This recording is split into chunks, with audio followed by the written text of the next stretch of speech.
that's my type. I be giving them money, nigga, all my life. I'm not playing with them niggas yet. I do it right. I know it right. Me to the money, that be me, and that my type. That my type, I don't play with them, and that my life. I be getting to the money, nigga, and that my type. My nigga, yeah, be hating on me, yeah, you don't wanna do that, my nigga. I ain't nothing like them niggas, she know me, and that my type. Get my type, yeah. Woke up in the club, Cody Meg, I'm on that shit. To the money, that be me, and that my type. That my type, I don't play with them, and that my life. I be getting to the money, nigga, and that my type. My nigga, yeah, be hating on me, yeah, you don't wanna do that, my nigga. I ain't nothing like them niggas, she know me, and that my type. Get my type, yeah. Woke up in the club, Cody Meg, I'm on that shit. Bricked up with the money good, she know me, I got double keys. Keep it on me with a wristband with a lot of money on thug shit. She know stay go the one she love, nigga, I want all these. Let go. Hating on me and never be proud. Bitch, she let me know my life. Then she fucking, we get it tonight. I know she be knowing I'm there. I know she know I gotta get. She know I cook that 40 on. She know about that. I don't got a lot of you. She already know I do. Niggas be hating on me, but me, yeah, I keep it true. Whatever she need, my money be good. She already know what I do. And I don't be fucking with them. I only fucking with you. Niggas be hating since I stepped on the scene on the YouTube shit. I been getting to the money, nigga. You would think I'm about to break. You would think I served the club on some mud shit. And I don't hate on them niggas. They only hate on me. Why you hate on me? What? You already know how I be. I be on that shit. You already know I'm G. Cappy, I don't be fucking with you. So why you fucking with me? Cappy, King. Page like police. You already know how I be. Cappy, King. In these YouTube streets, stepping B. What? Came through these YouTube streets, stepping B. I don't give a fuck. Them niggas always gonna hate on me. They gonna hate on Cappy Keys, man. Nigga. Get him. I don't fuck. Cappy Keys. How them niggas play? They gon' hate on me. You know why them niggas act like they don't wanna stay with me? We in DFW. When I come through, you already know how I be. Bag a bitch, take off the stage for 1, 2, and 3. She love niggas, she know I'm break. 40 man for the other shit. I don't play with them, I get to the money. You already know how I get. 23, I bought a Bentley. 22, I bought a club. 24, had another club. Swear to God, I show you love. I'm 30 out. Listen, you know what I'm about. I don't got to play with these niggas. They know that the money I bring in the house. Keep that 40 with them hollow points. I pull it out. Nigga be talking like he gangster. You know what I'm about. Nigga don't play with me. You know how I be. You already know.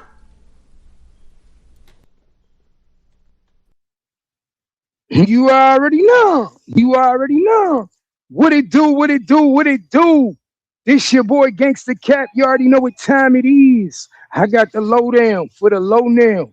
And this is where it go down. Like, share, subscribe to the page. Because you already know. This is the #1 spot on YouTube for on-air celebrity gossip. You already know what it is, man. Salute to everybody out there. Y'all shit alive, man. Y'all already know what time it is. Hey, yo, let me get the key to the bathroom. Cut that out, man. What's good in the hood? I do it in the background. What you got going? Let me get the key to the bathroom, please. What you got going on?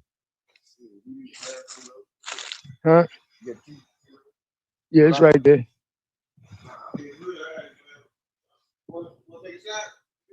You got some in the car?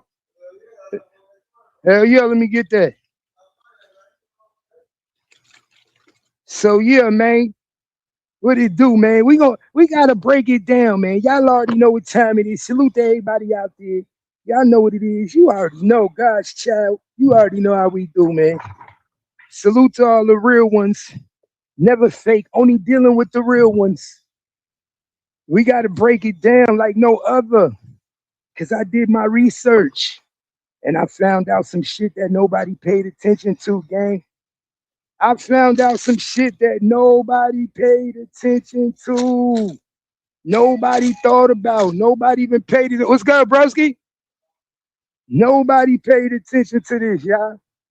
And it was right in our face the whole time. Right in our face the whole time, y'all.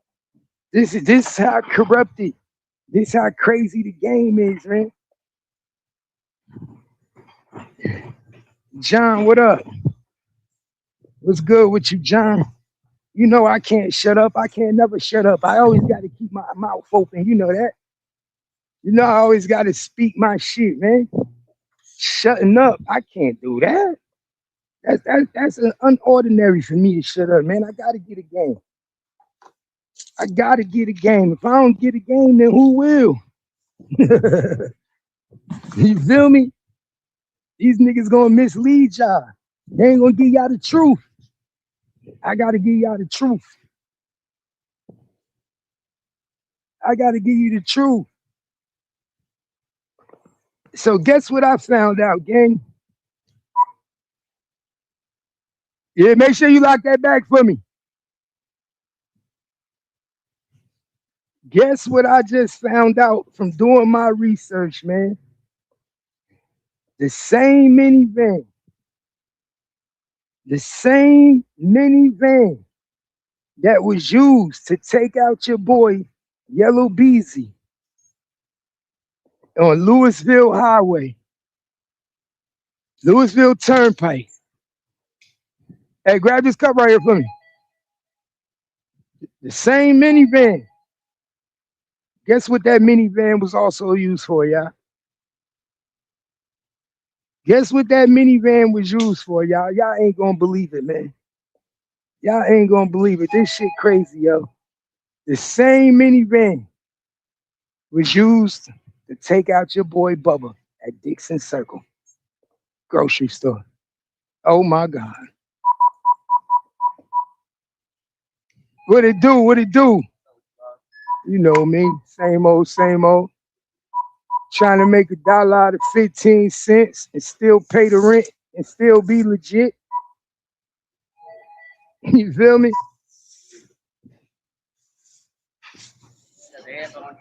Huh? Hell nah. This, you know, I bought these from Walmart. Oh. Hell nah. Oh yeah. I'm on the, you know, I be on my YouTube shit. Okay. You know, I be doing my little blogging and stuff. Keep myself occupied in this motherfucker.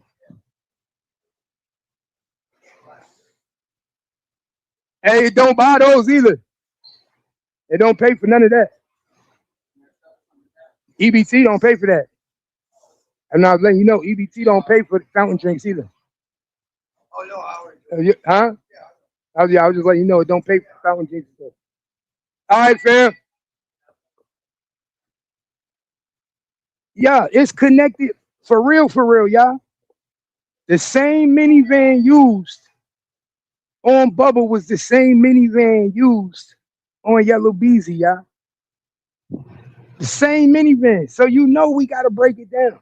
We gonna break this shit all the way down for y'all because now I know a little bit more than I knew yesterday. Now it's starting to add up. That's why your boy Sean G was such an MVP in solving this case, man. That's why he was such an MVP, y'all. The most valuable player was Sean Griffin. He was the most valuable player. Why? Because he helped tie Bubba shooting and he helped tie Yellow Beezy shooting all to one car. All to one minivan, y'all. What it do, family?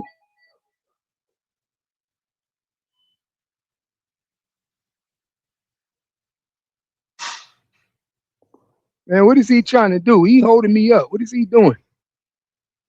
Y'all getting something?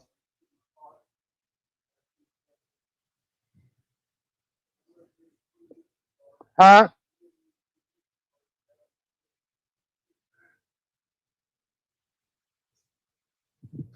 Hold on, y'all. Y'all give me 1 minute. Gotta get these customers, man. Gotta get the customers. Hey, you know, it don't pay for drinks. Huh? It don't. I'm telling you right now.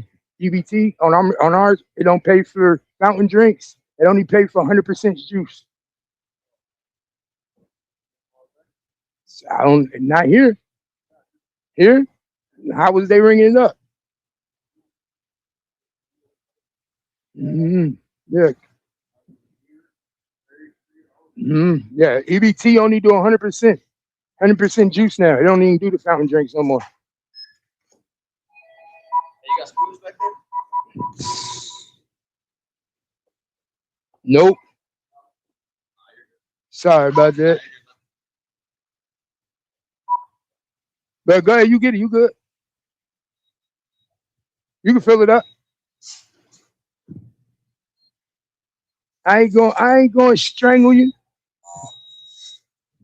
Wrong pin number. You think about the other card. Yeah, it said wrong pin number. Or you could just hit the green button and overpass it.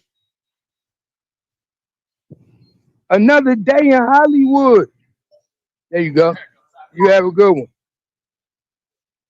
Yeah, all it was connected, y'all. Yeah. That's all you get? Huh? Yeah, y'all good. Y'all have a good one. Yeah, so pay attention, y'all.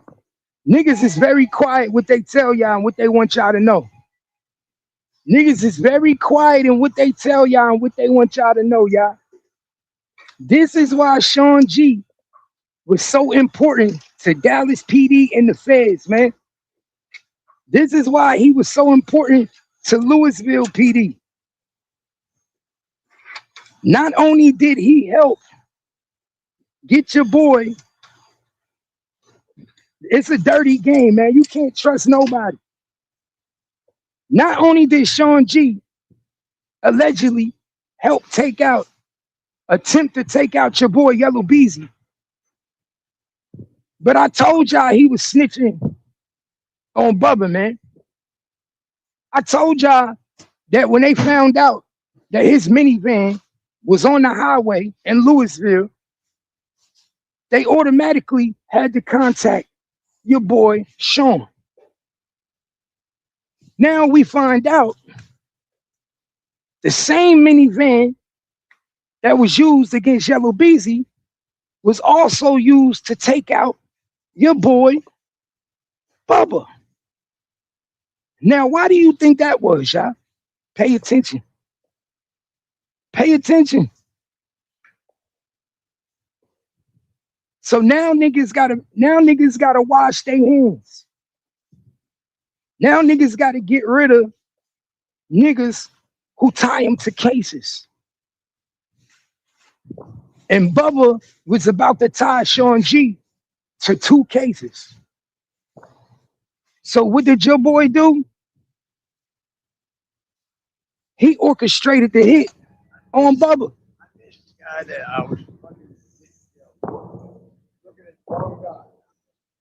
He orchestrated a hit on Bubba, man.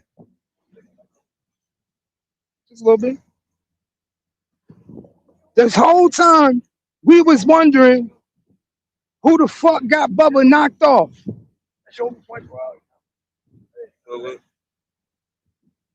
The whole time he was wondering who got Bubba knocked off, and nobody ever thought to think Sean G was trying to cover his tracks. Nobody thought Sean G was trying to cover his tracks. You know what I'm saying? Nobody thought that. See, but what y'all failed to realize was Sean G had a game plan the whole time, y'all. He was already pressing his game plan, already getting his shit together, getting his faculties together, because he knew he knew he didn't want to get caught out there.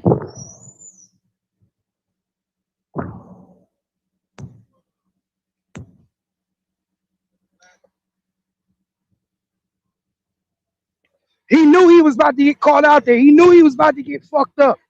He knew Louisville was on to what he did. So what better way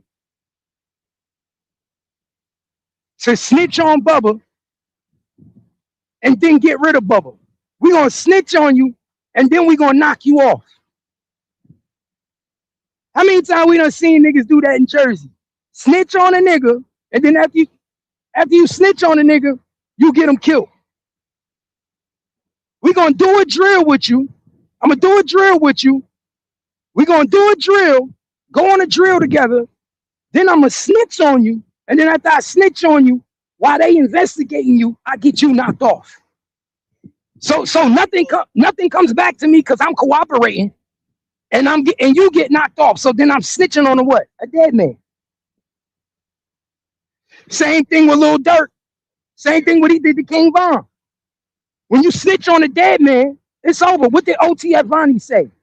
He had to get rid of King Von. Because if we get rid of King Von, then we snitching on a dead man. Ain't no difference. Oh yeah, it is snitching. But for some reason, this new age people think snitching on a dead man ain't snitching. That's the new shit now. The new shit is if you snitching on a dead man, you ain't snitching. My bathroom locked. Yeah, my bathroom. No, I don't. They got it open now. Yeah, it's open during the day. At nighttime, they don't open. In there and, damn, I didn't even. I bought shit. I went in there and didn't have to ask for the key. Yeah, during the daytime. Oh, give me a minute. Let me get these trucks out of here. So pay attention, y'all. That's what they doing now. This shit was set up from jump, bro. Bubba didn't even know before he went on that drill that they was setting him up. Bubba was being set up from jump. Mo 3 didn't even realize Bubba was being set up from jump. Pay attention, y'all. These niggas did the same thing OTF Vonnie said Little Durk did to King Von. What did OTF Vonnie say? What did he say, y'all? He said King Von had to go because Little Durk, THF, Bezo, and all of them was getting accused for the assault, attempted murder in Atlanta. King Von knew they was snitching on him. Same shit, ain't no difference. Your boy Sean G got brought in because his car was identified, the same white minivan.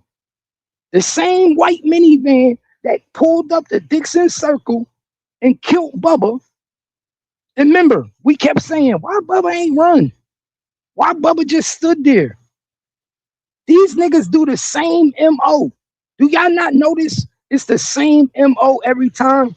We gonna use a car that you identify with so you don't know it was me? They do the same MO every time. We're going to use the same type of car that you already identify with so you don't be spooked, so you don't be scared, so you don't be shook. When Mo 3 saw that Camaro on the highway, why you think Mo 3 wasn't spooked? Let me say this again to y'all. When Mo 3 saw that black Camaro on the highway, Mo 3 wasn't scared. He wasn't spooked. You want to know why? Because he thought that was Sean G. Sean G also had a black Camaro. Don't make me give y'all the game too much, my nigga, because I'm gonna give y'all the game too much and it's gonna make y'all think. These niggas thought they was so smart that they could outsmart the police, my nigga. These niggas thought they were so smart they could outsmart the police. Sean G also had a black Camaro. The only difference between the black Camaro that Keywan White used and Sean G was that they changed the plates. They changed the plates.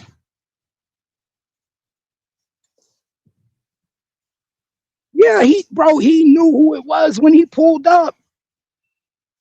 When Bubba was standing outside that store, Bubba knew exactly who it was pulling up to the store. He recognized the car. Think about it. When we in the hood, bro, I work at a store. When people pull up to the store, I know exactly who the customer is. I'll be like, oh, that's such and such. Oh, that's such and such. I know who every person is when they pull up. I work at the store. So if you outside at the store and you on the block. Pay attention. You on the block, and you know the store, and that's where you make your money. You know every car. What it do, family? What it do? You know every car. So you're not being surprised by a car that pull up and start shooting at you. He knew that minivan.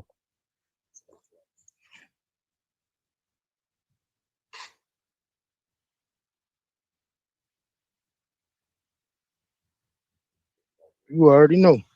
He knew that minivan because he did a job. He went on a drill in that same minivan. That's how dirty the game is. The same drill, the same car you went to do a drill in is the same car that did a drill on you. That's how dirty the game is.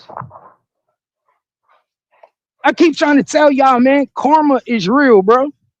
The same car that Bubba was in to do a drill on Yellow Beezy was the same car that did a drill on him at Dixon Circle.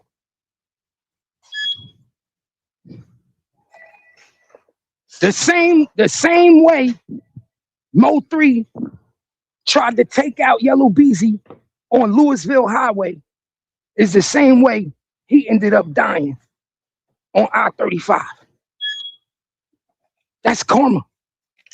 Pay attention, y'all. See, this is the shit y'all don't want to pay attention to.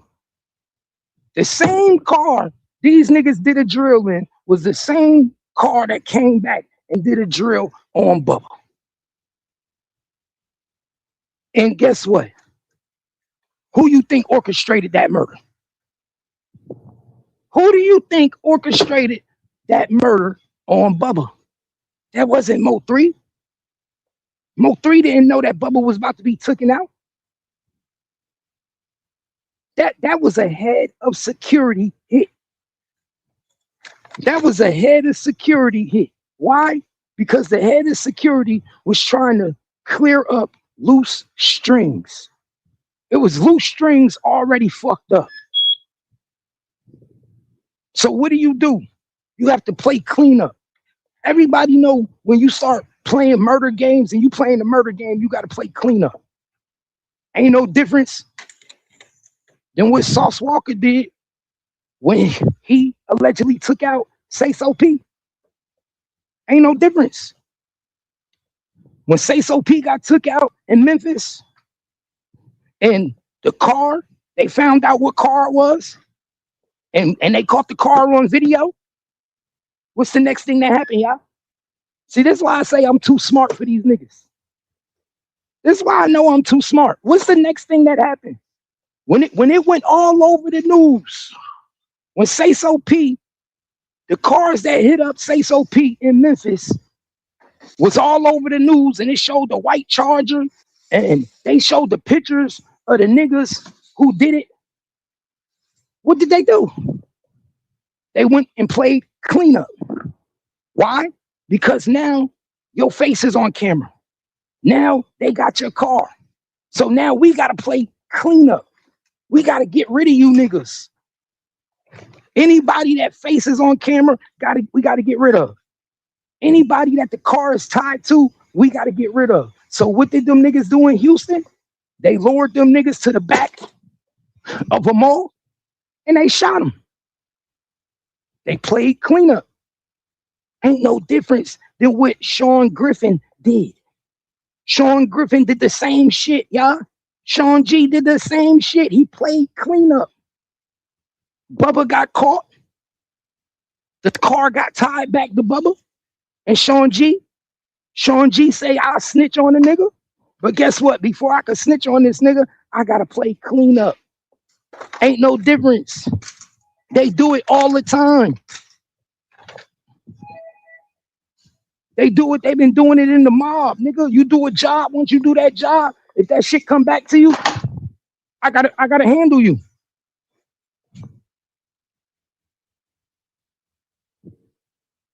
That's why Sean G thought he was smarter than everybody else. You feel me? That's why he thought he was smarter than everybody else.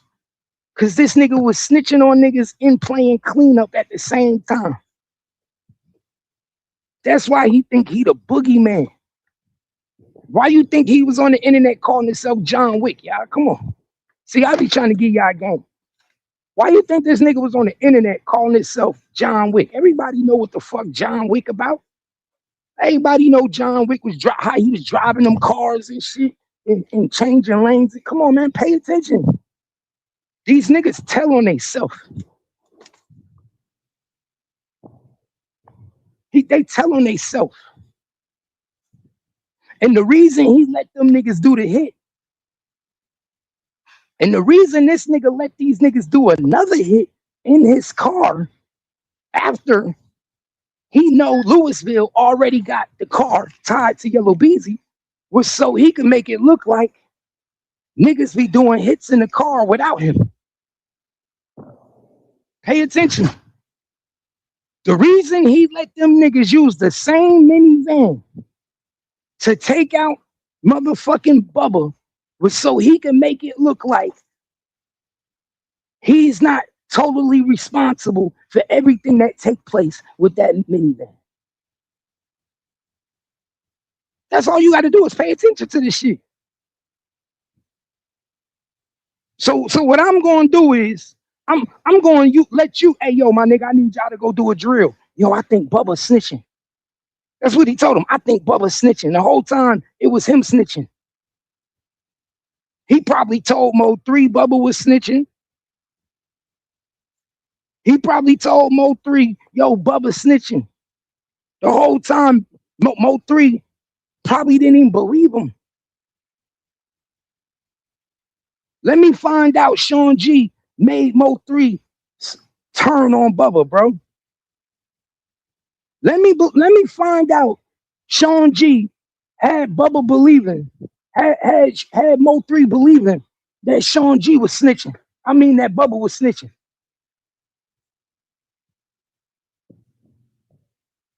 Cause remember, we all said in the beginning. Remember, we all said in the beginning that the nigga that shot Bubba looked like he stood just like number 7. Let's not forget that. Let's not forget that. The nigga that shot Bubba stand just like number 7. We showed pictures of it. We showed pictures of him holding the gun, the same gun that Bubba got shot with. Number 7 used to have in his videos. Pay attention. Let me find out. This nigga made this nigga feel like, yo, we got to get rid of him. He gonna be the one to take HSM down. Bubba snitching.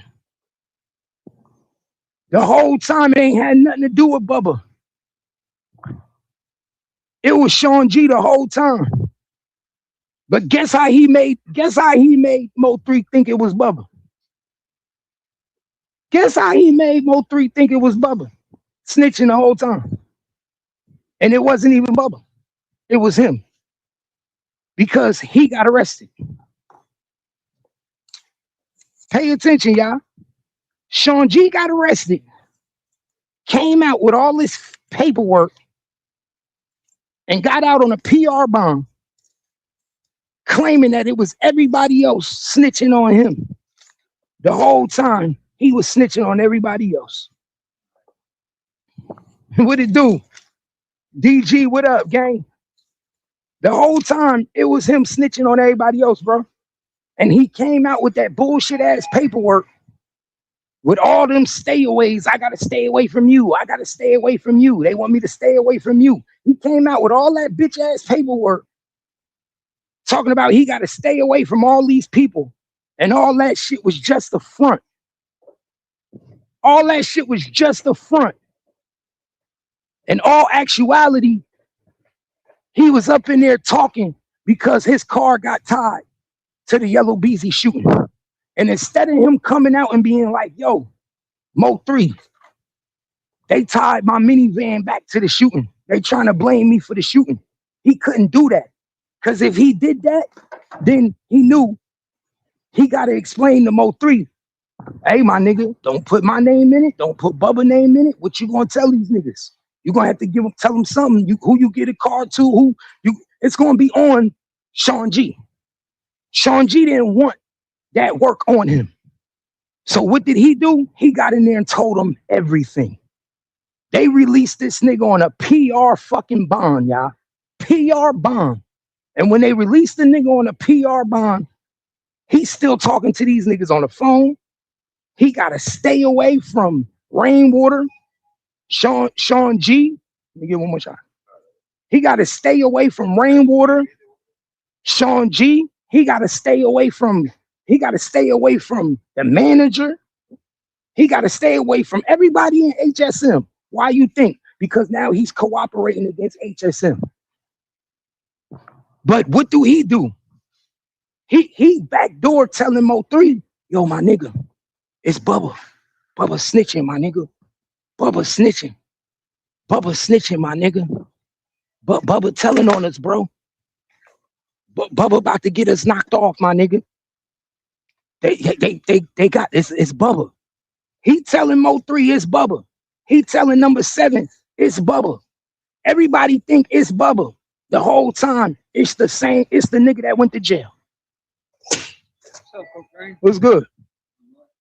He telling niggas it's Bubba that's snitching the whole time. It's him. Huh? What can I get for you? Oh, no. Oh, yeah, nah, he ain't here.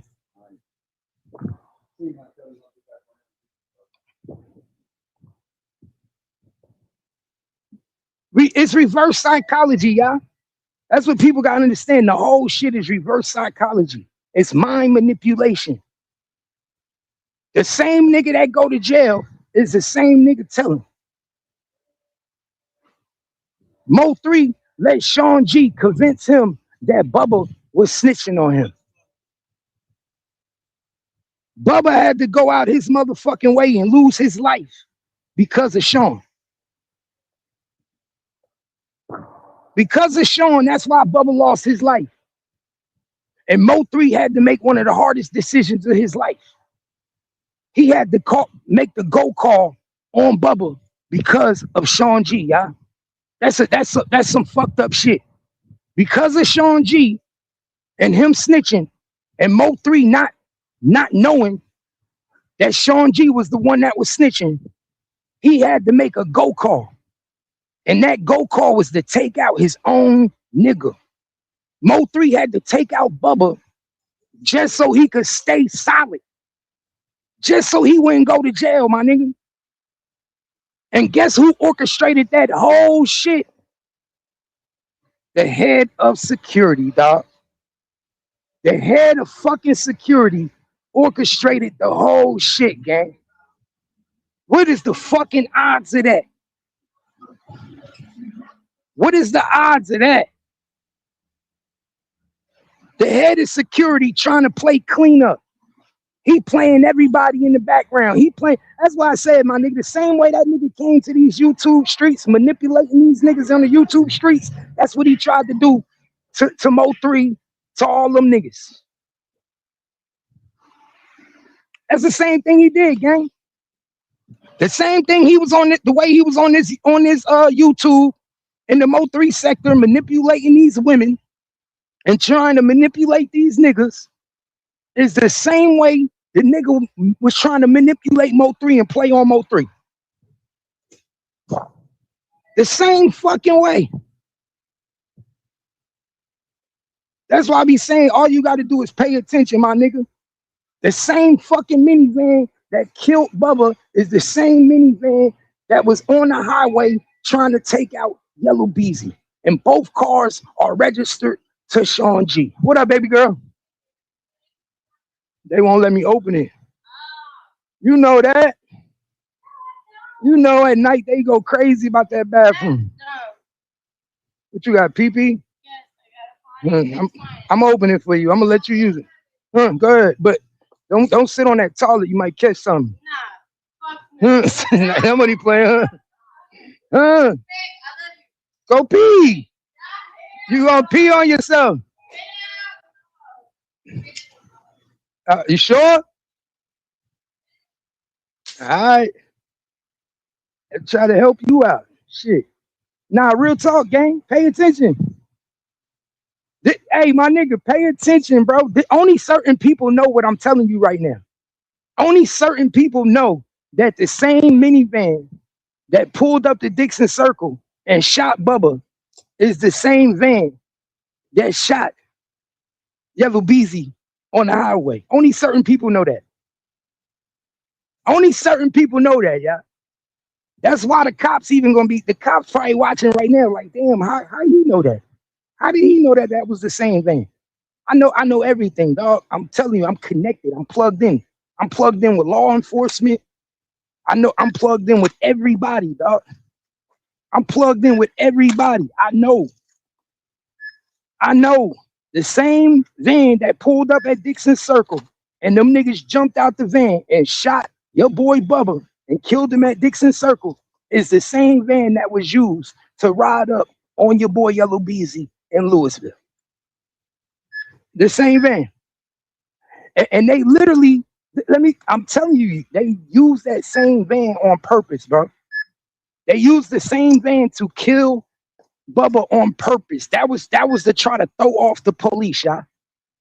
Pay attention. That was to try to throw off the police. Y'all paying attention? That was to throw off the police. They didn't care if the police saw the tags or nothing. They literally was trying to throw off the police. But Mo3 didn't know that Bubba was already working with the police. Mo3 didn't know that Mo3 didn't know that your boy Sean G was already working with Louisville police. So he didn't know that while Bubba was sitting at the store and this hit was being set up to take Bubba out, he didn't know that Sean G was cooperating. So at the same time, while Sean G telling Mo3, we got to take this nigga out, he telling Louisville police that Bubba is about to be taken out. Pay attention, y'all. The same time that he telling Mo3, yo, we got to take out Bubba. Bubba snitching. We got to take this nigga out. He gonna be the one to get us fucked over. When they called me in, they was talking about the car. They was talking about Bubba. They know the car. They know my car was on the highway. He gave up Bubba. So now he telling Mo3, we got to get rid of Bubba. So he used the same fucking car. They get some niggas to take out Bubba. In the midst of them, while they taking out Bubba, he telling Louisville police, Bubba was the one that shot up Yellow Beezy. Bubba was the one who did it. So now you already know the position you putting yourself in, right? Because if I'm telling the police that Bubba is the one who did it, and I gave my car to Bubba, Bubba is being investigated for a murder. I'm going to testify against Bubba when he go down for that murder. For that attempted murder. So Sean G was going to testify against Bubba when he went down for that attempted murder on Yellow Beezy. But guess what your boy Sean do? Because Sean ain't stupid. Sean go back to Mo3 and tell Mo3 that Bubba is snitching on him.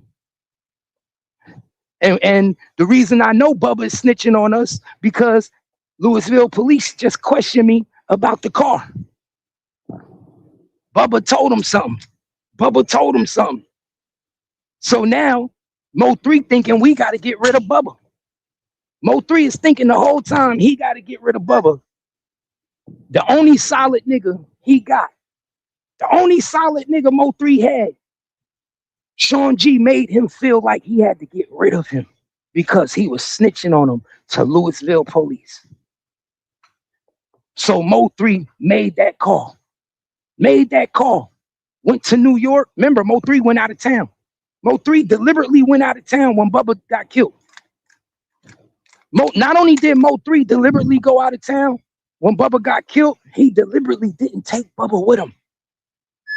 Pay attention, y'all. Not only did Mo 3 go out of town, he went out of town when Bubba got killed. He said it himself. I was out of town when I got the phone call. Not only was he out of town when Bubba got killed, he didn't take Bubba with him. And we know Bubba was supposed to be one of the people of his security. Let's say that again. Bubba was supposed to be one of his security. Sean G was supposed to be head of security. Bubba was supposed to be one of the other security niggas. You know, they was the two biggest niggas in the group. So why you think Mo 3 didn't take Bubba with him? Why you think Mo 3 went out of town on a business trip and Bubba didn't go? Pay attention. It was all set up from the beginning. That's why I say it's a dirty game. It's evil.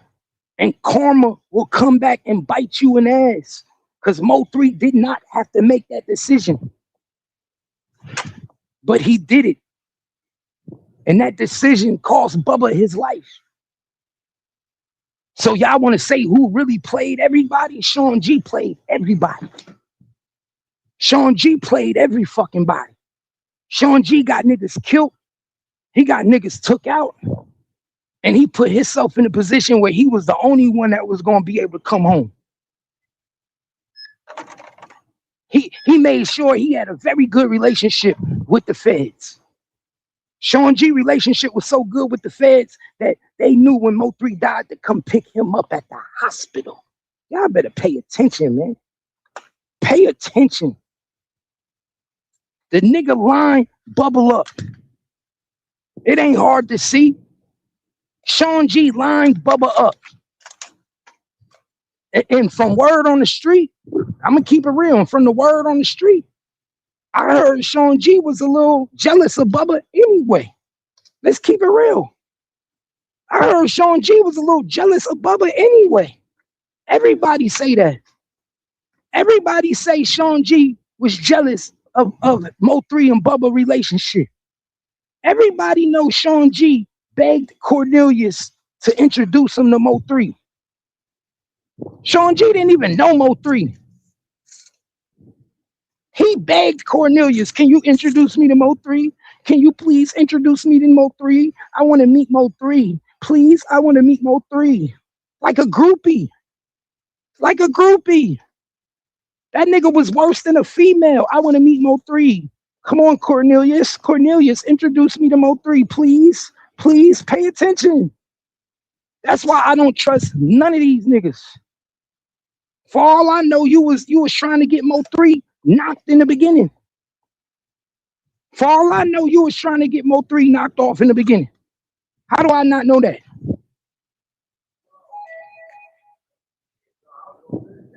How do I not know that? How do I not know that? Hold on, I got to finish doing this work.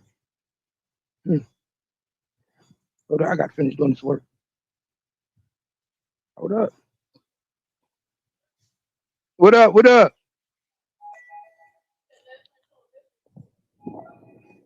How do y'all know? What's up, little baby?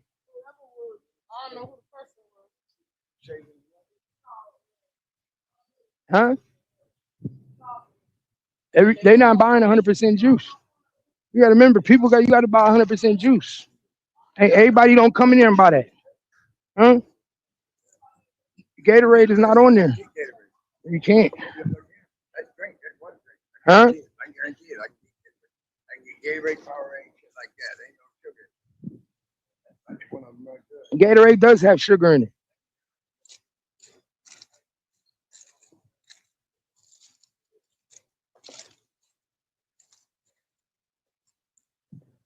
You already know.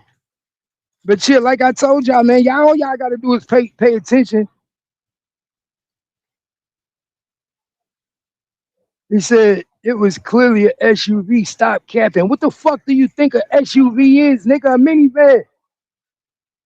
Man, it's the same shit. You don't know what you talking about, dog. I know what I'm. I don't even know why I'm even paying attention to you. You don't know what you talking about, dog. I know exactly what I'm talking about, man. Same minivan, nigga. Same van. Same van. Hey, you just block me. Let me block you. Hey, somebody, hey, lady blockchain, block this grave digging ass nigga up out of my chat. Please, somebody block him. Let's do him a favor and get him up out of here. Do him a favor, get him up out of here. Bye bye. Get this nigga up out of my page.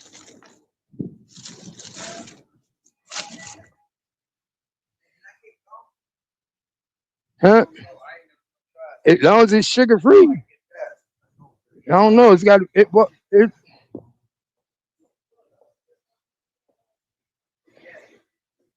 that nigga up out of here, man. He fucking up my content. He fucking up my content. Huh? I don't know. Yeah, if it don't, it's just gonna show. Bro, I ain't got food stamps. I don't know how this shit. Bro, nigga, bro, I ain't had food stamps since my kids was 3 years old. They cut my shit off when my son was 3. Nigga, I had food stamps for 3 years. Hey, what can I do with my point? Them niggas said you make too much money. Hey, can I get some gas with my point? I got $3. That don't give you nothing of that. Candy don't buy food stamps either though. I don't know. Hey man, say man. I don't see what. Hey man, say man. $1.68 right there. Hey, because I used my number as discounted. $2. You already got them wrote up. Right? Yeah. You know, see, go ahead, try your card, bro. Ready? Yeah, go ahead. All I know is I've been hard headed. It ain't good. I love that baby. That baby don't never be crying. Son, you gotta have babies like that. Yeah, I got it. How many kids you got? One? How old? Little girl too? Okay, now what? And then I gotta put it in. Yeah. Shit. What's wrong with it? Just Like a charm, I said. what you was fighting? Oh, no eligible. Right. I told you it won't listen to me. Oh, that sucks, man. All this got sugar in it.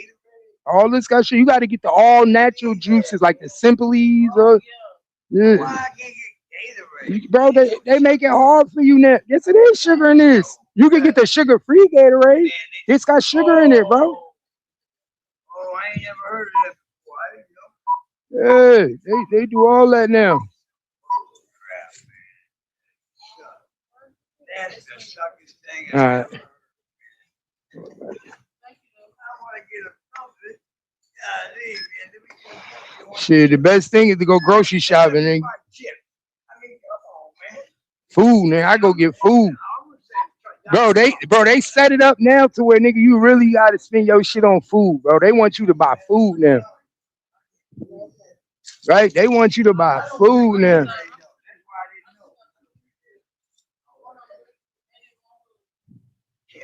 Here I come, y'all. I'm coming. I'm still here. Get some bananas or something. Like the bananas. On where? Oh yeah, you. Yeah. I'm live now on this shit. Yeah.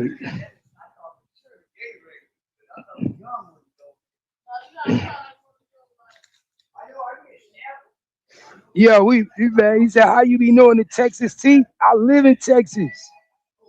I live in Texas. I know everybody here. Huh? Yeah, she hooked you up. I seen her. She good people.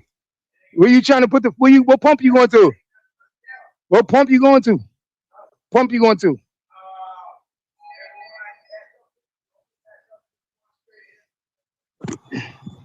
Hey, man, I need to know what the fuck pump you going to.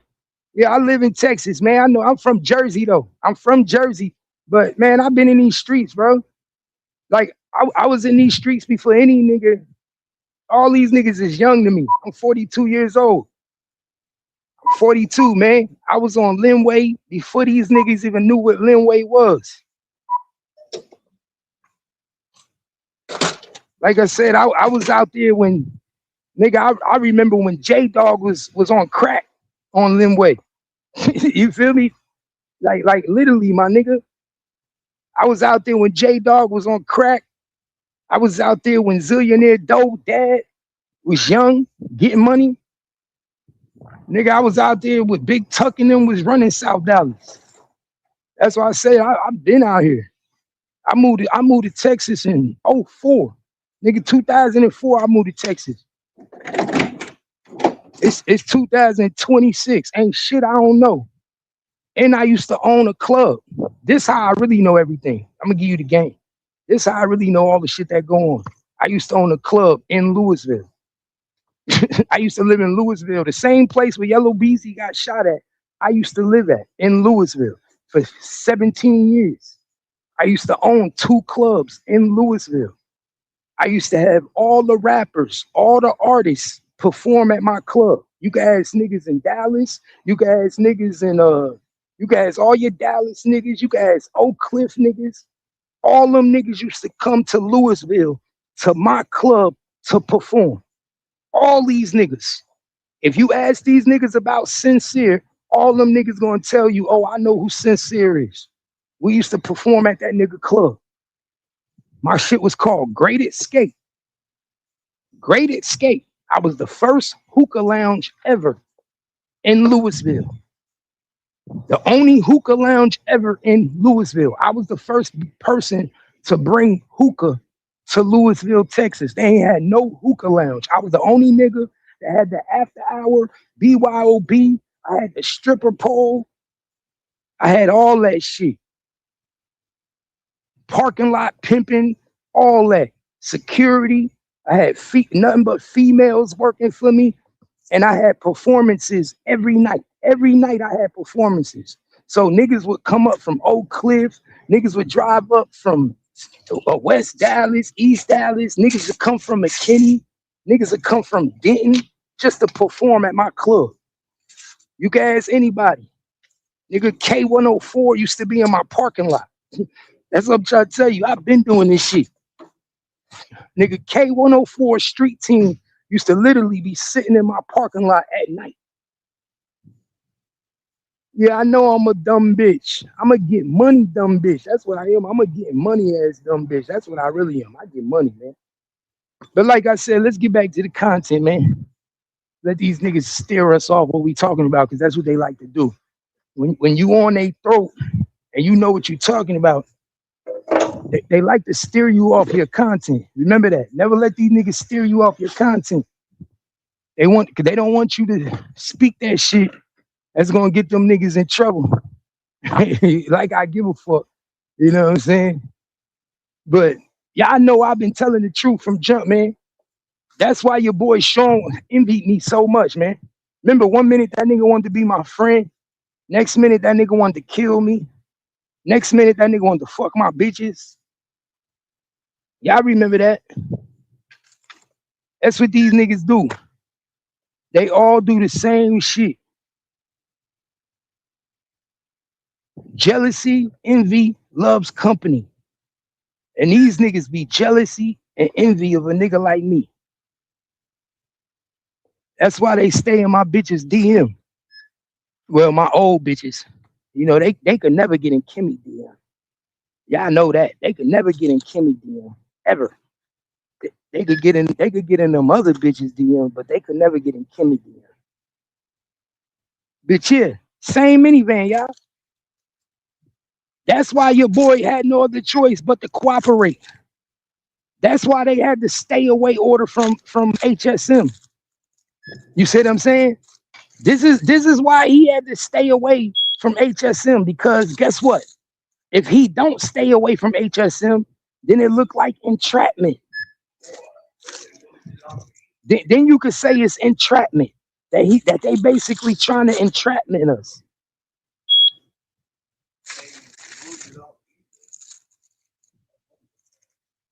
Then it's entrapment. Hey, hold on, I'm running the show right now. Yeah, then it's entrapment, bro. So all you got to pay attention. What I do with it? These niggas told this nigga what to do. He did it. Did his job, and he did it very well, man. Let's just keep it real. Sean did his job very well, huh? I don't want nothing.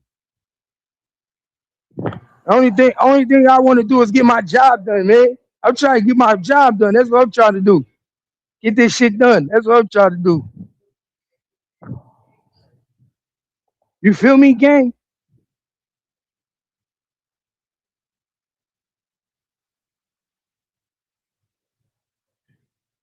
Yeah, I'm a loud mouth. Appreciate you. Appreciate you. You already know what it is.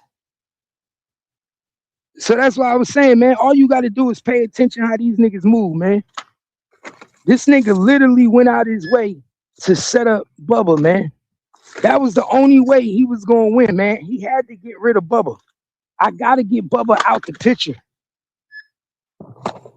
The crazy thing is, I'm starting to ask myself, I wonder if he did that shit on purpose, yo.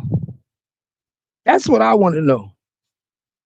I wonder if that nigga literally did that shit on purpose, y'all. Like, what if Sean G deliberately,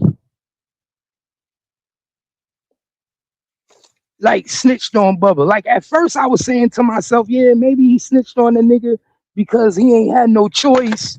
The car came back to him. He didn't want to go down. But what if that nigga made the phone call to Louisville police the next day? What if that nigga made the call to Louisville Police Department himself?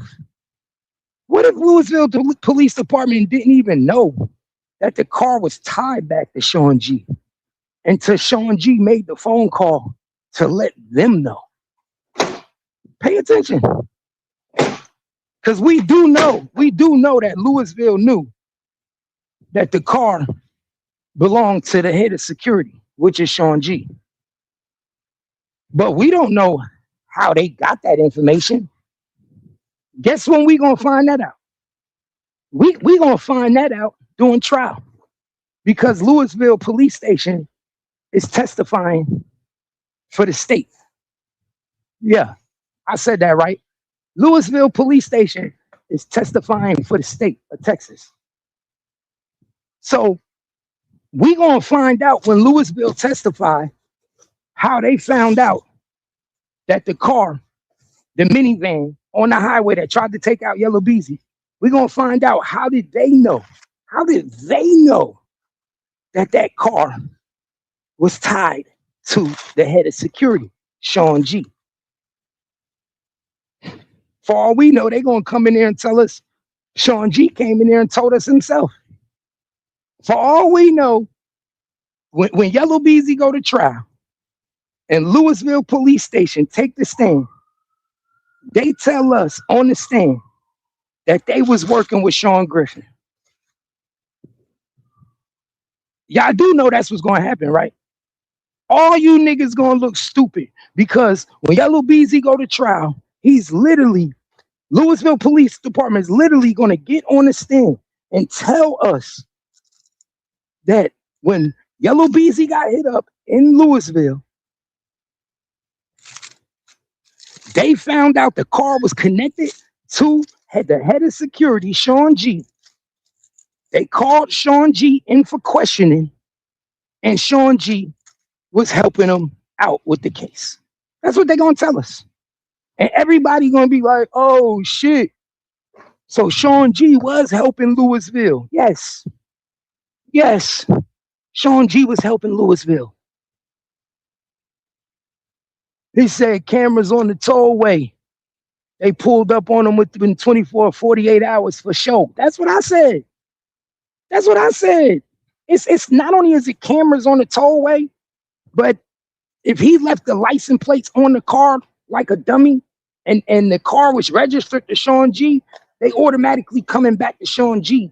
And you need to tell us who had that car at that time, who was driving the car, so we know he snitched on Bubba. We know he snitched on Bubba. We know he gave up Bubba. You see what I'm saying? We know he gave up Bubba. But now we know who killed Bubba. See, at first, I was under the impression that Yellow Beezy got that get back. See, in the beginning, I was under the pressure. I was like, man, Yellow Beezy, let me find out Yellow Beezy found out that Bubba tried to kill him. And Sean G whipped, and he got that get back. No. Nah. See, Yellow Beezy was being watched. Yellow Beezy was under scrutiny. Definitely wasn't Yellow Beezy. Then when I go back and do my research, that's what he should have did. That's what he should have did. He should have reported it stolen and burned it up. That's what they should have did. But these niggas ain't smart, man. Come on, we know that. That's what they should have did, bro. But these niggas ain't that smart. These niggas ain't that smart. You absolutely right. That's what he was supposed to do. He was supposed to report it stolen and burn it up. But guess what? That's why I think he did it on purpose. Pay attention to what I said earlier.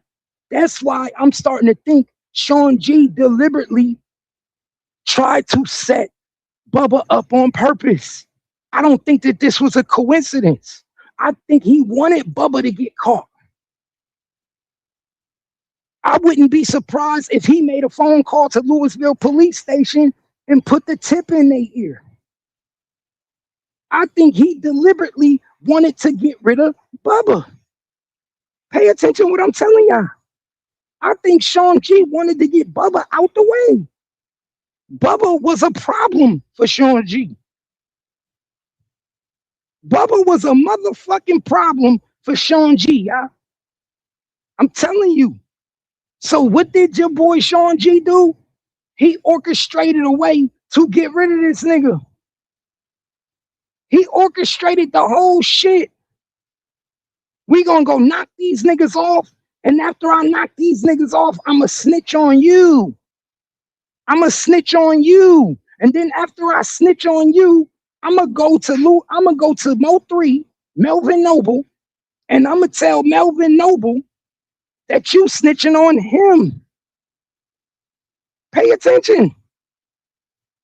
After I snitch on you to Louisville police, I'm going to go to Melvin Noble and tell Melvin Noble that you snitched on him.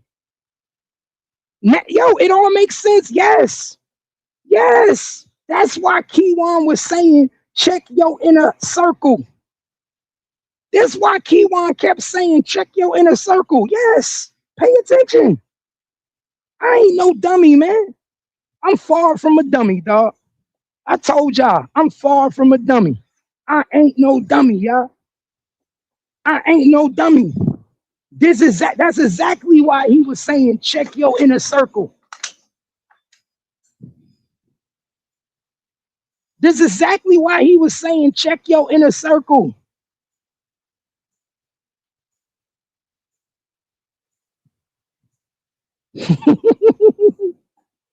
Niggas don't want to know the truth, bro. I ain't no dummy. Yo, bro, why you think this nigga hated me so much, y'all? Why you think that nigga hated me so much? That's why the nigga hated me so much, because he knew I knew. Why you think the nigga used to argue with me the way he did?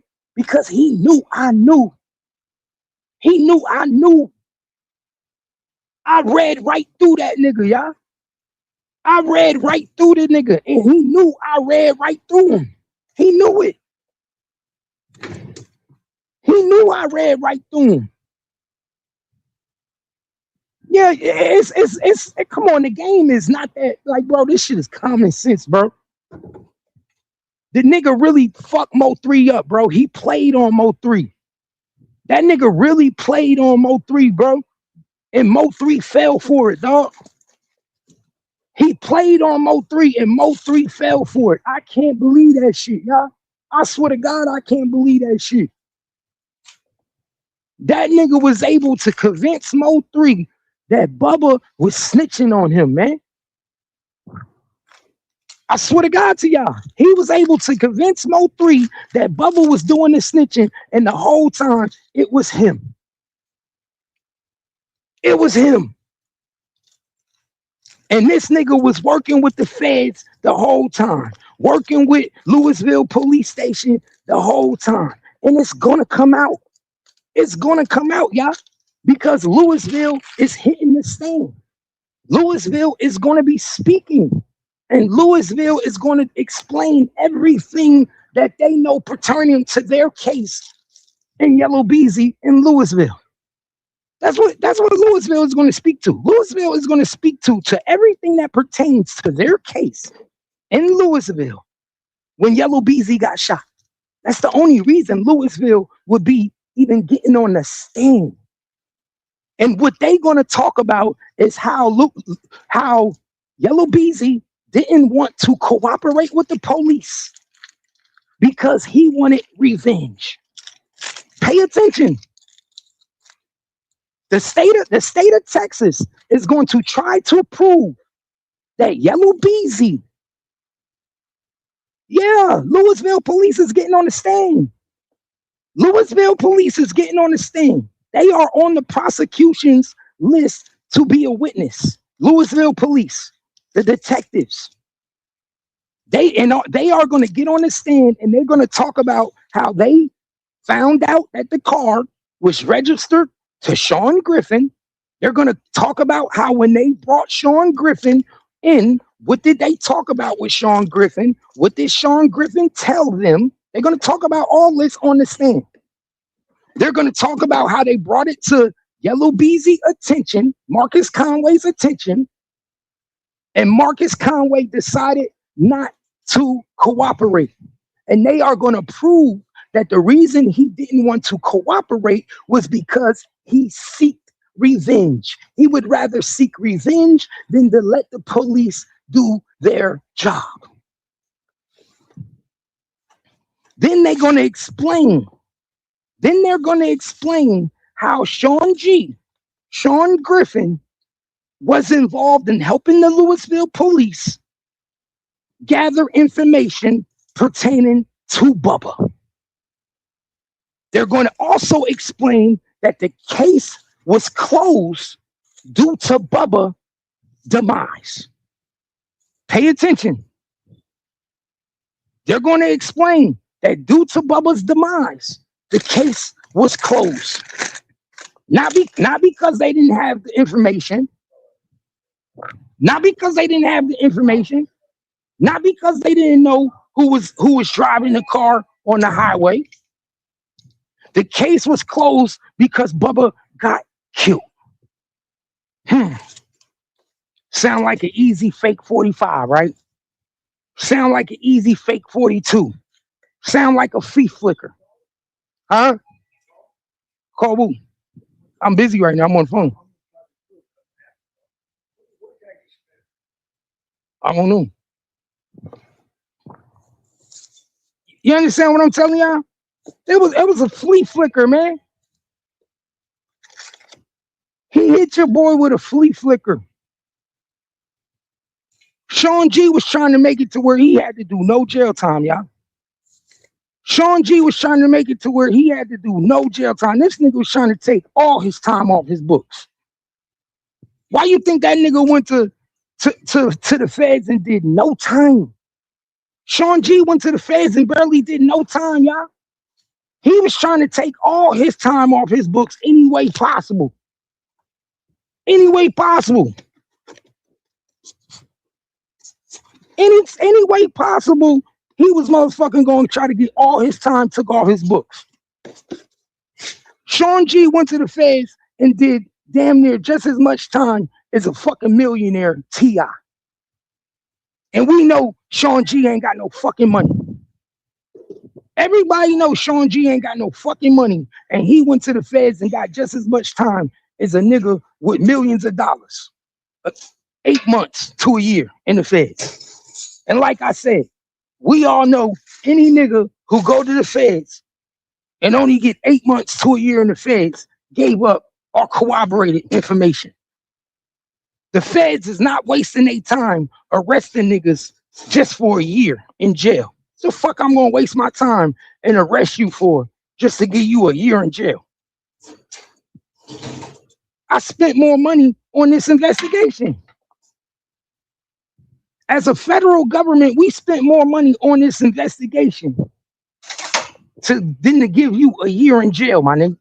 So if we give you a year in jail, that means you cooperated with us and you helped us solve other cases that we needed to solve, my nigga. Cases that was very important to us. Cases that's important to the state. And guess what? When the state tell the feds that you are helping us, and the feds tell the state that you are helping us, then you are a commodity to the justice system, nigga. Exactly. BG had all that money and did 11 years. Come on, man. BG had all that money, did 11 years. Come on, y'all better pay attention, man. These niggas in Dallas is getting caught with guns, and they felons in possession of firearms and doing no time.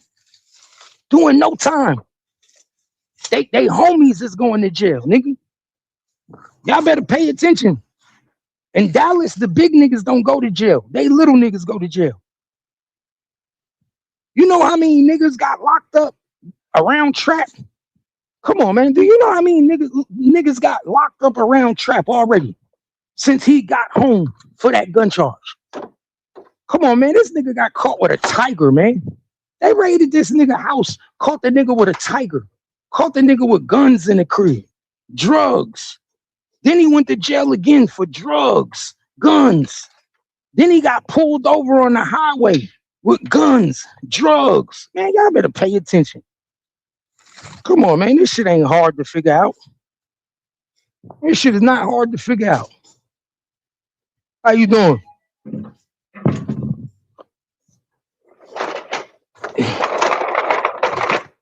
Y'all better pay attention. It is not hard to figure out, man. We already know what's going on. I know what's going on. I ain't no dummy. You feel me, Lady Blockchain?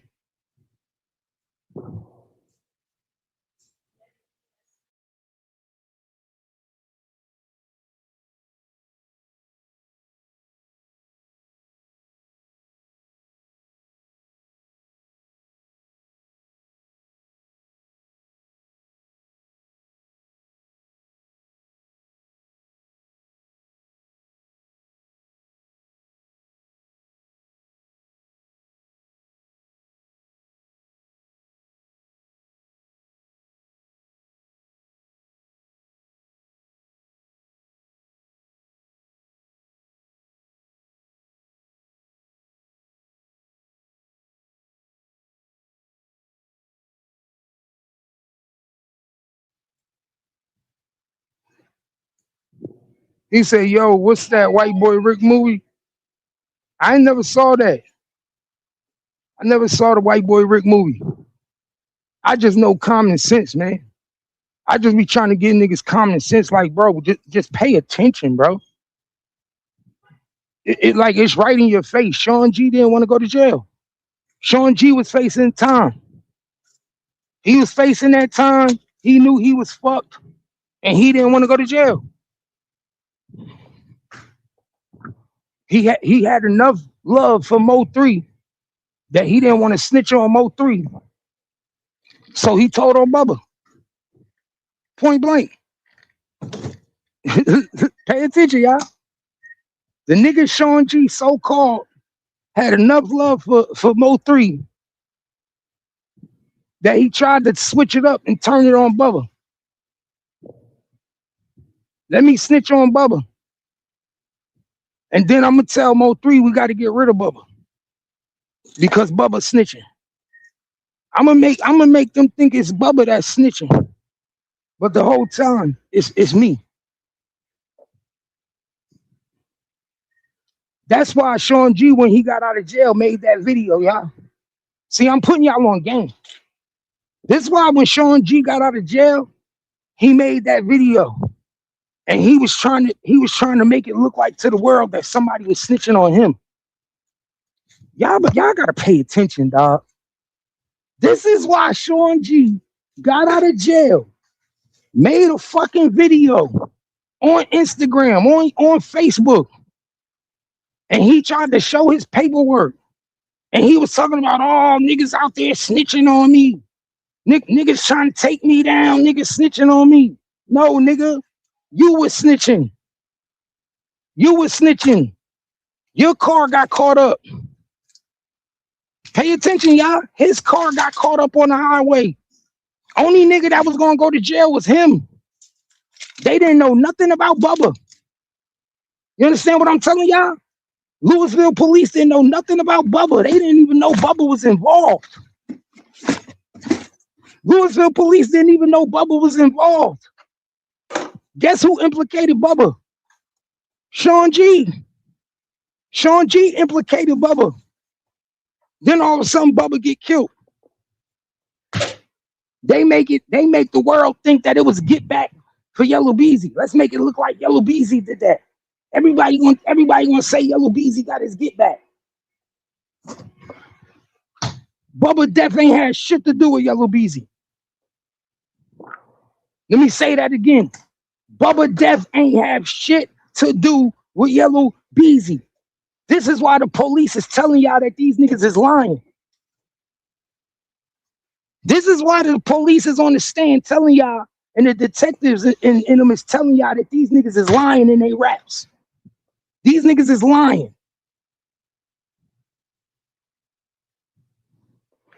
These niggas is straight lying in their raps, y'all.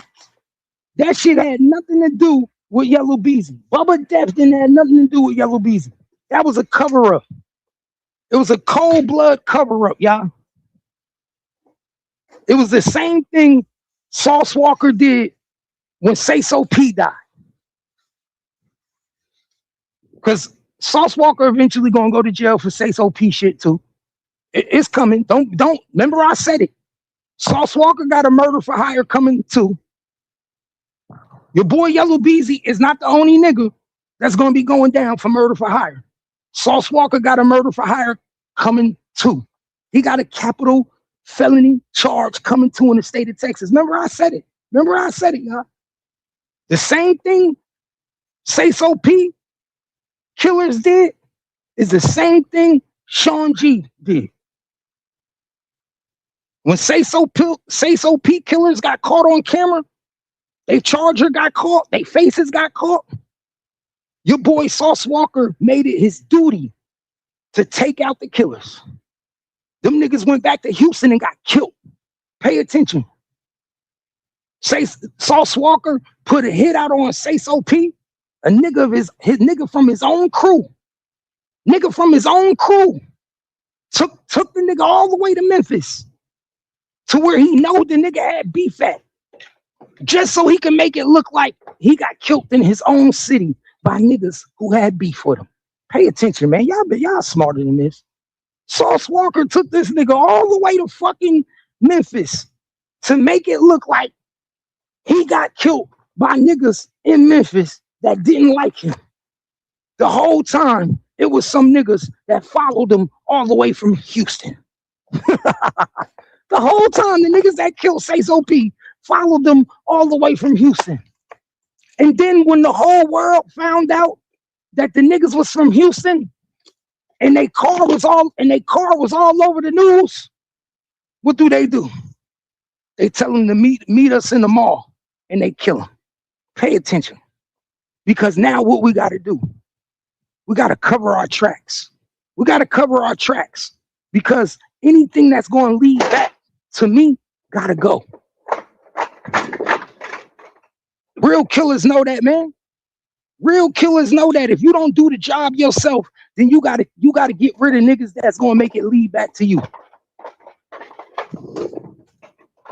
Real killers know that. If you don't do the job yourself, then you got to get rid of all the niggas. Anybody that's around you that's going to make anything lead back to you. So your boy Mo 3 was under the impression that the cops was coming after him because of Bubba. He was under the impression that the cops was coming after him because of Bubba. So he did the ultimate no-no. He took Bubba out because of your boy Sean G. It's a dirty game, y'all. It's a dirty fucking game. And Sean G, you's a grimy nigga, bro. Everybody know that nigga grimy. That nigga Sean G a grimy nigga, dog. You a grimy nigga, boy. You a smart nigga, but you grimy. The way you played that was real smart. The way you got out of jail and you got on that camera and you showed that paperwork and was like, so who's snitching? So y'all remember that shit? He was like, so who's snitching on me? Niggas out there got my name. Niggas are scared for me. Y'all must be scared of me. Y'all trying to keep me in jail, huh? Y'all remember when he did that video? Y'all remember when the bodyguard did that video and the nigga had one of his homies in his house, supposedly that he brought home from jail. Remember he even brought a scavenger to his house. He brought a scavenger, a nigga that he met in jail. Didn't even know. Never knew the nigga before. Never met the nigga before. He brought the nigga to his house. Had the nigga sitting in his crib while he was showing his paperwork. I know y'all remember. The nigga was showing his paperwork. And while he's showing his paperwork, all he showed, well, he didn't show his paperwork. Let me get that correct. He didn't show his paperwork. All he showed was the stay away. He showed the stay away. He never showed nothing else but the stay away. They told him to stay away from HSM, Mo 3, all the people he was snitching on. What's up, big bro? You know, trying to get it. All the people he was snitching on, they told this nigga to stay away from. That's why I tell y'all, man, be careful. It be the niggas that you think you fuck with that be trying to set you up. It be the niggas that you think around you that you cool with that's trying to set you up. The nigga was no good from the beginning, bro. The nigga didn't have good intentions from jump. He was always setting up Mo 3. I'm just keeping it real. The bodyguard was the one who wanted Mo 3 position from jump. How we know he wanted Mo 3 position? When Mo 3 died, the nigga on YouTube putting out songs of him and Mo 3 rapping together that was trash.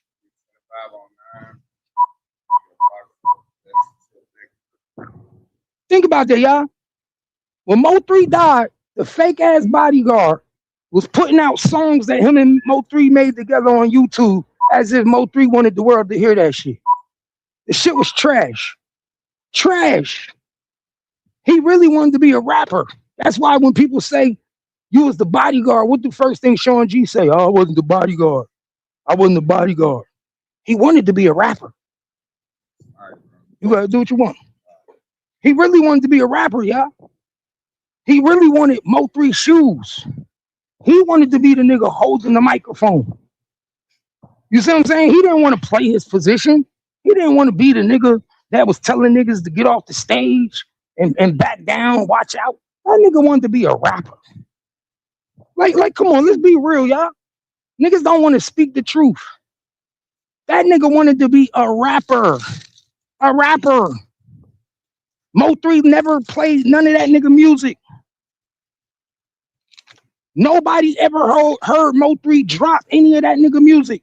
Nothing. Mo 3 didn't, my nigga, let me tell you something, my nigga.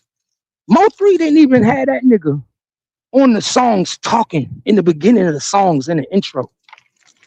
You understand what I'm telling you? Mo 3 didn't even have that nigga talking in the intros of the songs. You know how in the beginning of the song, nigga have a nigga talking in the intro? He wasn't even talking in the intro. Mo 3 wasn't trying to fuck with that nigga musically at all. And that was his problem. Let's keep it real. That was Sean G's problem. He wanted to be a musical artist, and Mo3 saw him as a security, nigga. Security. You wanted to be music, and Mo3 saw you as security. You wanted the fame, you wanted the lights, the camera, the action. You like all that shit.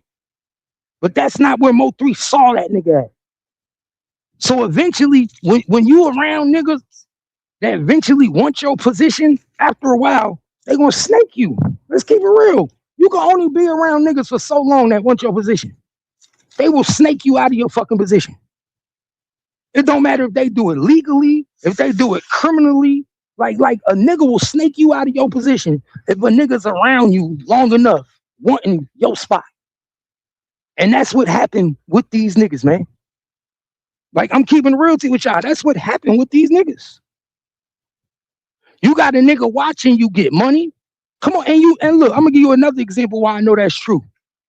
If you look at all Sean G videos, go look at all Sean G videos, look at all his pictures.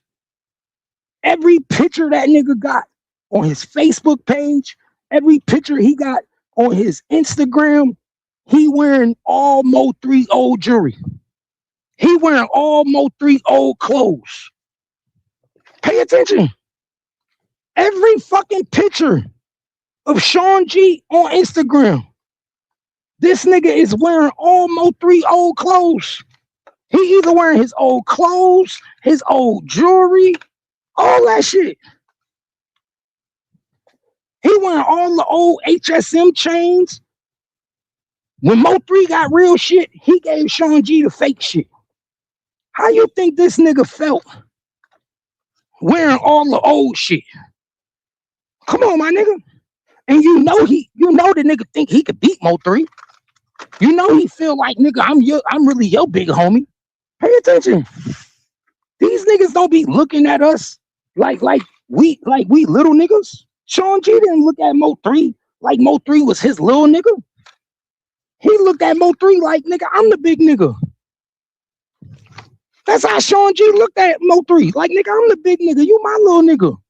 But you got me wearing all your old jewelry. You can't buy me no new shit. You making all these thousands of dollars and you can't buy me no custom made chain. Think about that.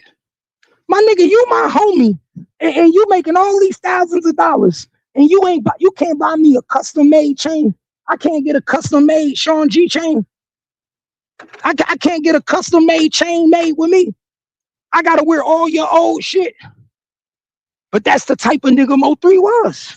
Remember they said Mo3 was cheap. Mo3 didn't look out for niggas.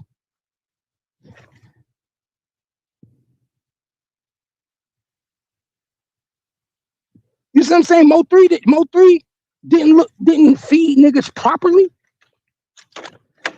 So it's easy to snake a nigga out that don't feed niggas properly. Nigga, I gotta wear your old clothes. Yo, I swear to God, if y'all think I'm lying, go look at it. If y'all think I'm lying, type in Sean Griffin. Type in Sean G Dumbway on Instagram. Sean G the Dumbway on Instagram. And go look at all his pictures on Instagram. And you're gonna see he wearing nothing but all Mo3 old shit. You can even add rainwater. In every picture, this nigga got on everything. He got on Mo3 old jewelry. He got on Mo3 old watches. He got on Mo3 old bracelets. Nothing is his, my nigga. Nothing in that shit in these pictures that you look at and you be like, oh yeah, okay, damn, Sean G, that's dope. My nigga, he was even driving Mo3 old cars. Let me say this again. That nigga was even driving Mo3 old vehicles. When Mo3 got a new vehicle, this nigga be driving the old vehicle. He had nothing for himself. He was literally living in Mo3's shadow. I would never want to be a nigga living in another nigga's shadow, rocking his old clothes, wearing his old jewelry. And when niggas look at me, they like, damn, my nigga, you starting to look like 3. Why 3 ain't buy you nothing? Why 3 ain't looking out for you? So what do? That creates envy, jealousy. That make a nigga want to take you out. That make a nigga want to snitch on you. So when a nigga snitch on you, he don't give a fuck about snitching on you. Because he look at it like, man, this nigga ain't taking care of me anyway. When Sean G said, I'm a snitch on Bubba and I'm a snitch on Mo3, that nigga said, man, that nigga ain't taking care of me anyway. He trying to make me pay back for the Hummer. You know what I'm saying? Sean G was already mad that Mo3 was trying to make him pay back for the Hummer. He had to pay on that Hummer. Nigga didn't want to pay for the Hummer. He thought he was going to get a free Hummer. Nigga was upset about that. You know what I'm saying? Pay attention. Pay attention. As I said, these niggas will snake you out your position, dog. And that's exactly what the nigga did to 3. Snake that nigga out. All y'all niggas are some snakes, man. Made the nigga take out his number 1 nigga. That's the fucked up thing about it. Made Mo3 take out his number 1 nigga, y'all. Mo3 took out Bubba for this nigga, thinking that Bubba was snitching on him. Thinking that Bubba was snitching on him. The whole time Bubba ain't do a motherfucking thing. Bubba would never turn on Mo3. The whole time it was that fucker.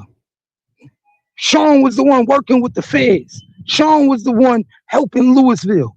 And it's gonna come out because Louisville about to tell it all.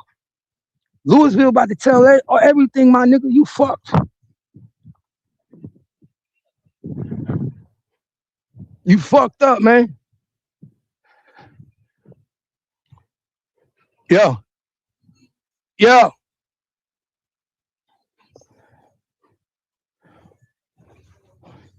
Hold on, y'all.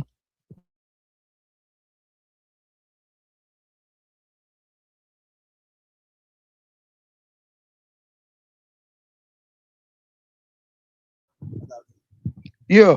Yeah, smash that like button. Like I told you, Mo3 ain't no nothing, dog.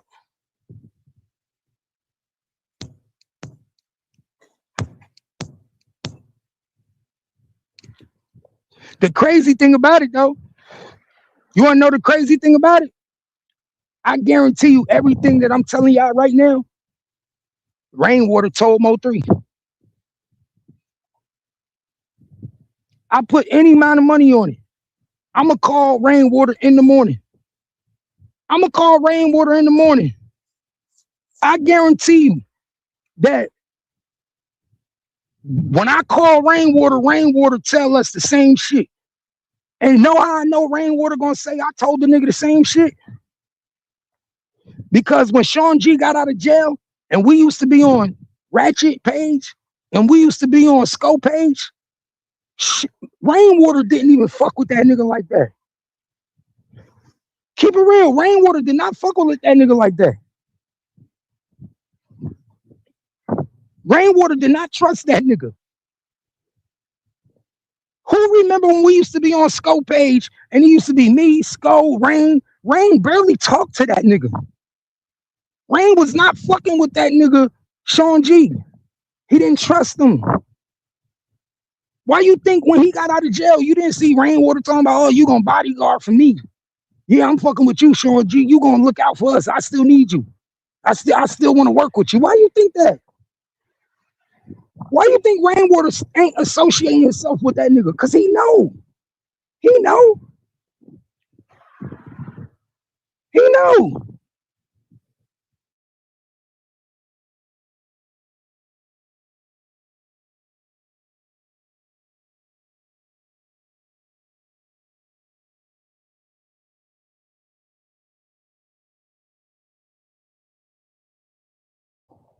Yeah, he know.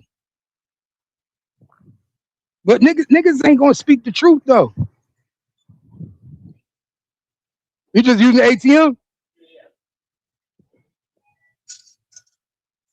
I ain't no dummy.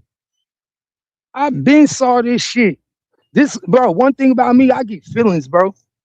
I can read people very well. I'm a Libra. I read people very well.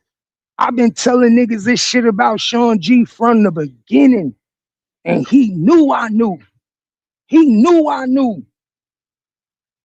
Nobody knew the shit I knew about the nigga. I told that nigga everything about himself.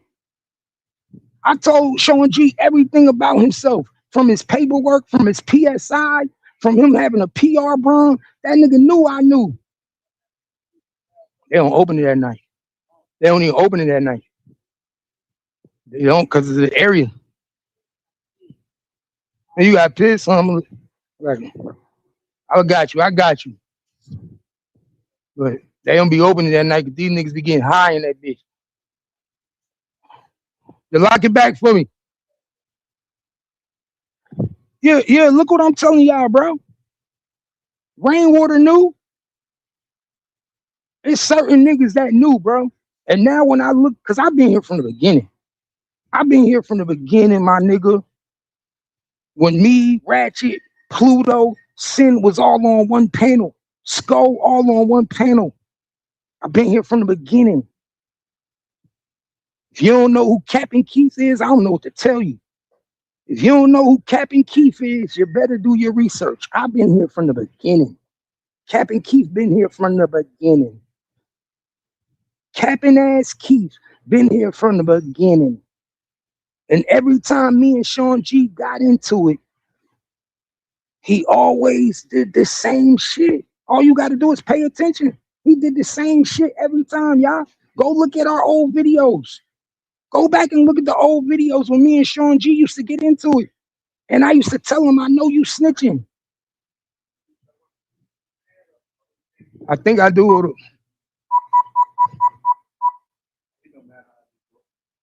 Oh, yeah, I definitely got it. Oh. All right, bro. If y'all go back and look at them videos, I guarantee you, y'all gonna be like, damn, Cap was right. How much y'all want to bet? If y'all go back and look at them videos, if y'all go back and look at them videos with every video with Cap and Keith and Sean G arguing, and you gonna look at the shit that I was telling the nigga and how he was responding to me, and you gonna be like, oh shit. You're gonna look exactly what I was telling the nigga, and then you're gonna look how he was responding. And now you're gonna pay attention to what's going on and everything that came out, even with his car being on the highway. Y'all niggas gonna be like, yo, this nigga Sean G was lying from the beginning. He been lying the whole time from the whole beginning. From the beginning, that nigga been lying. From the beginning. How do we know that? Because in the beginning, what did I tell that nigga? I said, Sean G, you a snitch. He said, I don't know what I'm talking about. I said, yes, I do know what I'm talking about, nigga. You's a snitch. You don't know what you talking about. I said, how you get a PR bond? I said, Sean G, how you get a PR bond? He got caught in the lie. He said, I ain't got no PR bond. When I first asked this nigga about his PR bond, the nigga lied and said he didn't have a PR bond. Why do you think he lied to the whole world and told the world he didn't have a PR bond? Because he didn't want the world to start asking questions. Why do you have a PR bond? Everybody know that a PR bond are for people that never been in trouble before. Good boys. Niggas that never had no problems in the justice system. Might be their first time being arrested. So when I brought it to your boy attention that he had a PR bond on Scope page, I think we did that on Scope page, he lied. Gotcha. He lied. That's why I said, who remember that? Some people remember that.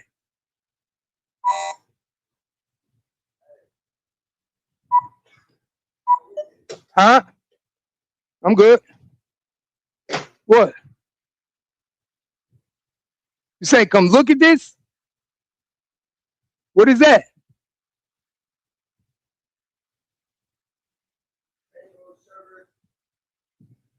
What, you got some THC shit? It's some THC shit? Oh, let me finish cleaning this up. I'll be out there. He said, hold up, y'all. Yeah, every time me and that nigga argue, and I say, nigga, you was a snitch. I got your paperwork. You got a PR bond. That nigga looked me right in my face on Scope page, and he was like, nigga, I ain't got no PR bond. What are you talking about? I told that nigga, I said, watch me show your paperwork. I said, you better tell the truth, or I'm gonna show your paperwork.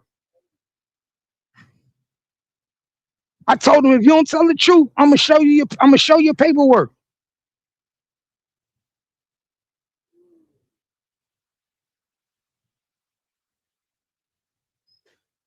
Y'all remember that? I said, if you don't tell the truth, I'm gonna show you your paperwork.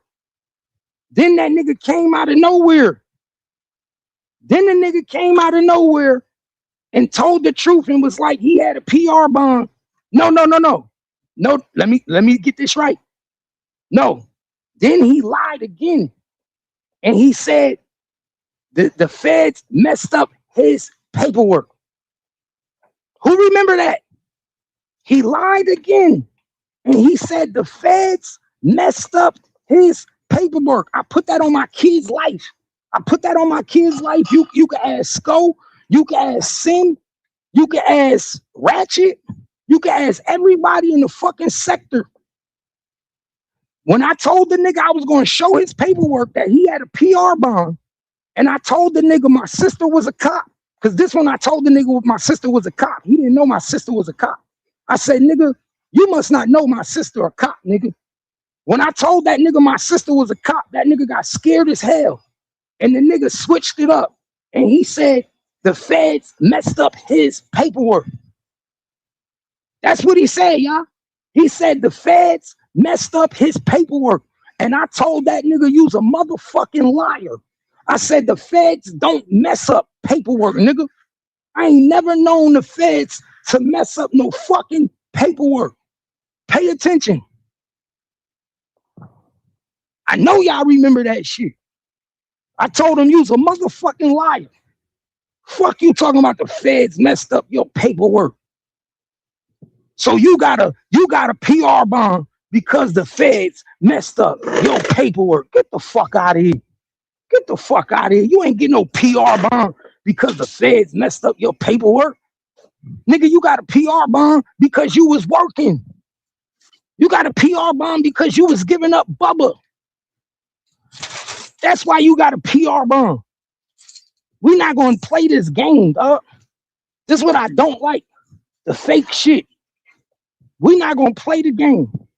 Nigga, you got a PR bond because you was helping solving the Bubba murder.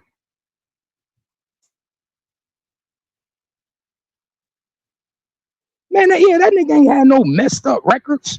That was a fucking lie. He tried to tell us like we was stupid. For some reason, criminals be thinking they smarter than us. I'm gonna keep it real. For some reason, criminals be thinking they smarter than us. He said the dumbest shit.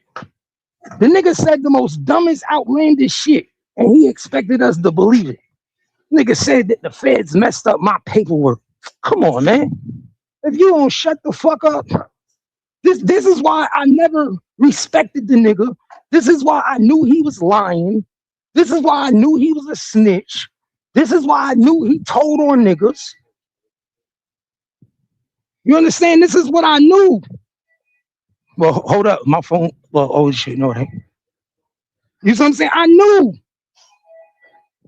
1 + 1 wasn't equaling 2 with that nigga.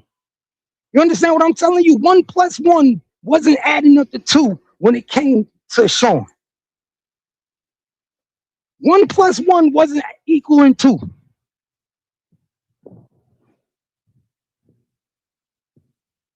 I know what time it is with that nigga. That's why I said all you gotta do is pay attention, y'all. All you gotta do is pay attention. You said you used to think you had a studio at your crib.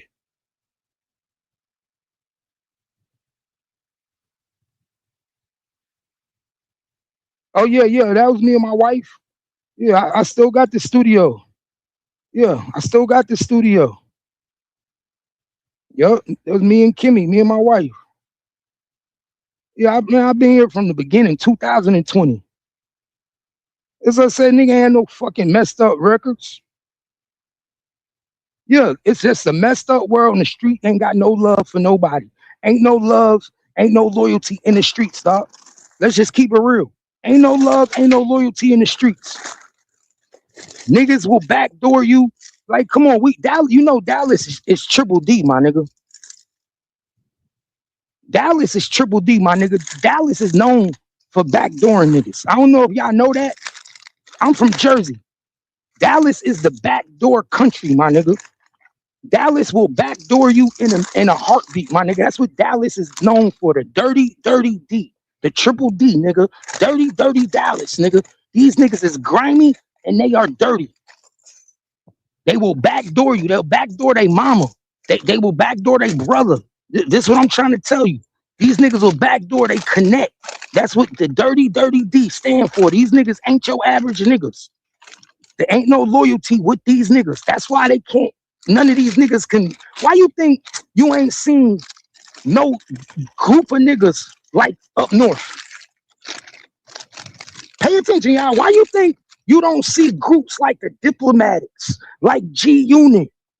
Why you think you don't see that type of camaraderie down south, like we have up north?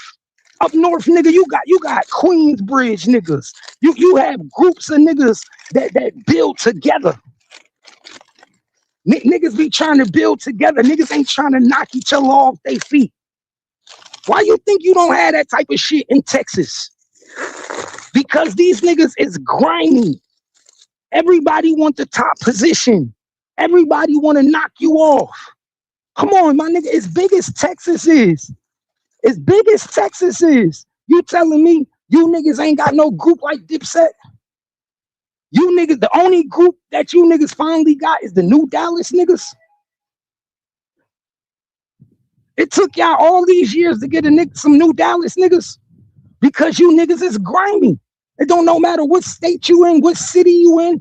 These niggas down south is grimy. So you can't get a group of 10 to 15 niggas together and get them all to support each other. You understand what I'm saying?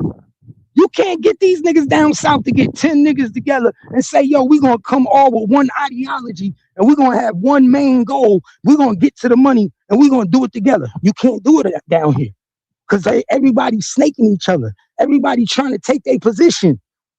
Everybody greedy. Everybody grimy. Up north, we some players. Tony, you know what I'm saying? Up north, we some players. We some Max, niggas, some G's. Niggas down here trying to scrape your plate. Niggas trying to eat your food. Like that's just the truth. That's why when you go up north, you're gonna see a G Unit. You're gonna see a Wu-Tang Clan. You're gonna see the Onyx. You're gonna see Mob Deep. You're gonna see Method Man and Redman. With some other groups. You're gonna see Terror Squad. You're gonna see D Block. Like you said, up north, we got that type of camaraderie where we want to build together. Down south, as big as Texas is, my nigga, and all the money out here, nigga, it should be plenty of groups like that. Niggas should be deep.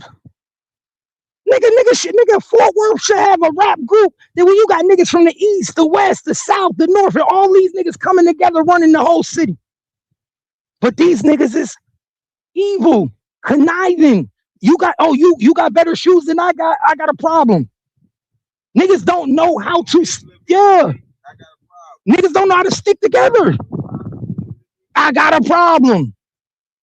And that's the problem where niggas don't understand. If everybody got the same ideology, you win. Down south, it's hard to get niggas on the same ideology because most of these niggas ain't never graduated high school. They got a 3rd grade reading level. So you're never going to get these niggas on the same ideology because their ideology ain't even on point. You dealing with niggas that you like, I love, but the nigga really fucked up in their head. Yeah. Niggas is fucked up. Niggas is fucked up. That's why. And what wasn't Pimp C saying that same shit? Wasn't Pimp C saying that's why we can't get money because we can't get a bread truck? Hold on, I'm busy right now. I'm good. I don't smoke just anything. I don't smoke. I don't give a fuck if it coming. I don't know what it is. I don't smoke just anything. That's just me, dog. That shit could be coke in the bottle.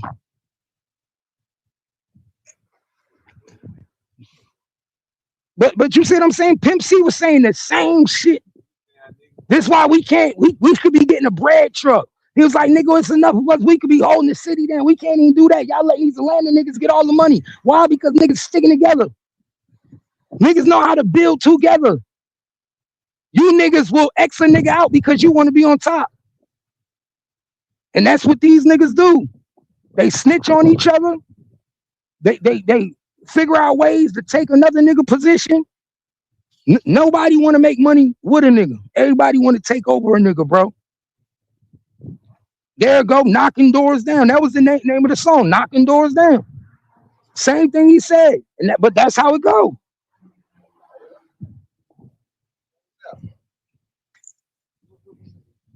That's why you can't trust nobody.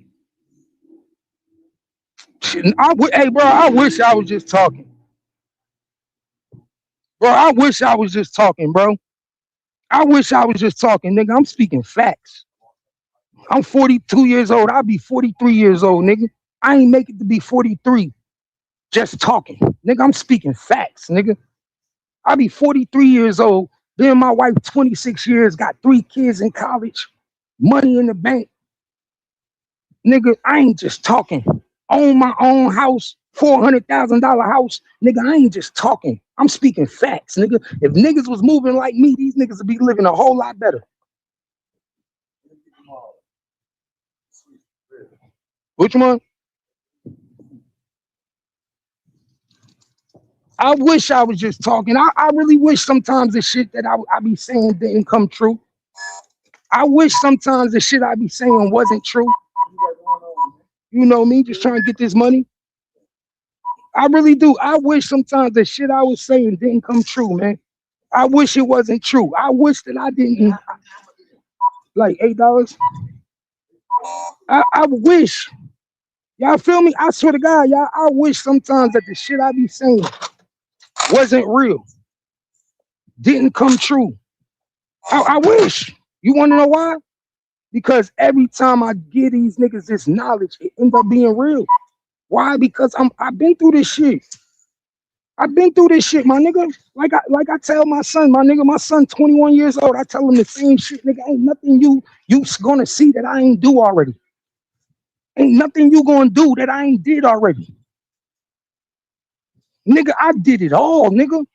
I done lived to be 20 twice, nigga. I'm 43 years old. I done lived to be 20 twice. I was that nigga in my 20s. I was that nigga in my 30s. And I'm that nigga in my 40s. I was that nigga all my life. Like I tell niggas, man, you look my name up. It don't matter which alias you look up, my nigga. I'm that nigga in every alias. You look up Sincere, I'm that nigga. You look up Sincere 1 Star, I'm that nigga. You look up Keith Hodge, I'm that nigga. In every alias and every real name, I'm that nigga. Ain't no mystery in my history and ain't no fake pumping, ain't no perpetrating. Everything I say, I done did. That's why I look at these niggas like, come on, my nigga. These niggas need deals to live my life. I put that on my life, on my kids. These niggas need record labels. These niggas need contracts. These niggas need all types of shit to live my life. I don't need that to live their life. Nigga, I pull up to my shit every day. Big ass house. You feel me? I don't know about these niggas. I'm not Sean G. I don't wear nobody jewelry. I'm not Sean G. I would never be wearing Mo3 jewelry. Nigga, I would have never been wearing my nigga jewelry. No little nigga jewelry. Nigga, he would have had to buy me my own shit. Mo 3 would have had to buy me my own shit. Nigga, I would have never been, you would have never caught me wearing that nigga old shit. That's how I know what type of niggas these niggas is. Let's keep it real. That's how I know what type of nigga you niggas is. I would have never been wearing Mo 3 old jewelry. Nigga, you crazy as hell. Nigga, you gonna have to put me on, nigga. Either put me on or don't fuck with me. Nigga, I'm not wearing your old shit. Everybody know you was wearing that shit. Everybody know that that's your chain. Everybody know that that's your clothes. Nigga, I'm not wearing your old clothes. Nigga, I'm not wearing your old hand-me-downs. Get the fuck out of here.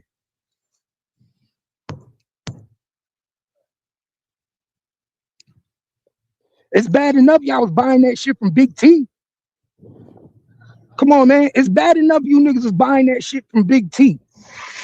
But you're not gonna have me wearing your hand-me-downs. So that's why I say, on one hand, I understand why these niggas ain't got no loyalty. How you gonna have loyalty to niggas that don't even know how to treat you? So, on one hand, I understand how these niggas don't got loyalty, because you gonna only show loyalty to niggas that know how to treat you, bro. You only gonna be loyal to niggas that know how to treat you. You know how to feed niggas. That's why I say everybody can't be a boss. Being a boss ain't for everybody. Not everybody know how to treat you. Not everybody know how to handle up. Not everybody know how to feed their people. Not everybody know how to take nigga. No, man, you don't even take your nigga shopping. Get him some clothes. Buy that nigga some jewelry so he ain't even gotta wear your jewelry. Everybody around you supposed to have their own shit. Nigga, you ain't never supposed to have my shit on. Just like with Murder Gang PB wearing motherfucking what's the name jewelry. I look at that nigga crazy. When I be seeing Murder Gang PB wearing Big X the Plug jewelry, I be looking at this nigga like, what type of niggas is you niggas? Maybe I just been a boss too long. But I would never be wearing nobody jewelry. Like, to me, that's a sign of a bitch. Like you my bitch. You wear my jewelry. Put this on. That's a sign of a bitch. I would not be wearing nobody else's jewelry. I want my own shit. I want my own money and I want my own jewelry. Nigga, I'm not wearing your shit. Only person wearing my jewelry is my son. That's the only nigga I let touch my jewelry. Nigga, my son touch my jewelry, wear my shit whenever he want. But I be damned if I be wearing a grown-ass man jewelry. It's not happening, bro. I'm not wearing no grown-ass man jewelry.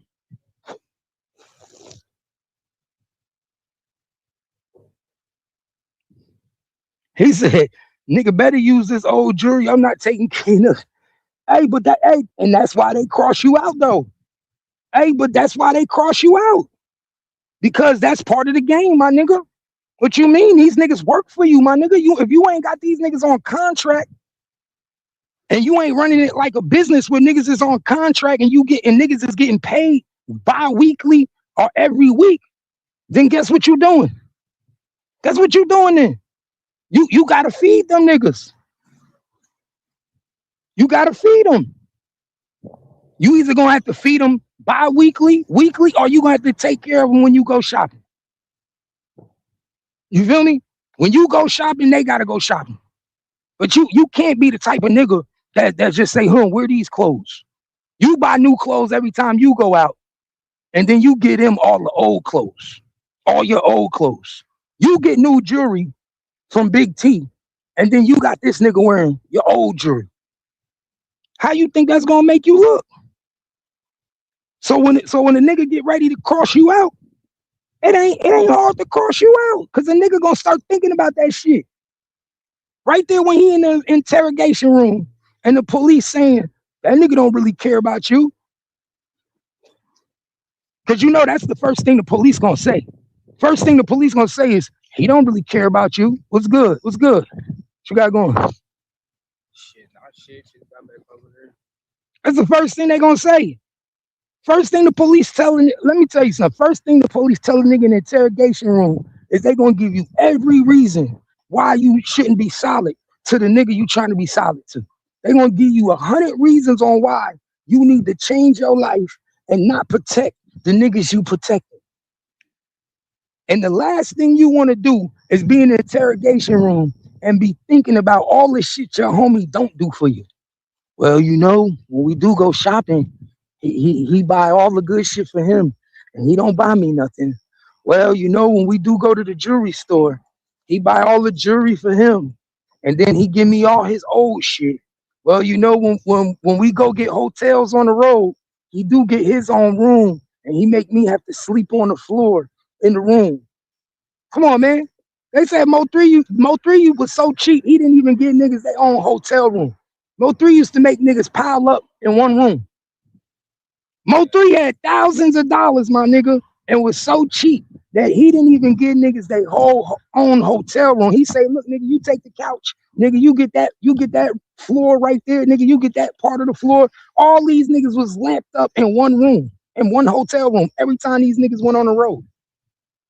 So when you start doing shit like that, you not feeding your soldiers properly, it's easy for them niggas to turn on you.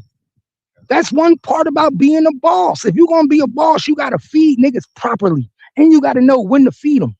It's just like a dog. If you got pit bulls, right? You know when your pit bulls start getting angry when they getting hungry, right? Yeah. Same way. When your soldiers start getting rattly and your soldiers start look like they getting dirty and they look like they need to be cleaned up, or they start getting angry and they start being defiant, you know they need to be fed. Niggas the same way. You got to feed your street niggas the same way you do your dogs. What it do? What it do? That's what I'm saying. You got to feed niggas the same way you feed your dogs, my nigga. Ain't no motherfucking difference. You see when them niggas getting hungry. You see when your niggas starting to be defiant and they want something. When niggas start asking you for shit, you see when niggas start saying, yo, my nigga, I need something. Niggas act like they don't be knowing the difference. You feel what I'm saying? Like, real talk, y'all niggas be acting like they don't know the difference. Niggas know the difference. Niggas choose. Let me say that again. Niggas choose not to do right by their people. And you get away with it for so long. What's the first thing Rainwater said? Oh, he was cheap. He was cheap. He was cheap. So I've been saying that from jump. I've been saying Mo3 made it easy for them niggas to cross him. Remember, I said it. I said Mo3 made it easy for Sean G to cross him. Why? Because Sean G was hungry. What up, bro? Sean G was a hungry nigga. Sean G was more hungry than anybody, my nigga. And you could tell from his pictures. When I look at that nigga pictures, I see a nigga that was living bummy and hungry. I don't see no nigga that was doing his thing, getting money. I see a nigga that was wearing another nigga clothes and wearing another nigga jewelry. That's what I see. And to tell you the truth, it's kind of sad to me. I ain't even gonna lie to you. It's really kind of sad. Because ain't no grown man supposed to be living in another nigga's shadow. And it's almost like the nigga was living in his shadow. Like it's almost like the nigga was like wanting to be this nigga. Like, yo, let me wear your chain. They're like, let me wear your chain. Can I wear the shirt you just wore yesterday? Like, my nigga. That nigga probably was wearing Mo3 clothes and Mo3 didn't even wash it. Imagine a nigga wearing your shirt and you ain't even get a chance to wash it yet. Word is bone. Imagine a nigga wearing your shirt and you ain't even get a chance to wash it yet. Didn't even get a chance to wash that shit.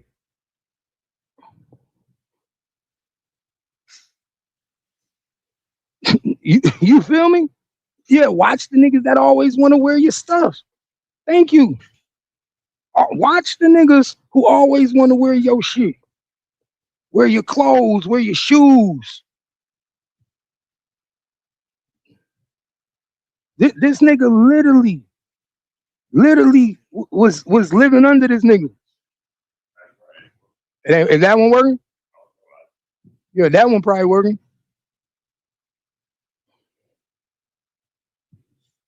Yeah, that nigga wanted to do everything he did, man. Come on, man. Y'all better pay attention.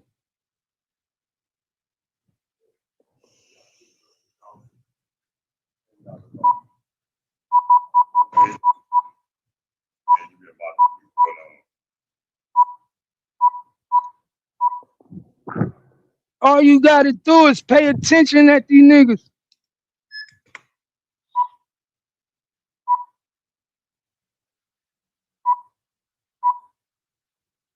Said pay attention to the world that comes out. The words that come out their mouth. You could tell when they jealous and envy you. Nah, for real. Bro, you could tell this nigga envy Mo3 by the way he acted after Mo3 died. Like, I'm gonna keep it real with y'all, bro. Anybody that's in this Mo3 sector that was around from the beginning to the time that he came in this sector, you can literally tell that this nigga envied and was jealous of Mo3 by the way he acted in this sector, my nigga. You could tell that he was jealous and envied Mo3 by the shit he did.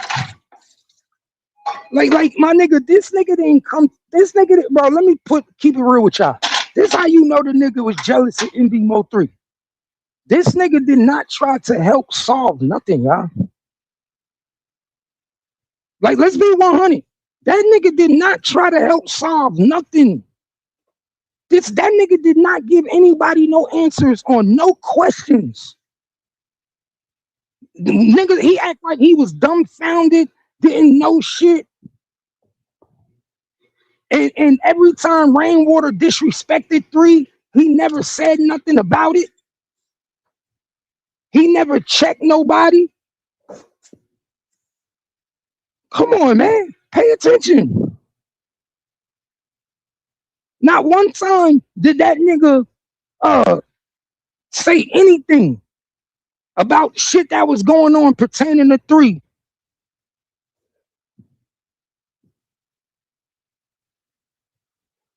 With Rainwater.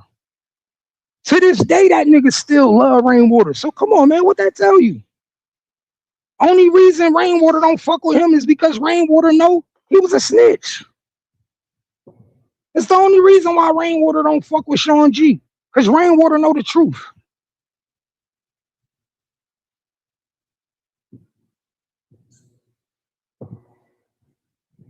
That nigga was collecting money in Mo3 name. Come on, man. This nigga was on YouTube collecting donations in Mo3 name. In his kid's name. Knowing damn well he wasn't giving no money to the family. This nigga was on this bitch trying to act, bro. The nigga literally was on this bitch using Mo3 name for fame. Like, come on, my nigga. He did the same shit everybody else do. And then get on here and say, don't talk about my partner.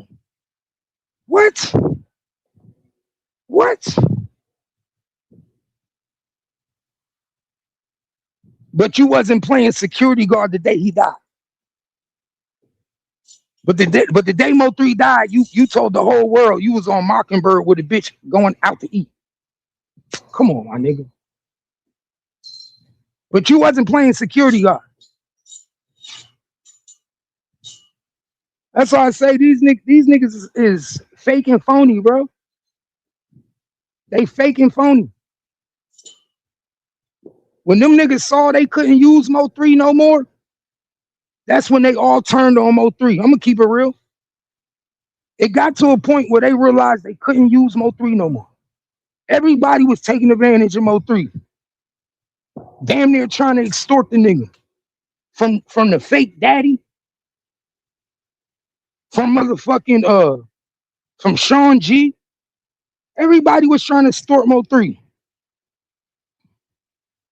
All these fake ass street niggas in Oak Cliff trying to extort Mo3 to make him think, without me, you can't come to Oak Cliff. This nigga paying the fake ass daddy bills. Come on. How fuck you paying for this nigga shop for? Mo3 paying for this nigga shop. Come on, man.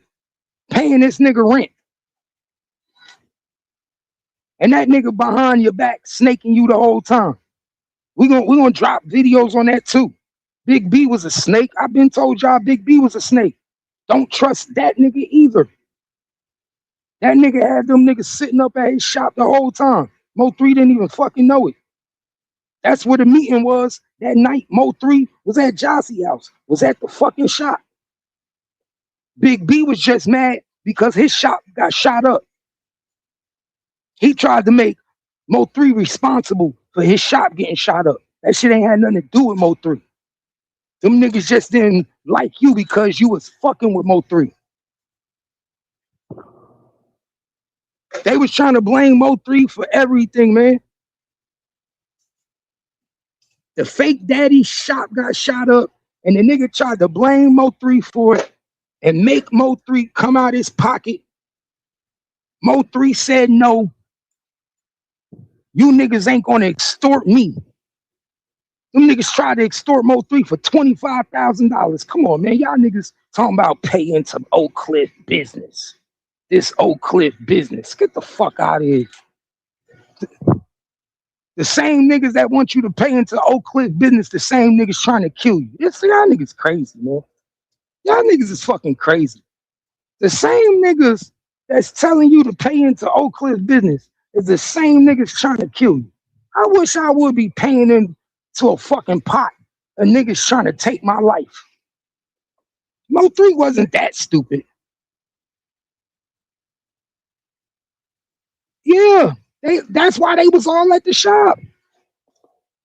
That's why they was all at the shop that night. That's why they was all at the shop that night, at the pop shop. Keywan was at the shop. Sean G was at the shop. Big B was at the shop. Devin Brown was at the shop. All them niggas was at the shop that night. All of them.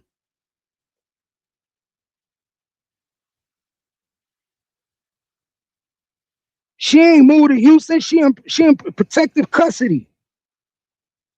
She ain't moved. She in protective custody in Houston. That's called protective custody. That's what that's about. That's protective custody, man. She's in protective custody, getting taken care of by my tax dollars, by victim assistance. My tax dollars is paying for her rent right now. How you doing? She getting victim assistance.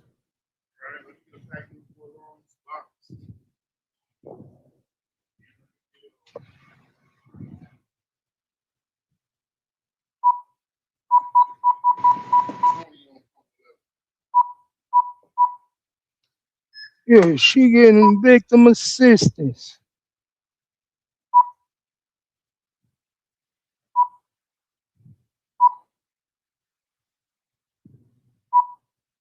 Yes, sir.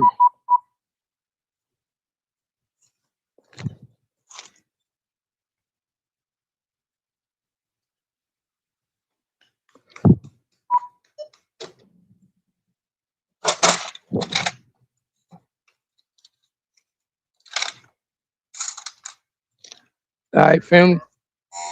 You already know. Yeah, man. Man, she getting that victim assistance, and that victim assistance is paying for her bills. And they moved her out the city. She told them she was afraid for her life. She told them that she was scared for her life. You know what I'm saying? She told them they were scared for her life, so they had to move out the city because she might be testifying in against Devin Brown. See, but she thinks she's slick because let me tell you about her. If she don't testify against Devin Brown, because now she trying to act like she got cold feet. Now she trying to act like she got cold feet. If she don't testify against her baby daddy, she going to jail. Please believe it. Please believe it. If she don't testify against her baby daddy, they are going to implicate her. If she don't testify against her baby daddy, please believe they're going to make sure that when they go to trial, when they go to take Devin Brown to trial, they're going to make sure that they give up all the information on Devin Brown about her. and what she did and what her role was. See, but let me tell you something. How she thinks she slick. Let me tell you why she thinks she slick. Because this what she doing. She thinks that by Devin Brown taking a plea bargain, she don't got to testify. Let me tell you something. Because this is the whole trick in what these niggas is doing, man. She snitched on her baby daddy, right? And we know she snitched on her baby daddy. And she snitched on her baby daddy so she wouldn't be implicated. She snitched on her baby daddy because she didn't want to be implicated and she didn't want the world to know that she set up Mo 3. But we all know she set up Mo 3. We not dumb. Everybody knows she played a part. But by her snitching on her baby daddy, guess what that does? That makes him automatically have to take a plea bargain. And if he take a plea bargain, then guess what?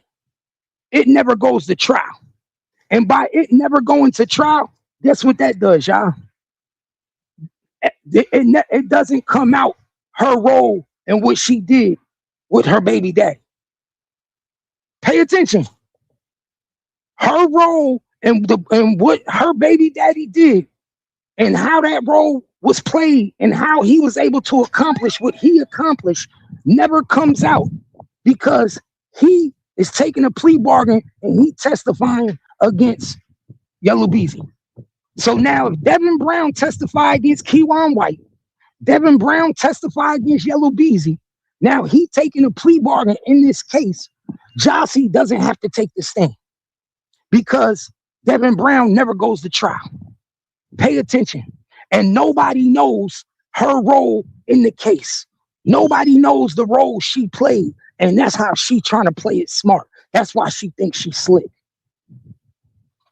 That's why Jossie thinks she's slick. Because as long as Devin Brown take his plea bargain and he don't never go to trial, then you'll never really hear the information and everything that pertains to Jossie. I'm putting you on game. I'm putting you on game. I'm telling you, I know how the system works. That's why Jossie told Devin Brown, you got to take a plea bargain. Because I don't want to get on the stand. And if I get on the stand, then they're going to know the role I played. Pay attention. Pay attention, y'all. That's why she know Devin Brown got to tell. That's why Devin Brown is a witness in the case. Because Devin Brown won't go to trial. Devin Brown will never see the trial room. He won't never see the court. And you'll never know all the information pertaining to Jossie. Even though we know the truth. All right, family. Even though we know the truth, y'all, we know the truth. You feel me? Exactly. To face your accuser, you got to go to trial. For us to know everything pertaining to his case, we would need Devin to go to trial. And for Devin to go to trial, we will find out everything about Jossie. Because if Devin go to trial and he don't take a plea, then everything comes out with the phone calls that was happening from Jossie to Devin.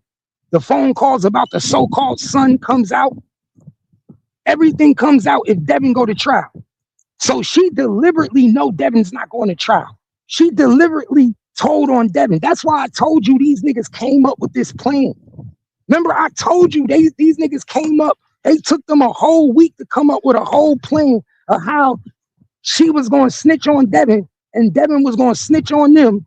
And then Devin don't got to go to trial and nobody will never know she played a role in the fucking killing of Mo3. Nobody will never know she played a role in the killing of Mo3 because Devin snitch on everybody and Devin don't never go to trial. He take a plea bargain. So you never really know what the fuck she did. It'll never come out. It'll never come out. Because unless he go to trial, you'll never see his phone records. They'll never talk about who he was talking to that night. They'll never talk about the phone conversation with the son. The son will never have to get on the stand. Pay attention. This is all a play. This shit was all orchestrated. They orchestrated this whole shit in 1 week. From the time Mo3 died, she literally didn't fucking call the cops until November 29th. Mo3 died on the 20th. She went to the police the 29th. $3. It was all orchestrated. All you gotta do is pay attention. Anybody in their right mind know what's going on. Why you think we didn't see Devin Brown doing pretrial? All right. Why you think Devin Brown wasn't at the pretrial hearing, y'all? Why you think the only people that was at the pretrial hearing was Yellow Beezy, Keywan White, and that's it? What it do, family? Why you think the only people that was at the pretrial hearing was Keywan White and Yellow Beezy? Why you think Devin Brown wasn't there? Pay attention. Pay attention. I'm giving y'all game. Devin Brown wasn't there, bro. Devin Brown wasn't at the pretrial.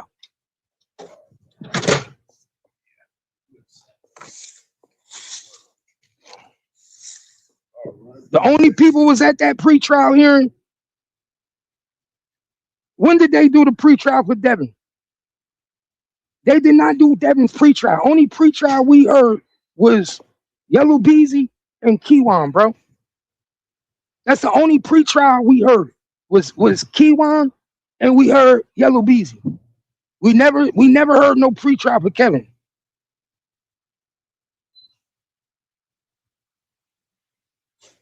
Oh, he was there? Okay, he said he was there.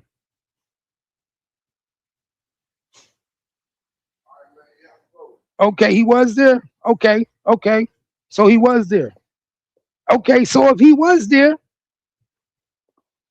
if he was there, so he got to be the one to tell everything. If the only way we don't hear nothing about her is if he tell on everybody. And I'm pretty sure Devin Brown, Devin Brown's on the state witness list. Devin Brown's on the state witness list, so we know he's snitching. We know Devin Brown's snitching. He's on the state's witness list. So if Devin Brown don't never go to trial, pay attention. Same thing happened in the Young Dolph case. Same thing happened in the Young Dolph case. Everybody went to trial except for Cornelius Smith. Pay attention, y'all. Same thing happened in the Young Dolph case. Everybody went to trial except for Cornelius Smith, the nigga that was snitching on everybody. He was snitching on Govan. He was snitching on Straight Drop. Cornelius Smith never went to trial. That's the same thing Devin Brown doing. Devin Brown is never going to go to trial, y'all. Devin Brown is going to testify in Keywan case, and Devin Brown is going to testify in Yellow Beezy case. Pay attention. And that's why we will never hear about the shit with Jossie. We will never hear about Devin case. That's why we will never be able to fully uncover Jossie role in the Mo3 death. Only real street niggas will be able to be like, yo, we know she played a part. We know the part she played. But niggas will never really know the truth in the paperwork because he ain't gonna go to trial.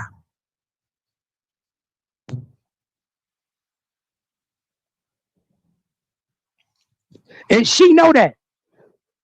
She know that.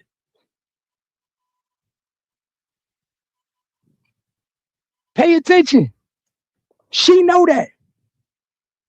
She know that. Jossie know that nobody gonna know the real truth when it comes to her and her son and the role she played in Mo3 death because Devin is never going to trial.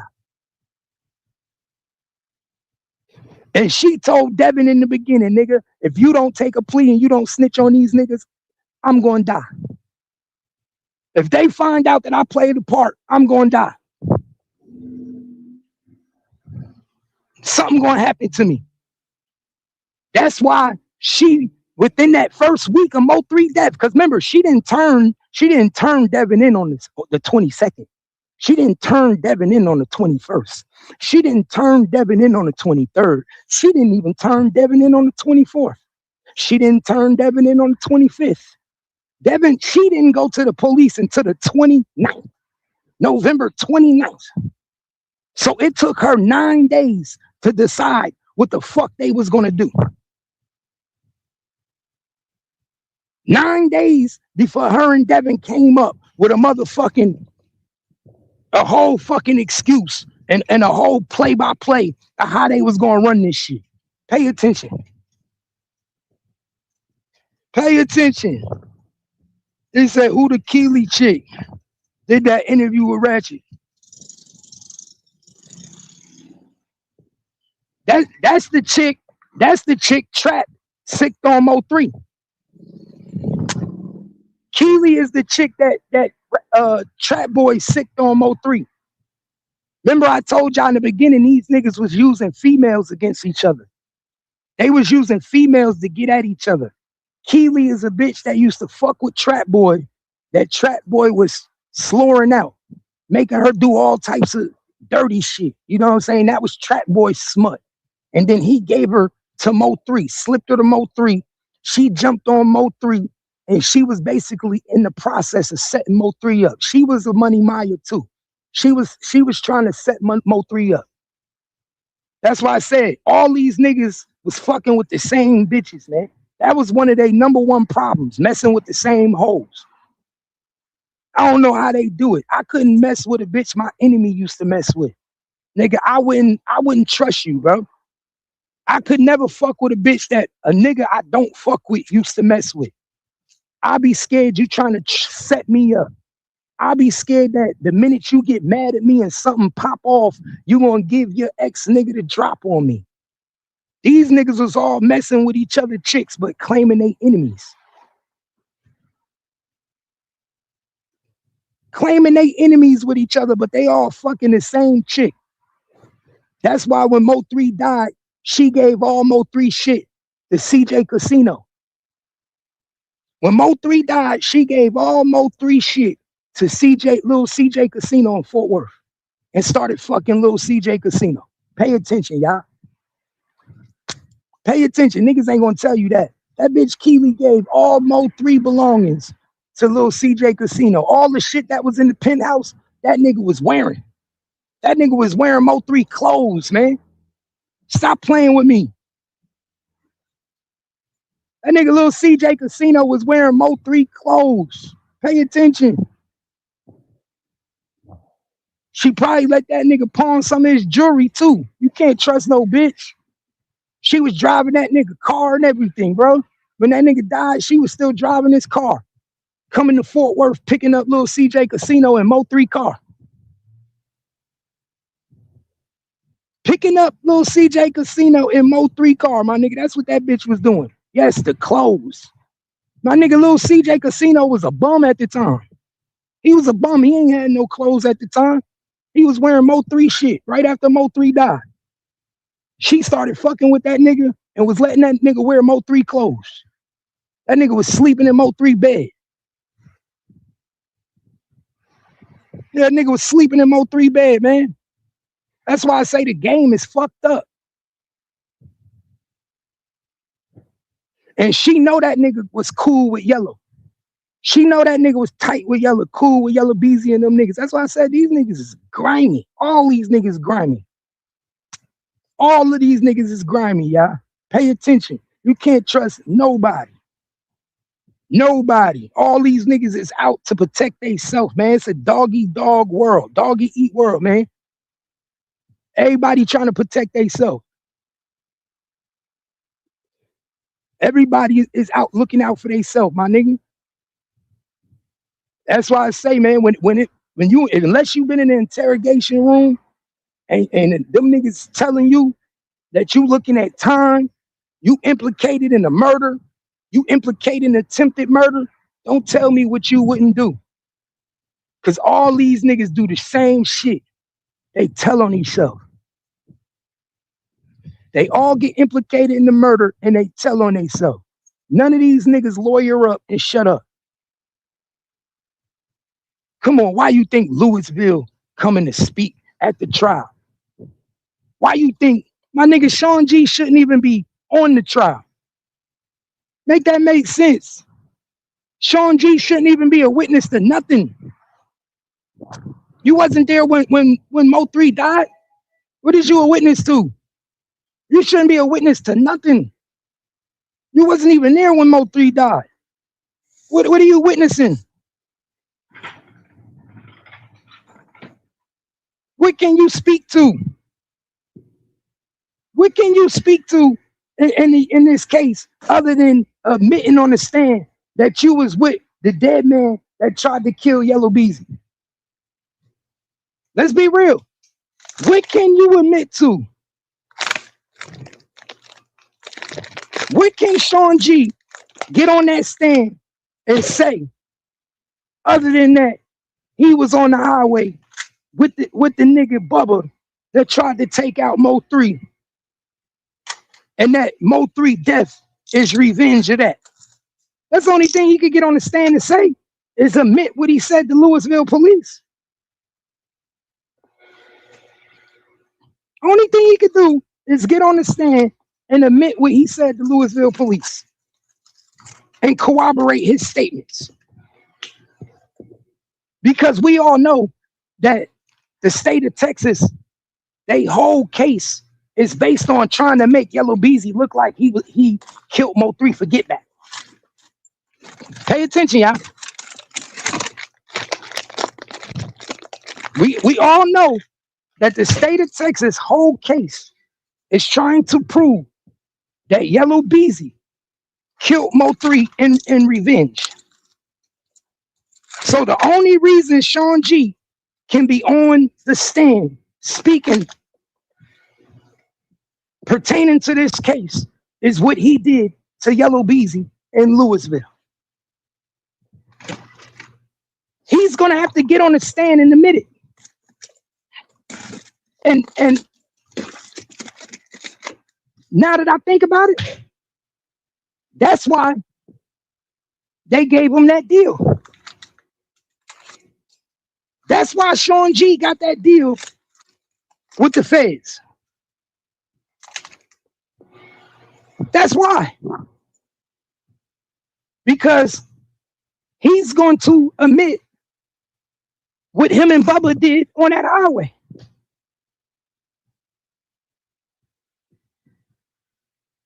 He's going to admit his role in the attempted murder of Yellow Beezy. And the state is going to try to put up a case to prove that that's why Yellow Beezy killed Mo 3. Because of what happened to him on the highway. We all know what the fuck about to happen. I knew all this. I knew all this, bro.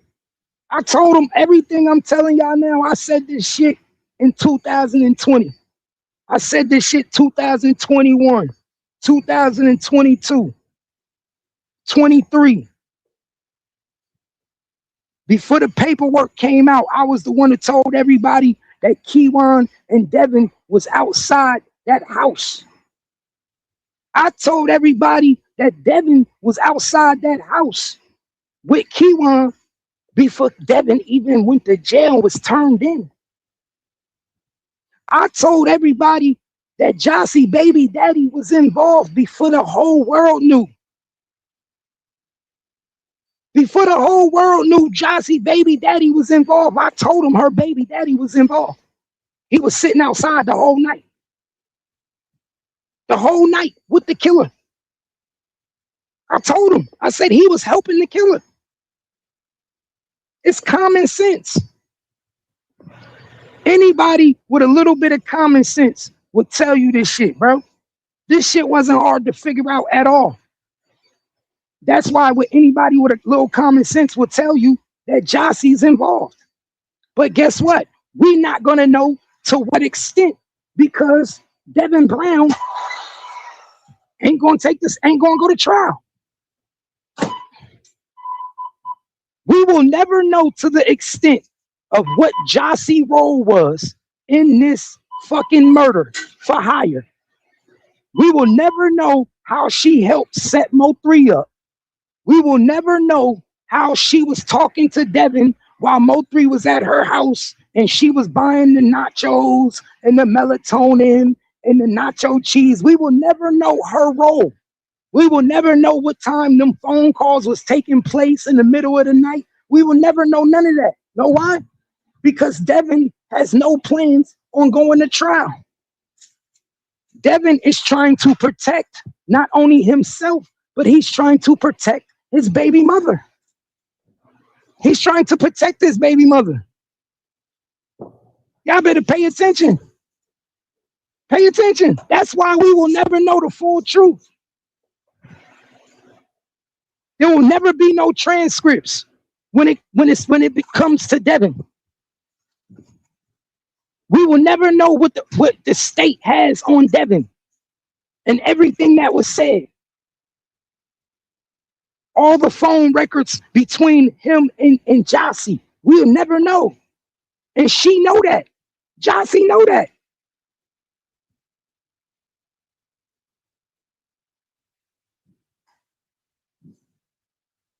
Jossie know that. Jossie know that they will never know, my nigga. And we will always be guessing. And people will always be saying, we know you set Mo3 up. We know you set Mo3 up. She know that it will always be a big guess. Because as long as Devin doesn't go to trial, then nothing that she did comes out. What it do? Yeah, as long as Devin never goes to trial, then Jossie is safe. She's safe. And guess what? That's how the state of Texas wanted it. That's how the state of Texas wanted it. They used Jossie against Devin. They told Devin, nigga, if you don't work with us, if you don't snitch, your kid is gonna be without two parents, nigga. If you don't work with us, the state of Texas, your son gonna be out a mama and a daddy. What you want to do? You want to work with us or not? That's what they told Devin. What you want to do?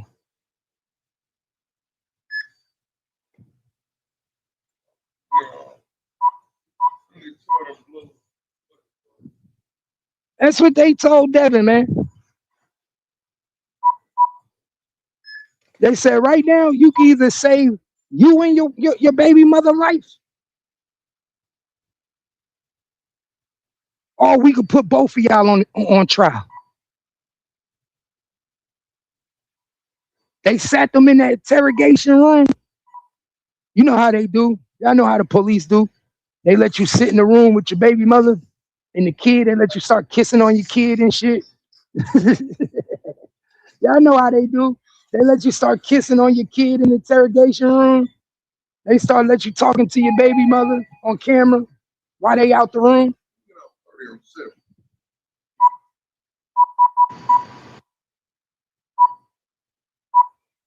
And she told him, Devin, tell him everything, Devin. You got to, Devin. They're gonna put me involved, Devin. Please, baby daddy. Tell him, help him. They know you called my phone that night. Baby daddy, they know you called my phone. They know everything, baby daddy. They talking about charging me too. They talking about charging me.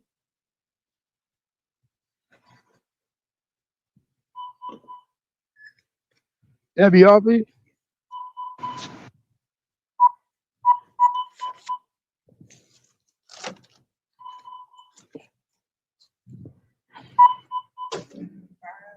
Mm-hmm.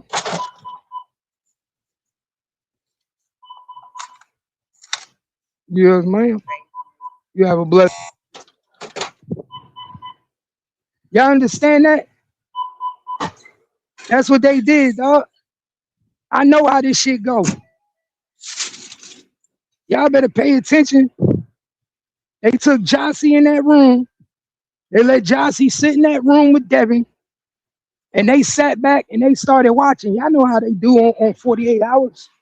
And they let them sit in the room, and they told Jossie, you better convince that nigga to snitch and to talk. Right now, he acting like he don't want to talk.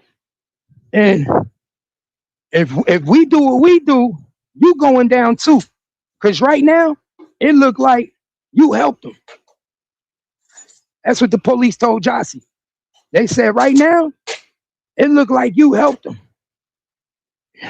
And if we could corroborate, if we could corroborate that you was on the phone talking to him and these phone calls was made to you, then you helped set this shit up with Devin.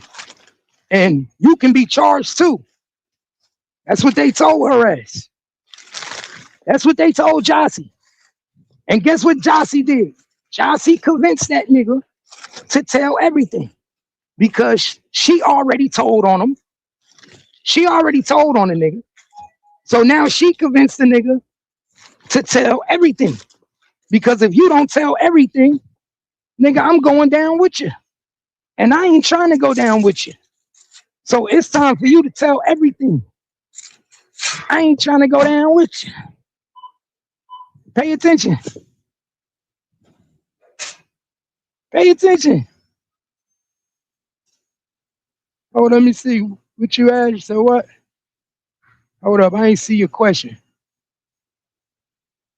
Hold up. Hold up. Give me 1 minute.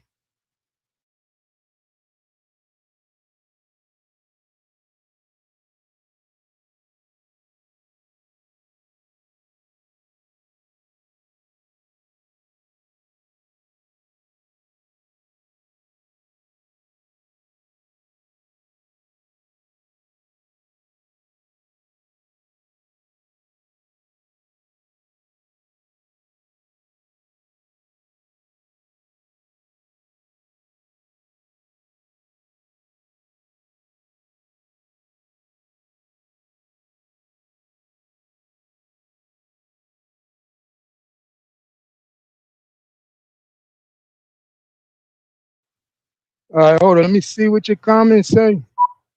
Oh no, I'm talking. Let me see you say.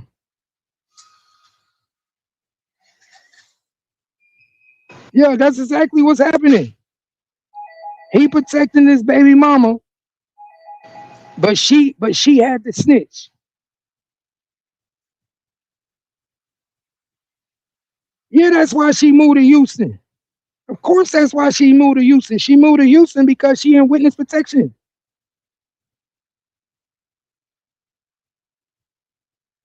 She in witness protection. They said she screwed everything up by having them kids there.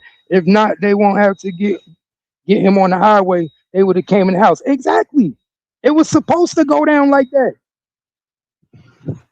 It was supposed to go down like that, y'all. They were supposed to get him in the house. That's what they were supposed to do. They were supposed to run up in the house and get him. She messed that up on purpose because she got cold feet at the last minute. Let me say that again. She got cold feet at the last minute. Keywan White and Devin was damn near about to fight that night.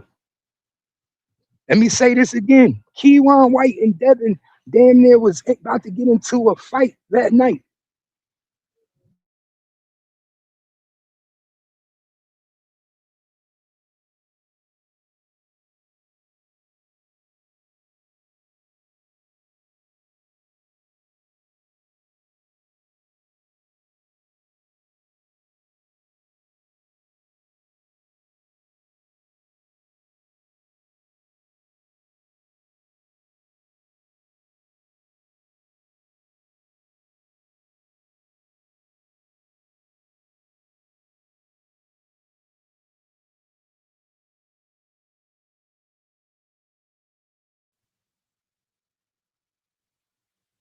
Yeah, they was gonna go up in that house that night, man.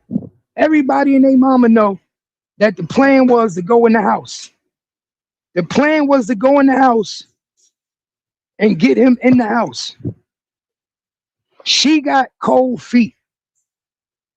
It was supposed to make it look like niggas was coming there looking for Devin and got Mo 3. That's how it was supposed to look.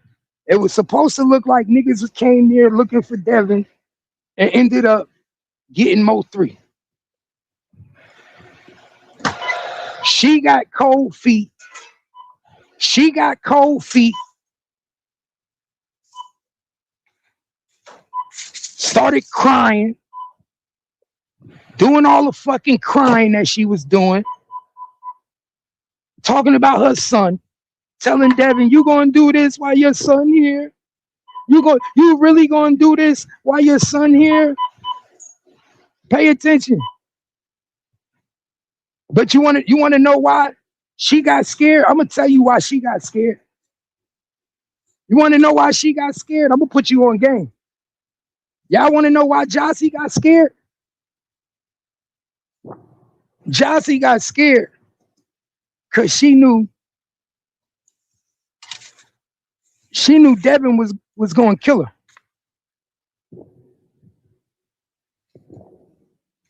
Let me say this again.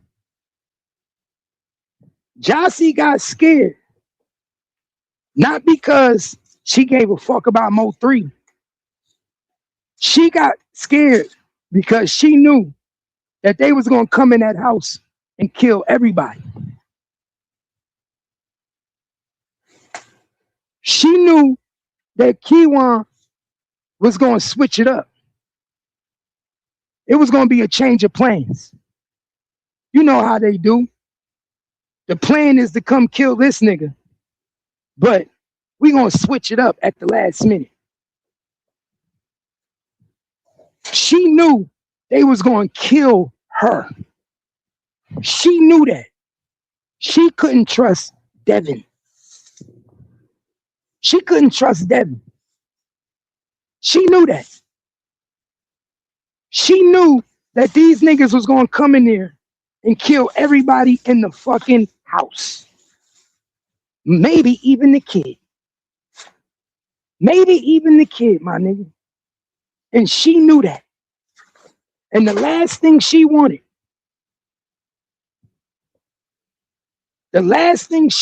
my nigga, was to lose her baby that night. Yeah, everything had to go that night. I'm not no dummy.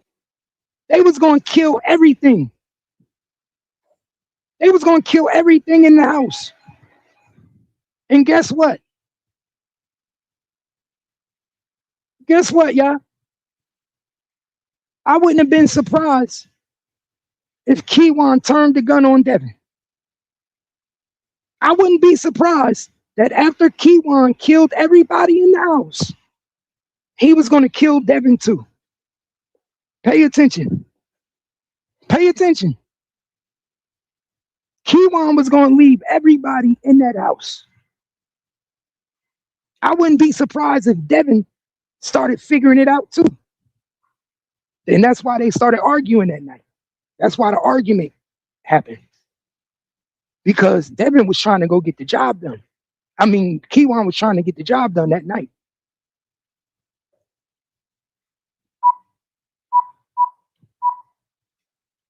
That night. That's why it was never supposed to make it to the highway. 275.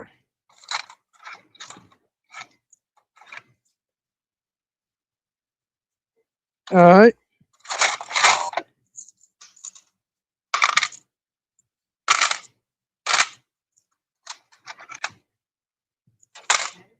How are you too? It was never supposed to make it to the highway, y'all. I don't think y'all understand. Oh, Devin is telling it. Devin telling everything, man. Devin telling everything. But I don't think y'all understand. It was never supposed to make it to that highway. I don't think y'all understand the arguments in the fight that happened outside Jossie house, man. I don't think y'all understand the argument in the fight that happened outside Jossie house. Why do you think Keywan was seen on camera? Come on, man. I'm giving y'all a game. Why do you think Keywan was seen on Vanessa's camera?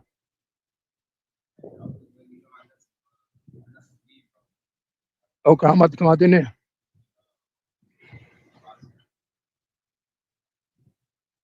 Why you think Keywan was seen on Vanessa's camera, y'all? See, y'all gotta pay attention. Why you think Keywan was caught on camera? Because Keywan was about to go do the job, nigga.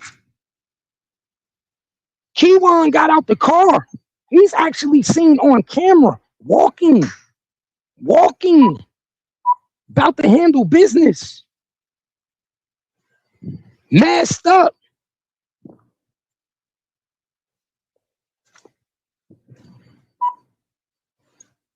Masked up.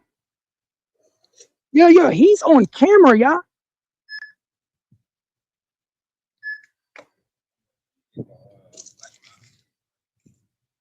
Just one. Pay attention, y'all. That's why Keywan and Devin was about to fight that night. Ain't no. Oh, the Sweet Plaza? That's why Keywan and Devin was about to fight that night.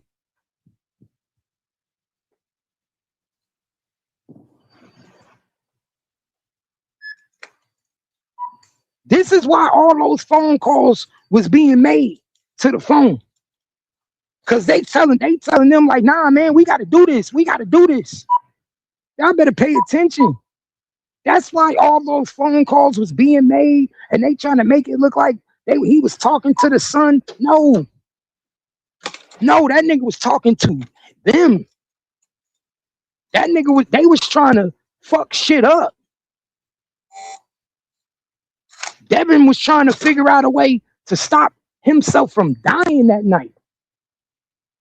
Devin was trying to change the plans. Devin didn't want Keywan going up in the crib that night because he knew everybody was going to die. Come on, man. Y'all got to remember, Devin from Chicago. He's not a dummy. Devin from Chicago, where them niggas be drilling too. Devin knew what was about to happen. He knew he was being set up. Come on. I know we not going to think. I know for 1 minute we don't believe Keywan's smarter than Devin.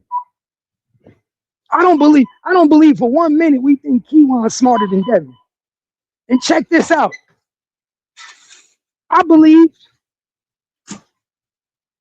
that Detective Barnes told Devin they was going to kill you.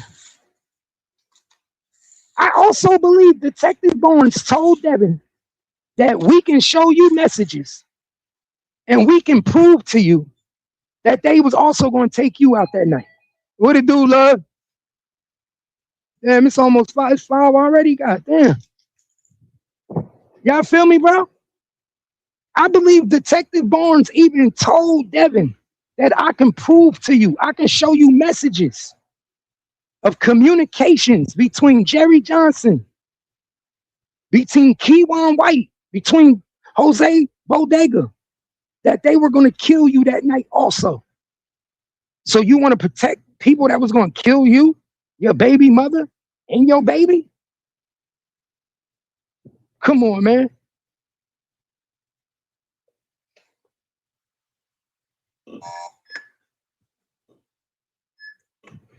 Come on. That don't even make no sense, gang. Y'all shit a lie, man. Shit a lie.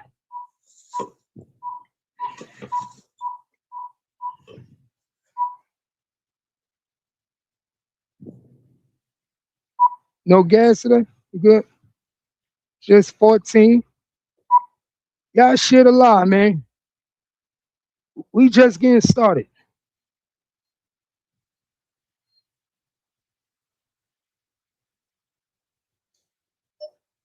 You already know, love. So pay attention, y'all. Niggas think I'm joking. Pay attention.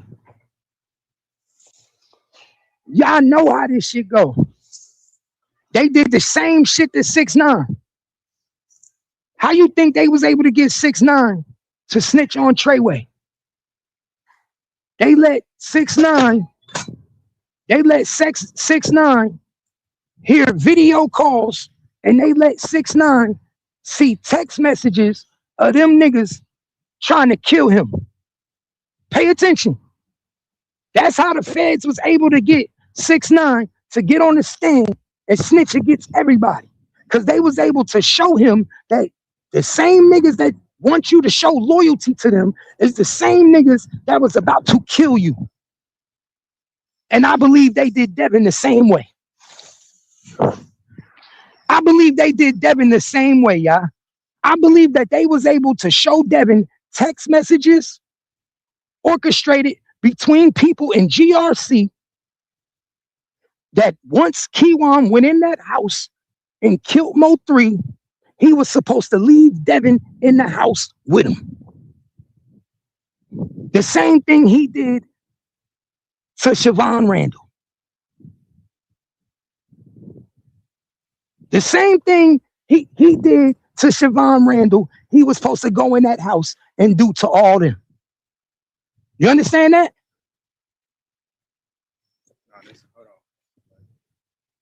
The same way he did Siobhan Randall, he was supposed to do to Mo3, to the kids.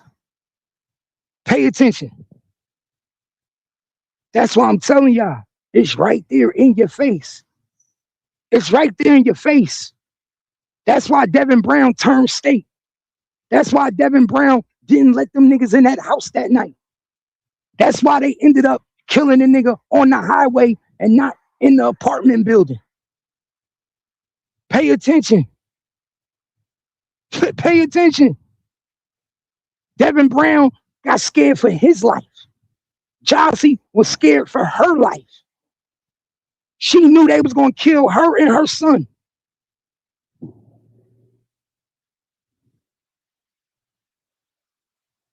Said no wonder they kept putting them with that under. It's plain and simple. It's plain and simple.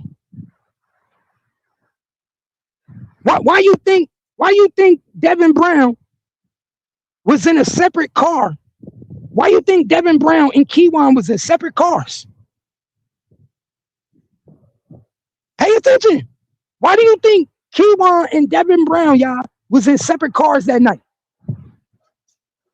Why you think they was in separate cars that night when they was sitting outside the house? Because one of them niggas wasn't leaving with them. Keywan wasn't going to let Devin leave with him. That's why they both was in separate cars. That's why in the paperwork, it say in the paperwork that they track both of them following Mo3 GPS on the highway in separate cars.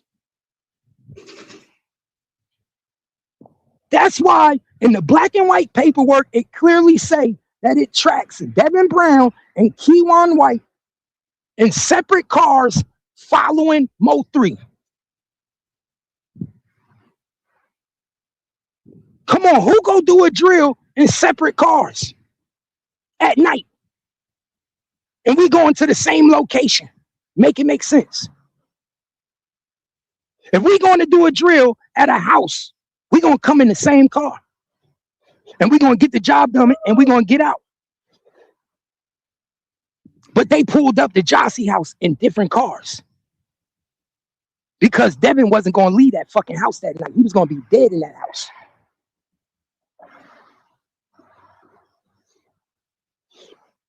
They told Devin, either you going to kill her and that kid, or you got to die too. It was supposed to be 4 bodies in that house. It was supposed to be Jossie body, Mo3 body, Devin body, and a baby's body. It was supposed to be found in that house. It was supposed to be 4 bodies found in that house. The next day, It was supposed to be 4 bodies found in that house, and it was supposed to be looked on the news as a home invasion. Mo 3 was supposed to die in a home invasion, and nobody was supposed to know who killed him. Because Mo 3 was supposed to be dead in there, Devin was supposed to be dead in there, Chauncey was supposed to be dead in there, and the baby was supposed to be dead. We supposed to be trying to figure out who killed Devin and Mo 3. And everybody supposed to be going crazy with their heads in a bunch because people supposed to be saying, what the fuck happened? How the fuck all of them die in one house? And nobody was supposed to know what happened. Nobody was supposed to know what happened. Nobody was supposed to know what happened. It was supposed to be a home invasion, and all them niggas was supposed to die in the crib, and nobody know who was the shooter. But we do know that we would have been looking at something ain't right, because why is Devin there? We'd have been like, something ain't right. Why Devin there? How Devin get killed there too? It was made to look like it was a home invasion, and it was going to be look like somebody came to kill Devin and killed everybody. Pay attention. Everybody was supposed to die. And she knew it. Jossie got scared and Devin got scared. Devin ain't stupid. The Chicago and Devin peeped the play. Let's keep it real. The Chicago and Devin keep the play. Peep the play. He peeped the play. And when he peeped the play, he switched it up at the last minute. I'm keeping it real with y'all. Devin switched up the play at the last minute, y'all. And when he switched up the play, Keywan started arguing. Keywan started tripping. These niggas was about to fight in front of Jossie's house. Trust me, that's what fucking happened. Keywan got out the car. Devin telling this nigga, what are you doing? What are you doing? Don't get out the car. You tripping, my nigga. What the fuck is you doing? Keywan, get out the car. He gets seen on camera because he get out the car. Pay attention. Yeah, Devin lived there. Devin had multiple cribs. Devin was in and out that house, man. Devin could go in that house anytime he want. What baby daddy can't go to their baby mama house anytime they want?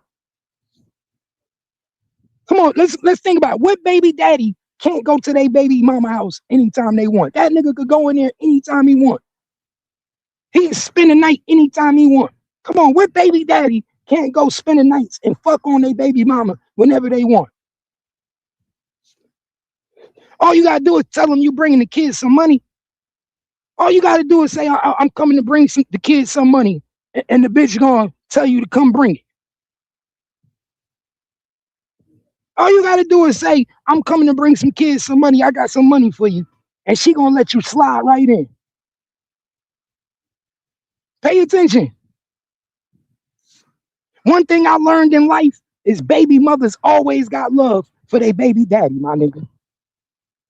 Don't never let a baby mother tell you that they don't got love for their baby daddy. They always do.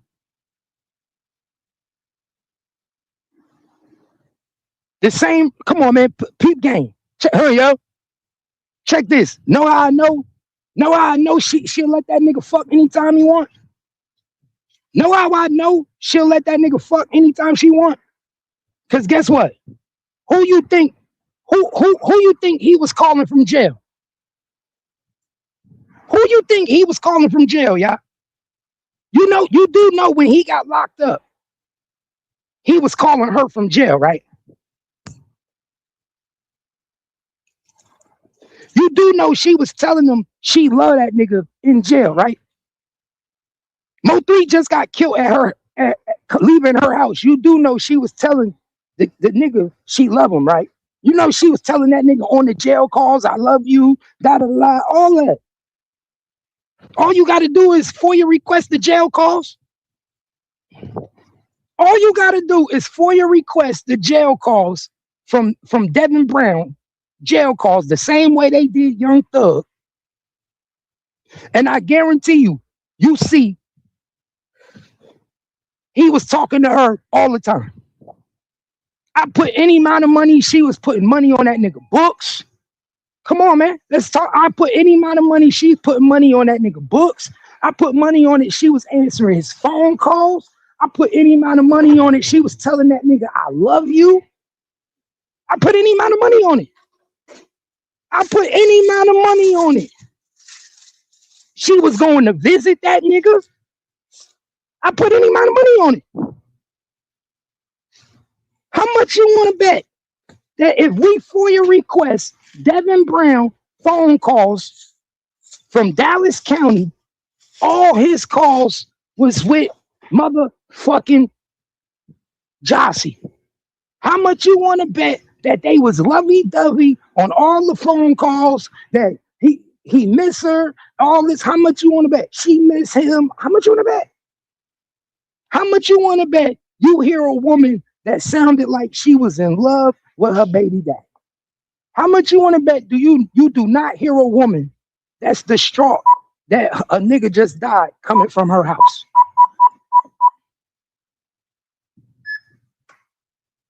Because check this out. If she loved Mo3 like she say she did, she wouldn't even be accepting that nigga phone calls. If she fuck with Mo3 like she say she did, she wouldn't even be accepting his phone calls. She wouldn't put no money on that nigga books. She wouldn't even be trying to be associated with the nigga. It wouldn't matter if that was her baby daddy or not, my nigga. Come on, my nigga, don't play with me. It don't matter if that's her baby daddy or not. If she really fucked with Mo3 and gave a fuck about Mo3 and the nigga just got killed and she know that her baby daddy was involved with a nigga that she was fucking with getting killed, then guess what? She wouldn't even be accepting his calls. She wouldn't be talking to the nigga. She wouldn't give a fuck to associate with the nigga. None of that. None of that. You understand that? The fact that she still deal with the nigga, the fact that she talked to the nigga, the fact that she was telling the nigga she love him, let you know that this shit was all set up from jump. You not still telling the nigga that did your nigga that you was fucking dirty. Come on, my nigga. Ain't no way a female still fucking with a nigga that did a nigga dirty that she was fucking. She was fucking Mo3, supposedly. Mo3 was buying her handbags. Mo3 was taking her on trips. So you telling me that the nigga you was fucking get killed and you immediately on the phone with the killer from jail? You talking to the nigga from jail, telling the nigga in jail you love him? What? Where they do that at? Where they do that at, y'all? Talk to me, cause I never knew they do that. My nigga, I would think that you wouldn't even be answering the nigga calls. I would think that you wouldn't even be fucking with the nigga no more. Like, you wouldn't want to be associated with the nigga. Like, nigga, you just killed the nigga I was fucking with. Why would I ever want to fuck with you again? And you're responsible for taking out a nigga that I was fucking with who was at my house, at my crib. You took out a nigga that was at my crib, leaving my house. But no, she didn't do that. She's still on the phone with the nigga while he in jail. She's still kicking it with the nigga while he in jail. She's still telling the nigga she love the nigga. She's still answering his phone calls. Y'all better pay attention. I guarantee you any amount of money that if we look this shit up, any amount of money, and guess what? It's going to come out. Remember, I always tell y'all, it's going to come out. Remember, I said it. It's going to come out. Somebody is going to FOIA request everything I'm talking about. Somebody going to FOIA request this shit. And when they FOIA request it, because it's all public records, she might not know it. She might not know it. But guess what? All this shit is public records, baby. Every conversation that you had in jail with Devin, it's public records. It's going to come out.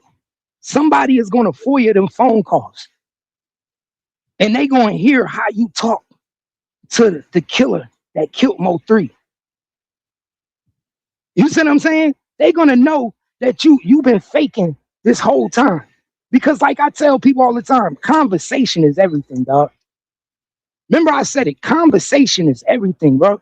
You could tell me that you don't like a motherfucker, and then I could hear how you talk to him on the phone, and I know that you lying. Come on, think about it. How many times you done heard women say they don't like their baby daddy, and then you hear them on the phone talking to their baby daddy, and then you can hear that she still got love for her baby daddy. Think about it, and you can hear it in their conversation, like, "Oh, you still love that nigga. You still want to be with him. You in love." Some of them still tell their baby daddy they love him. Yeah, some still tell their baby daddy they love him. You understand that? Mm. There's no way I can do anything. Everything already done. You understand that, y'all? You understand that? Motherfuckers get on the phone with their baby daddy. "Yeah, I love you." Come on. They definitely record them phone calls. The phone calls definitely gonna come out. She knows she in love with the nigga. She knows she was talking to the nigga crazy while he was in jail.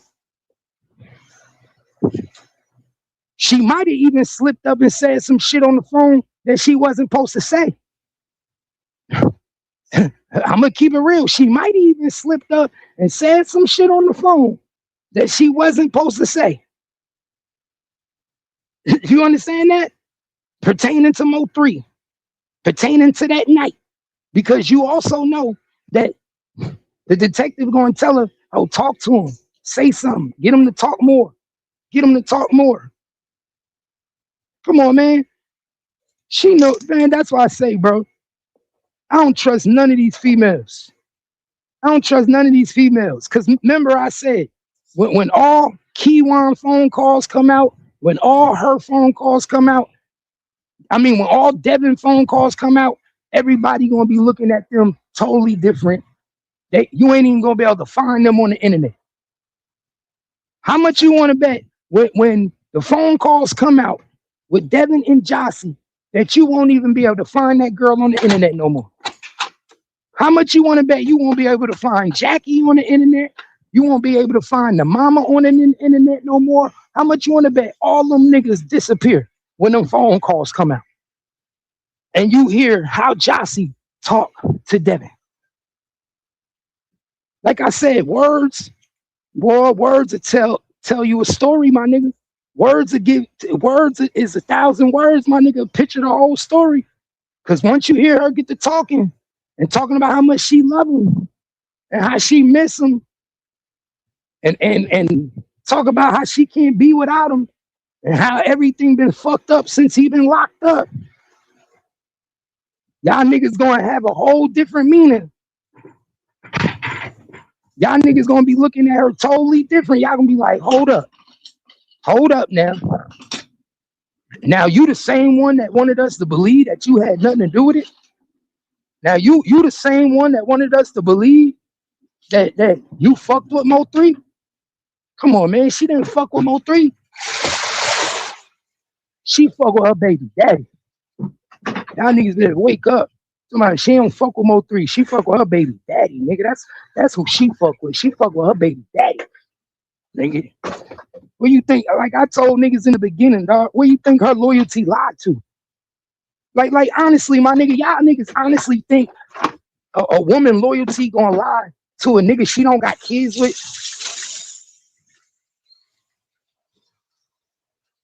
Like for real, y'all honestly think that a woman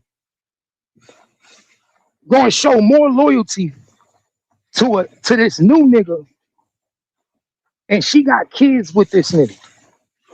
Man, she got kids with Devin, my nigga. Mo 3 temporarily. Nigga, that's just for the now. Nigga, she got to deal with Devin for 18 years. That's what I'm trying to make niggas understand. She got to deal with Devin for 18 years, my nigga. 18 years. Nigga, Mo 3 is temporary. She did not look at Mo 3 like this was gonna be forever. This was just play right now.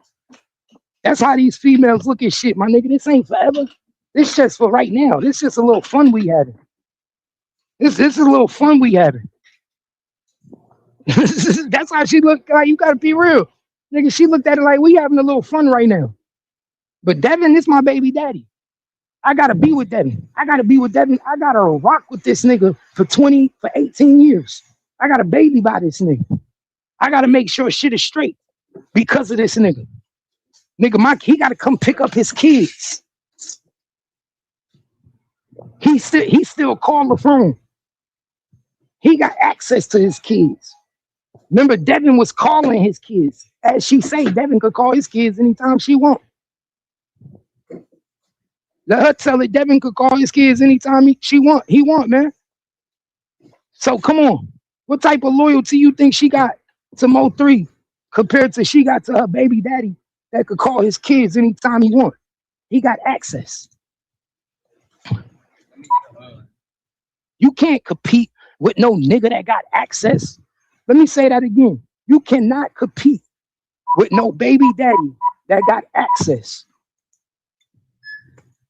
Now, them baby daddies that ain't got access, that's different. That's a whole lot different. But you can't compete with no baby daddy that got access. A nigga that's still in the picture, a nigga that's still coming in and out, a nigga that could call his baby mother anytime he want, a nigga that could call his kids anytime he want. Nigga, you can't compete with that. Nigga, you gonna get crossed out every time, nigga. You gonna get crossed out. Any real nigga will tell you that. Any real nigga will tell you gonna get crossed out. Like, you gotta be kidding me. You thought that was gonna work? Hell no. That's why she on the phone with that nigga every day while he was in jail. Nigga, they probably was talking 5 times a day. I'm gonna get that. I'm gonna get them phone records too. Watch y'all. I'm gonna get them phone records.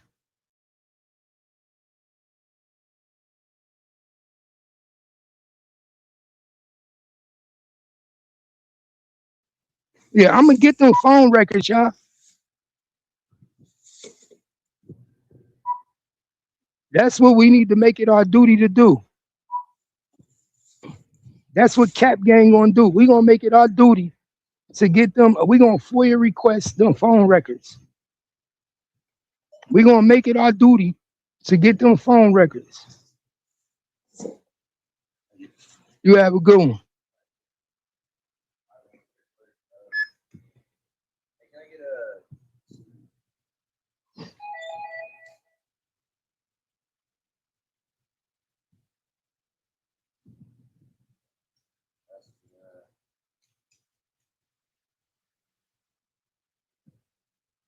Hold on, y'all. Hold on.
Yeah, my bad. He said, I honestly think he feels some type of way towards her, and I don't think it's positive thoughts. Oh, no, I'm on the phone. He said, you don't think so? Nah, he love her. Trust me. She taking care of him right now. Trust me, she taking care of that nigga right now, yeah? She taking care of that nigga.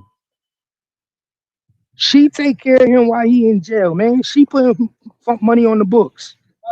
What's up, my boy?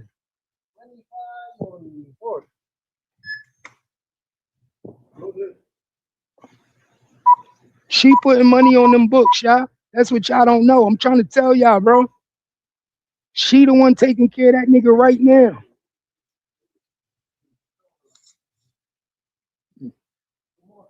She taking care of him right now. Everything he get on his books come from her. Everything. All the money, all the phone calls. Nigga, he's still talking to his kids, everything, bro. All right. He's still talking to his kids, everything. I'm telling you, bro. She's still telling that nigga she love him, all that. Every night before she go to bed, she talk to him on the phone. Bro, y'all think I'm joking. Jossie and Devin still got a relationship right now. They are still in love right now. They are still cuddled up right now. They still talk on the phone every night while he in the cell. He get up in the morning, 3 o'clock, 4 o'clock for breakfast. And first thing he do after he get off breakfast, he call her. When he got to eat lunch at 11 o'clock, lunchtime come at 11, and they call child right after he eat lunch, he call her. When they say it's rack down, that nigga get off the phone from talking to her. I'm trying to tell y'all, I know how this shit go. She the one putting money on the books. She the one taking care of the nigga while he in jail. She the one doing everything. Hold on, I gotta mop this floor. Oh, they ain't done yet. Be like another 10 minutes. Man, I'm saying, yeah, child time. When they call child, man, he get off the phone with her. She the one paying for all the nigga. Bro, she the one paying. My nigga, this is the crazy thing about it, bro. She the one paying for all the nigga commissary, right? And guess what? She getting the money from the state. This is the crazy thing about it, y'all. This is the crazy thing about it. She paying for the nigga commissary. She putting money on the nigga books, putting money on the nigga phone card. And all the money that she getting from the state, from victim assistance. All the money that she giving the nigga is from the state, from victim assistance. And she giving it right back to the same person who committed the crime. What type of fraud shit is that? What type of fraud shit is that, dog? She getting victim assistance put up in a motherfucking a hidden place in Houston, taking care of her bills, and she taking that same money that they give her, and she is paying for this nigga commissary. She buying the nigga phone cards, and she talking to the nigga on the phone. Pay attention. Pay attention. I put that on my life. That's exactly what's going on right now. They literally is robbing and manipulating the system. They literally is manipulating and robbing the system, y'all.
Yeah, pay attention, y'all. Niggas ain't gonna listen to me, dog. The system is corrupted. The system is a fraud, bro. The system is a fraud. Like literally, bro. Like pay attention, bro. All you gotta do is pay attention. She getting she getting victims assistance, dog. All her money right now is coming from victim assistance. So ain't no way in hell that she should be putting money on nobody books and paying for no phone cards or none of that shit, right? All her money that she getting from victim assistance, she is literally giving back to the same nigga that committed the crime.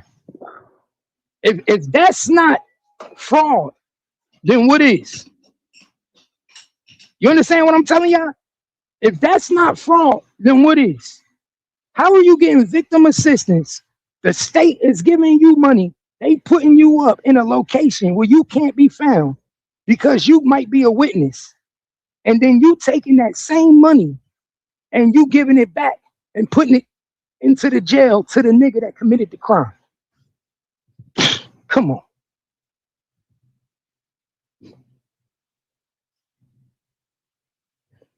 She is, they gonna consider her a victim because because she part of the crime. Because she part of the crime and she's a witness and she's giving up information, she qualified for victims assistance. She, like, I swear to God, she's not a victim. I don't believe she's a victim either. I don't believe she's a victim either.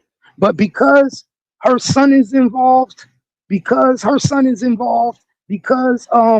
this whole crime happened coming from her house, and because she is a witness where she might testify against her baby daddy, she's considered a victim and she can be protected under victims assistance because they might need to use victim assistance money to protect her, to put her up, to hide her, as if she's saying like she's in witness protection. So if you in witness protection because she's a witness in this case, then they use funds from victims assistance. They use the funds from victim assistance.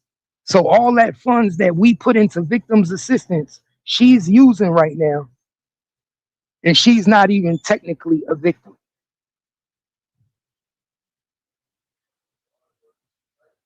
I ain't got no water. You know what I'm saying? That's crazy, right? And she taking that same money and she helping Devin.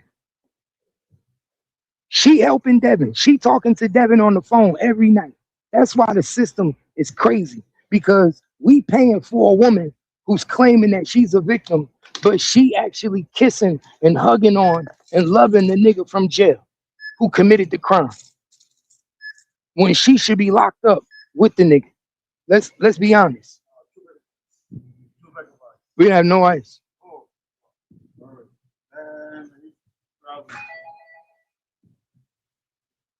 Yeah, when she should be locked up right with him. Oh, do it again. Hold up. Oh, I got it. She should be locked up right with him, but she on the phone with him every night, every day. She been on. I guarantee you, she on the phone with that nigga every night. And you want to know how I know she on the phone with him every night? Cause she don't look at it like he did anything. She don't look at it like he did anything. That's how I know she talked to him and still got a relationship with him and missed that nigga and talked to him every night. Because when you listen to her talk in interviews and how she talk, huh? When you listen to her talk, she talk as if Devin didn't do nothing, as if Devin is not one of the killers. She talks as if Devin is innocent and did nothing wrong. So pay attention. I don't eat this. I don't eat nothing here.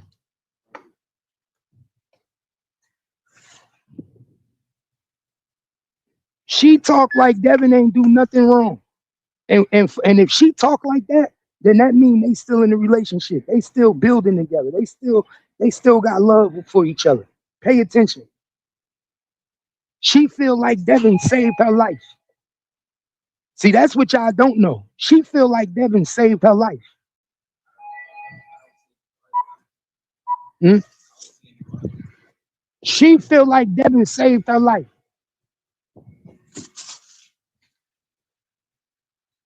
She know Keywan was gonna kill her that night. Come on, I'm trying to tell y'all, bro. She know Keywan was gonna kill her that night. So far as she concerned, she feel like Devin saved my life. Devin still loved us. He showed his loyalty to his son and to his baby mother. He protected us. Y'all better pay attention.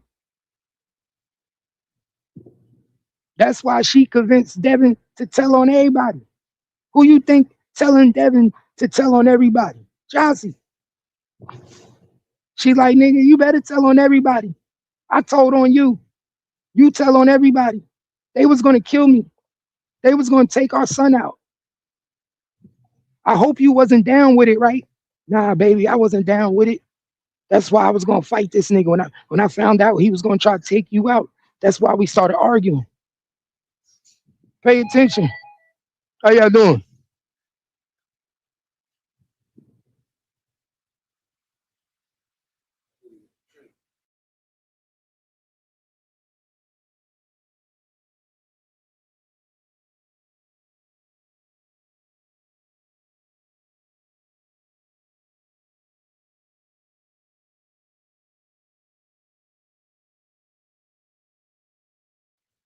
Pay attention.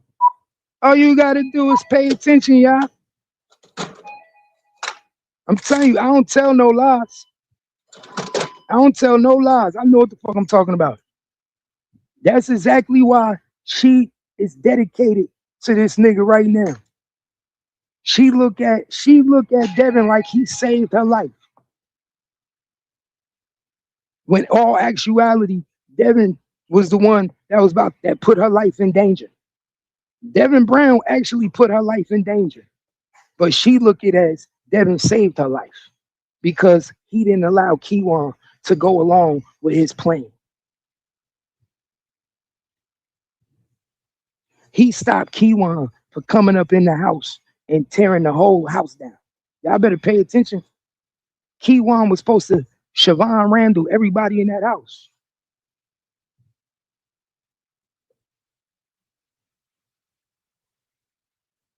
Mm-hmm. I told you. See? It said, right? She was even mentioning he didn't do nothing wrong on panels. See? Why you think she did that? Why you think she did that, y'all? 226.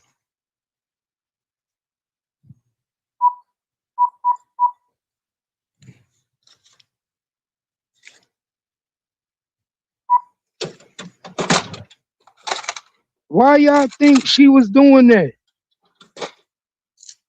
Come on, pay attention. It don't take a rocket science to see why she was doing that. Why you think she was doing that, y'all?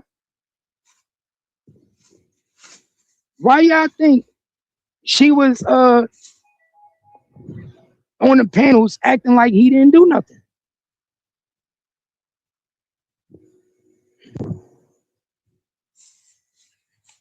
Come on, pay attention. It's a reason why she was on them panels acting like he didn't do nothing. Because far as she concerned, he saved her life. Far as she concerned, he didn't allow the crime to go down. Far as he concerned, he aborted the mission. And that's another thing. This a lot what a lot of people don't know. Let me put y'all on game. This is another thing a lot of people don't know. See, I know too much. I know shit people don't know, y'all. I know shit people don't know. This is another thing that a lot of people don't know. Let me put y'all on game. Let me put y'all on game that a lot of people don't know. Devin Brown aborted the mission, y'all. Not only did he abort the mission and didn't allow Keywan to go in the crib See, but what a lot of people don't know is I told y'all they was in separate cars. Keywan and Devin was in separate cars. When they started chasing Devin, when they started chasing Mo 3, Devin literally aborted the mission, y'all. He literally went in a whole different direction and left Keywan for dead. That's why Keywan was on the highway by himself. Devin never jumped on the highway. A lot of people don't know that. I'm going to say this again. Devin aborted the mission. Devin aborted the fucking mission. He literally went in a whole different direction.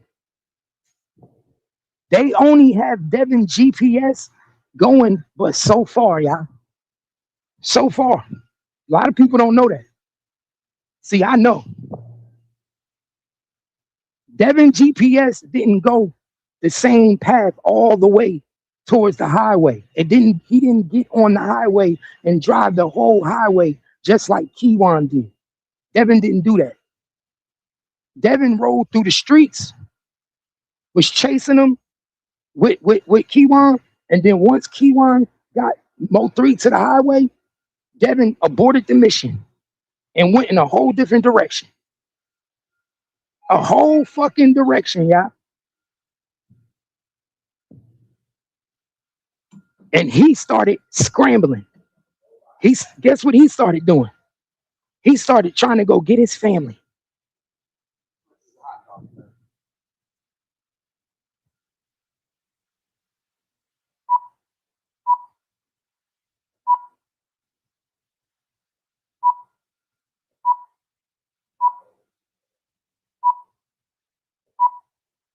$270. Boss man, you got 30-cent change.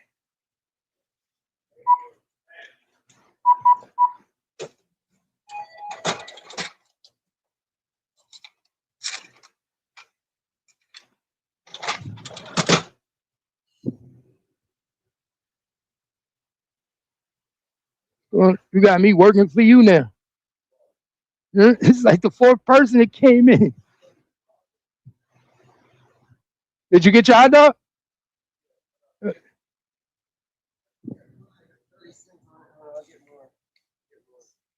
More what? What you talking about? This don't get nothing. Hey, we got to start moving around in a minute. It's almost 6 o'clock. What's good? Good morning. Good morning. Nah, but like I said, what did you say? Hold on, let me see. Quick question, all because I'm curious. Why do JB jump on here deflecting and disrespecting people when they not going along with what he say? Man, I don't know. You know, JB always been a clout chaser, man. You know, JB always was a clout chaser, man. JB tried to put himself more into the story than he really is. Everybody know how JB is. You know, JB, you know what I'm saying? Only thing we know that's true about JB. How you doing, love? Only thing we know that's true about JB is that he used to dance with Yellow Beezy Pops. JB used to go to the strip clubs and watch the men dance, man. That's what we know about JB. JB used to be in the male strip clubs watching the men dance, man. I ain't gonna lie to y'all. JB used to be in the male strip clubs and watching the men dance. He used to watch Yellow Beezy Pop dance around the pole. Word is born. But it's all gonna come out. Remember I said it. Everything about to come out. It's all coming out. But they trying hard as hell to not let Jossie situation coming out. They trying hard not to let Devin's situation coming out. They don't want it all to come out. Because if it come out, then everybody gonna know the role she played. And that's one thing they want to hide. They want to hide the role that Jossie played in this whole situation. He said, "Who is JB? Oh, JB, just a dude that be in the Mo 3 sector. He used to be friends. He was best friends with Yellow Beezy Pops. Yeah, JB used to be best friends with Yellow Beezy Pops, right? And they used to go in the strip clubs together. I think he used to manage Yellow Beezy Daddy. To tell you the truth, keep it 100. I think JB used to manage Yellow Beezy Pops when he was in the strip club dancing on the pole. When he was shaking his tail feather back in the day, in the early 90s.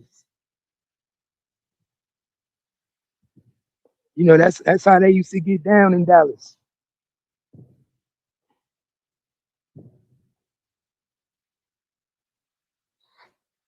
I'm about to drop the link. If anybody want to hit the link and ask some questions, man. Anybody want to hit the link and want to ask some questions, I'm about to drop the link.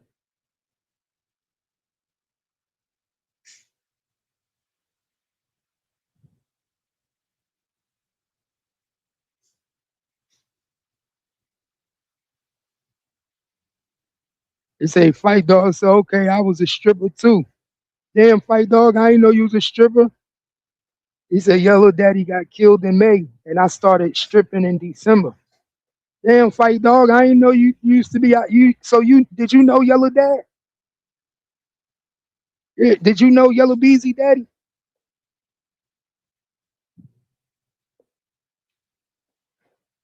Did you know his pops?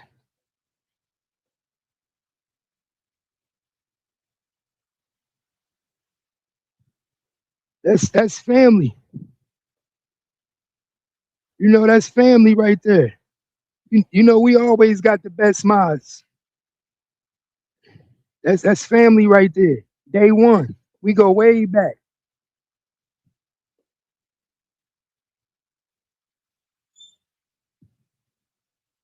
Oh, okay, okay.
Oh yeah, I heard that audio in the Nolan Well case. I couldn't believe that. That- I'm trying to see if it's real or not. It should. It ain't come up yet. Still ain't come up.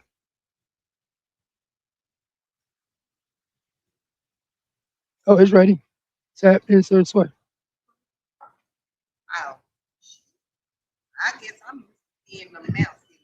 Remember, it's that new thing they put up there. Yeah, I heard that audio. I said, yeah, that's that new shit.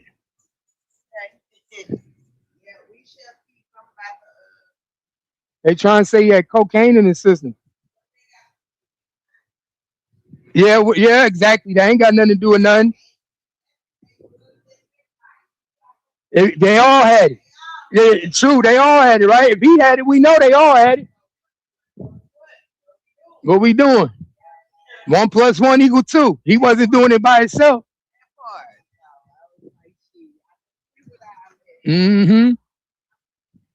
Hey, how many cars you got? Mm-hmm. I like that.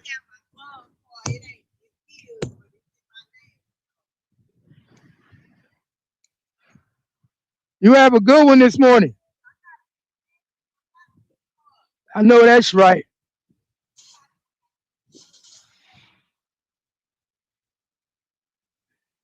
Nah, but yeah, and yo, like I was telling people also earlier today, Alma Jean is a little bit more connected than people think, y'all. Like I told y'all when we was going over this Nolan Well case. I told you Toby Shook was gonna look like a totally different lawyer.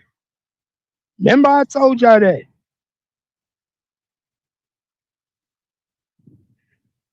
What it do?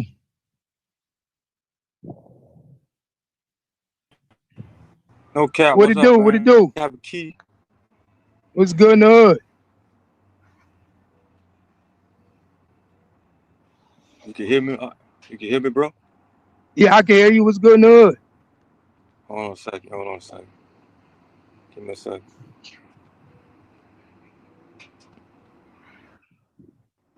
Yeah. Yeah, you can hear me?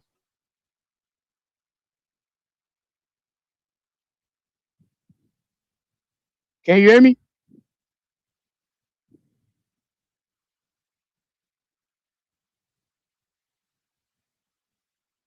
I don't know what's going on with your shit.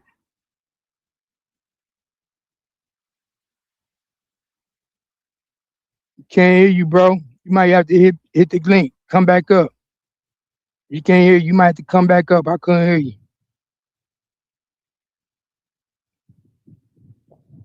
Y'all hit that like button, man. Make sure y'all hit that subscribe button too. But remember, I told y'all, Toby Shook.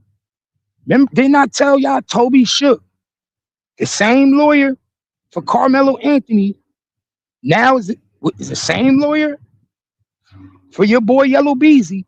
I told y'all he was not gonna look the same way. I told y'all, everybody was saying that these lawyers for Carmelo Anthony looked so unprofessional. They weren't objecting to nothing. That's why they didn't want no cameras in that courtroom, y'all. Pay attention. The reason they didn't want no cameras in Carmelo Anthony courtroom was because they didn't want you to see how Toby Shook do one case compared to how he do this case. If Carmelo Anthony case was broadcast to the public, you would see a totally different Toby Shook in public than you see in this case, than you saw in the Carmelo Anthony case.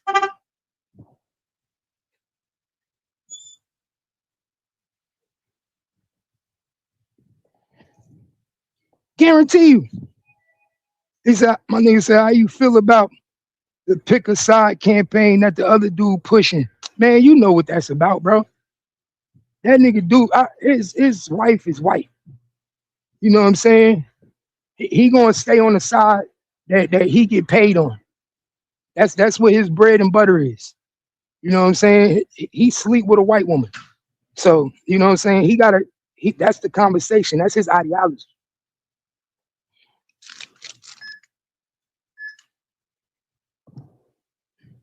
That's his ideology from jump.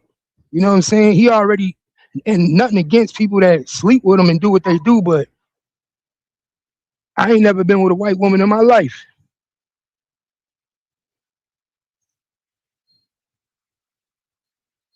So he already got a different ideology. You have a good one. You know what I'm saying? His ideology is already different. You feel me, gang? It's already different. That dude already been pushed in that angle. Every time it's gonna be a situation when it's white people, he gonna go to the white side. That's automatically. And then he gonna say it's because he trying to find justice, but he ain't trying to find no justice. But like I said, pay attention. You gonna see Toby Shook do shit for Yellow Beezy that he would have never did for Carmelo Anthony. That's why they didn't want you to see none of this shit publicly. None of this shit was supposed to be seen publicly. Because at the end of the day, I told people from jump, if Toby Shook was in that courtroom in Collin County defending Carmelo Anthony the way that they say he was, let me say this again. If Toby Shook was in that courtroom defending Carmelo Anthony the way that they say he was, then I tell you firsthand that there was an inside deal put together to fuck him over for Yellow Beezy. Automatically. Because everybody and their mama know Toby Shook ain't no rookie at this shit. Everybody and their mama know Toby Shook is one of the top lawyers in Dallas County. You understand me? So ain't no way you telling me that a nigga is in the courtroom allowing the shit to go on that they saying was allowed in Carmelo Anthony case. Because you know it's people in there that say they allowed shit that should have never went down. Come on, first of all, look how Toby Shook is fighting for Yellow Beezy in preliminaries. Look at the motions that Toby Shook is fighting for Yellow Beezy and the motions that he's putting out to get shit excluded and all types of shit. Where was the motions in Carmelo Anthony trial? Pay attention. That's why I say, my nigga, this shit was a railroad set up for one so another nigga could get off. And Alma Jean is the one with all the power. I keep telling people, this case should have been changed to a different venue. Ain't no way in hell that Miss Nicole didn't fight to have this change put in a different venue. I would have never wanted this case trial in Dallas County. That's where I think Mo3 family fucking up. Remember I said it in the beginning.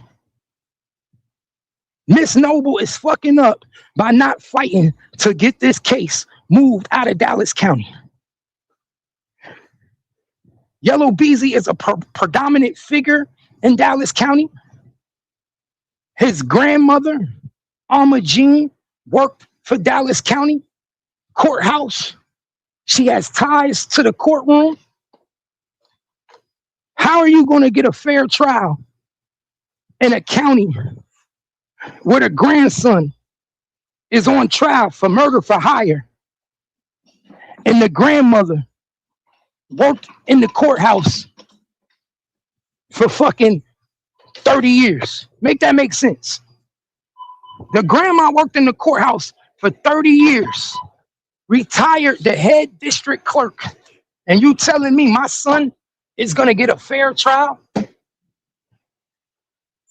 You telling me my son is going to get a fair trial?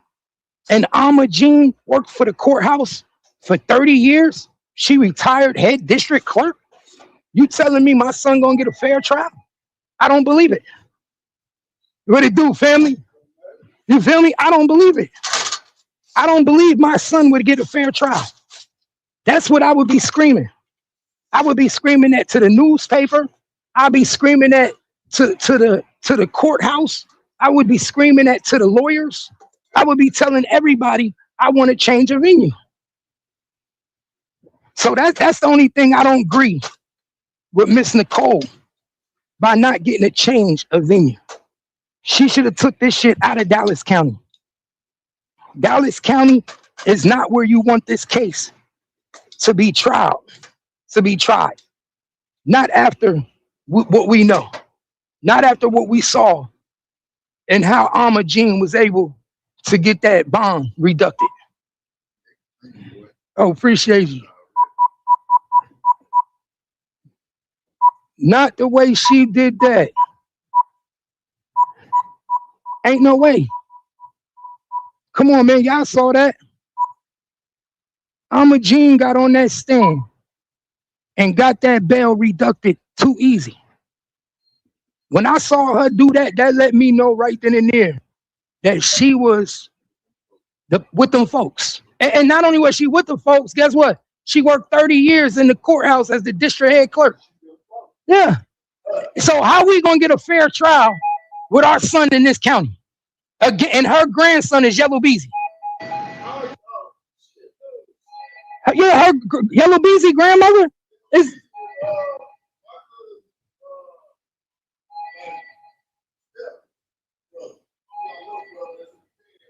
He got a little brother that's in the pen, named Brandon. Oh, Brandon. Oh, you better be careful. He might try to snitch on him to get out.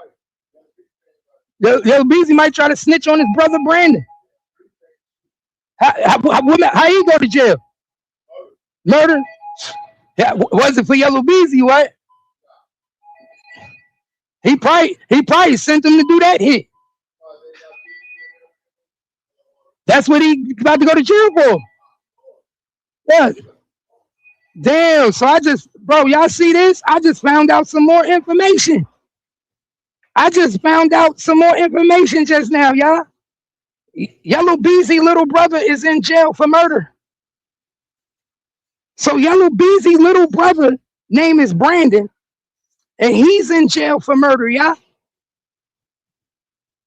You see that shit, y'all? I just found out some more information. So Yellow Beezy little brother is in jail for murder. Was he doing drills for Yellow Beezy?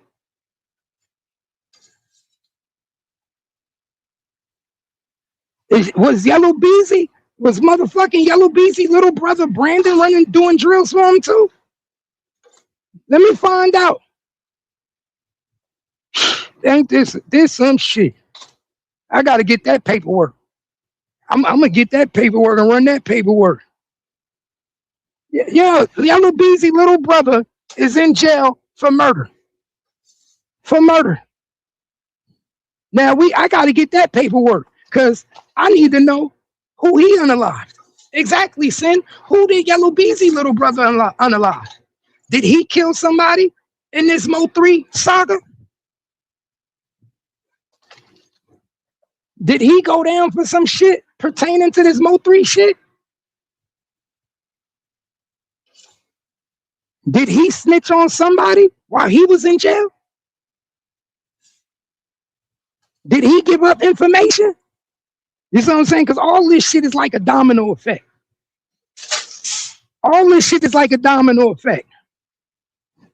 But y'all heard what he said. He said it even out of his mouth. Come on, man. Gene is the key to Yellow Beezy getting found not guilty. Remember I said it, y'all. All these motions that's being granted, all these stuff that's being denied, all that is the power of Gene. How you doing? All that is the power of Gene. Yellow Beezy grandmother. The one that was able to get on that stand and get the bond reduced with no problem.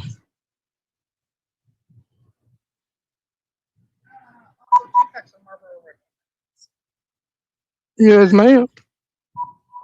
Got the bond reduced with no problem.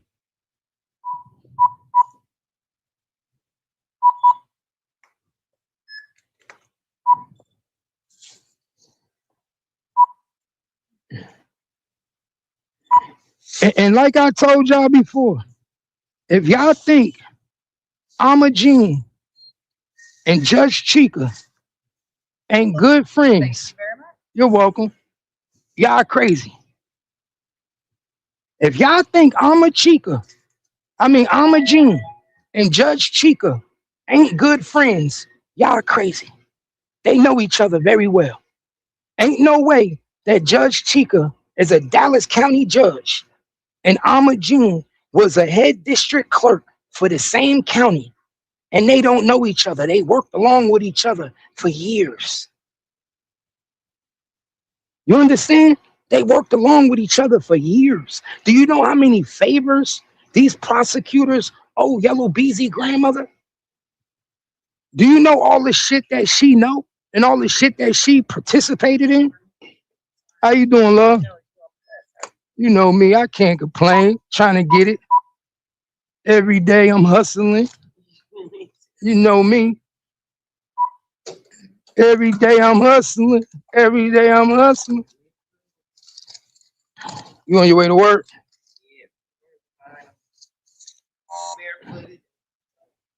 All right. You have a good one.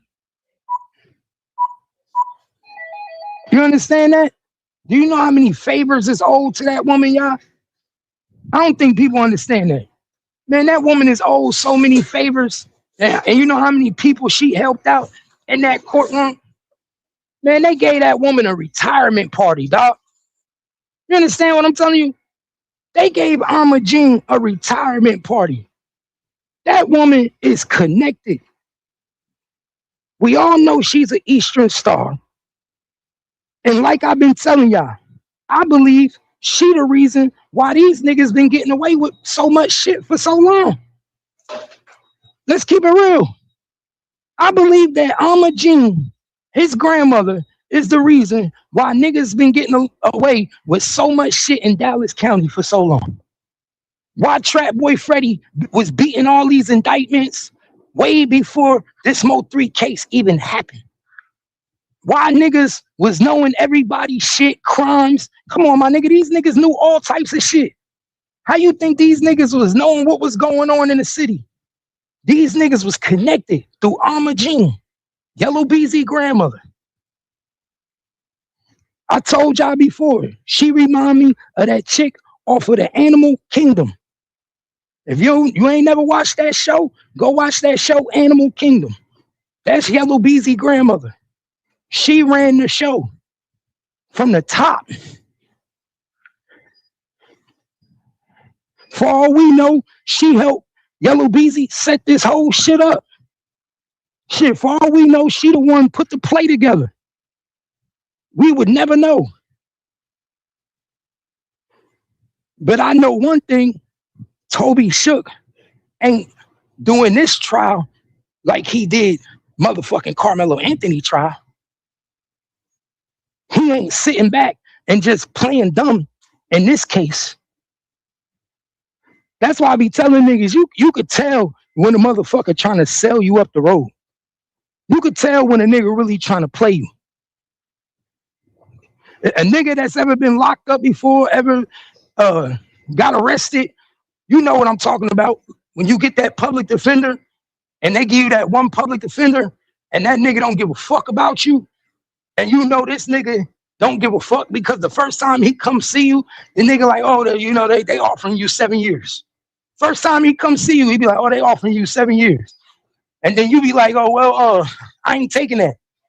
Second time he come see you, he be like, oh, they offering you 7 years. And you be like, hold up, my nigga, niggas ain't coming down off of that, nothing. And you automatically be like, nah, man, I don't want you no more. You automatically be like, nah, I don't want this public defender. He ain't trying to help me. This nigga ain't trying to work for me. You automatically do that. And then when you get another public defender or you get a paid lawyer, then all of a sudden, now your offer go down. Now all of a sudden they give you a smaller offer. You know when a nigga ain't trying to work for you. And that's what Toby Shook was doing. Like I told people all the time, these niggas make inside deals. These niggas wash each other hand. Yo, give me this nigga. I'll give you that nigga. Well, you got such and such on the docket. Oh yeah, I got him on the docket next month. Okay, well, yo, look, if you make a deal with me on his case, I'll butter your case up with Jeffrey. I seen it too many times, y'all. Ask these lawyers, they'll tell you it happens all the time. A nigga will be like, yo, I got Steven on docket. He got a drug case coming up. I need you to help me with. Hey, well, you know what? You got John on the docket. I want John. I've been trying to get John. Well, you know what? I'll give you John. Shit, I don't like John anyway. Shit, I ain't gonna fight hard for John. What you want John to plead the probation? I'll get John to plead the probation. Nah, I want 2 years state time out of John. Give me 2 years state time out of John. Okay, well, I'll tell John that he got to do 2 years state time. The whole time these niggas making deals, my nigga, that's what they do. Make deals. Make deals. Give up one nigga for another nigga. The same way niggas do when they snitching on a nigga is the same way the lawyers do when they working cases. They don't want to go to trial for every case. Some shit they just want to plead out, get that shit over with. And if you got some duck cases that they could plea out for real quick and make their job easier, then guess what? I'm going to plea these cases out. And after I plea these cases out, whichever one I really want, you're going to give me. I need this big one. I need this one to be found guilty for murder. Guess what? Y'all want Carmelo Anthony? I need y'all to help me get Yellow Beezy free. If I help y'all get Carmelo Anthony on a silver spoon, because that's what Toby Shook did. I told y'all. Go look at my videos. I made a video and told y'all in the beginning of Carmelo Anthony trial, Toby Shook is making a deal to give up Carmelo Anthony for your boy Yellow Beezy. I told everybody. Everybody didn't even know that Toby Shook was representing Yellow Beezy. People was in my comments talking about who? They got the same lawyer? Nobody even knew they had the same lawyer. I kept telling everybody they got the same lawyer. I kept telling everybody they got the same lawyer. I kept telling everybody. When everybody said that Carmelo Anthony lawyers wasn't shit, and Carmelo Anthony's lawyers didn't give a fuck about him, I said they did that shit on purpose. They traded Carmelo Anthony in for Yellow Beezy. I told everybody that. You didn't hear nobody doing motions. You ain't hear nobody objecting, nobody fighting, none of that shit that they doing for your boy Yellow Beezy. Toby Shook look like an all-star lawyer now. Everybody talking about Toby Shook like he the #1 lawyer in the world now. Like he fighting for Yellow Beezy life. He gonna make sure Yellow Beezy got no problems now. But just a couple months ago, everybody was saying that he wasn't shit. Just a couple months ago, people were saying he's horrible. Whoever Carmelo Anthony lawyers were, they were horrible. They sold him up the road. Mighty funny that now they look like the best shit on earth. You want to know? You know why. I ain't even got to tell you why. Y'all know why. You give me one, I give you two. Pay attention. All I want y'all to do is pay attention sometime. This should be right in your face. Come on, Yellow Beezy knew what the fuck was going on. And you want to know how I know Yellow Beezy knew what was going on? Because think about it. If you in Yellow Beezy's shoes and you facing a murder for hire and you just saw Carmelo Anthony go to jail for murder and get 35 years and he using your lawyer, pay attention. If I just saw a nigga like Carmelo Anthony get sentenced to 35 years, sent up the road, and he using my lawyer, and I'm fighting a murder for hire charge. Pay attention. I'm fighting a murder for hire charge. This boy just used my lawyer that I'm paying millions of dollars to fight a case. You don't think that I'll be scared as hell that I'm going to lose my case because now everybody's saying that this lawyer ain't shit and this lawyer is horrible and he just gave up Carmelo Anthony? Don't you think I would be scared? Don't you think Yellow Beezy should be scared as hell? Like, oh my God, what if he do me like that? Why you think Yellow Beezy ain't fired that nigga? Why you think Yellow Beezy didn't seek new counsel? Pay attention. Why you think Yellow Beezy didn't fire him? Why you think Yellow Beezy didn't look for new counsel? Because the first thing I would have did is try to fire that nigga. I would have been like, I don't want him as my lawyer. I want somebody else. I saw what he just did to Carmelo Anthony. I would have fired that nigga ASAP. Why? So pay attention. Why you think he ain't getting fired? Why you think he ain't getting fired? Yellow Beezy know what the game plan is. They all know what the game plan is.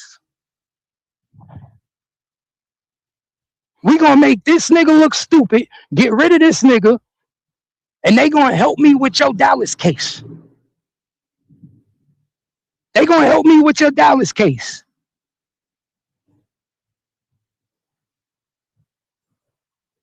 That's all he did. So now this nigga ain't got no worries. He's sitting back like, yeah, come on, man. Yellow Beezy knew that Carmelo Anthony was getting sold out. Ain't no way in hell you telling me Yellow Beezy didn't know Carmelo Anthony was getting sold out. Toby Shook told him. Toby Shook had to tell him to make him feel comfortable.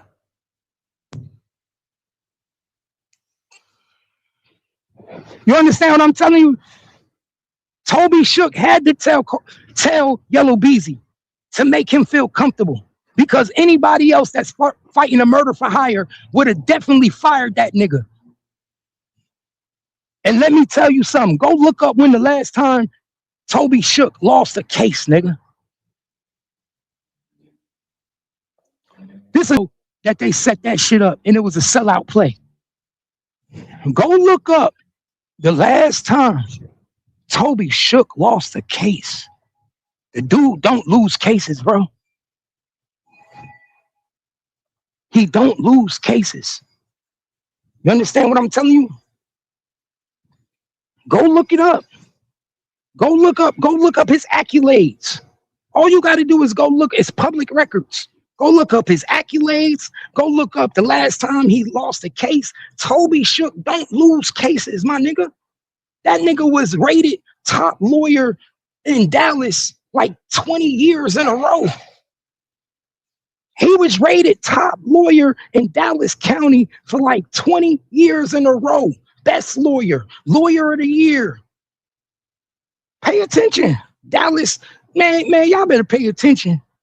That nigga don't lose cases. If that nigga lost a case, he lost on purpose. If he lost that case, he lost it on purpose. If he wasn't objecting and making objections, he did it on purpose. Everybody know that. Everybody know that.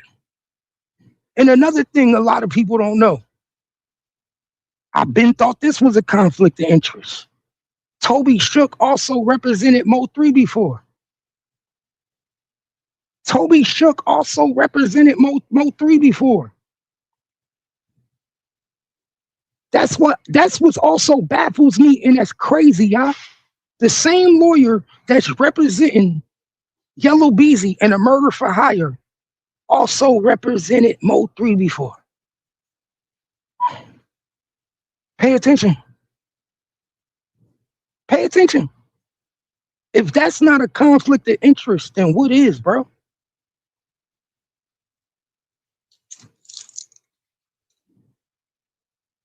Yeah.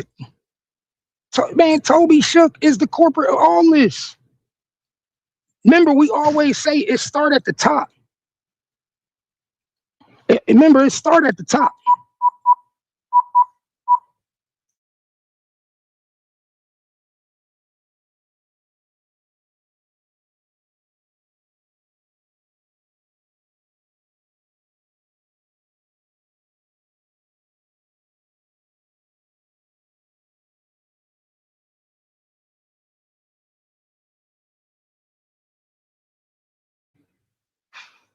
Yeah, pay attention, y'all. It start at the top.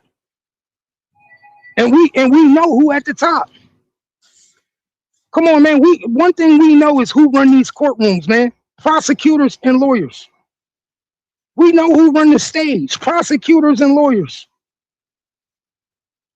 The judge gonna sit back and play their position. But we know who is running the show. The prosecutor and the lawyer.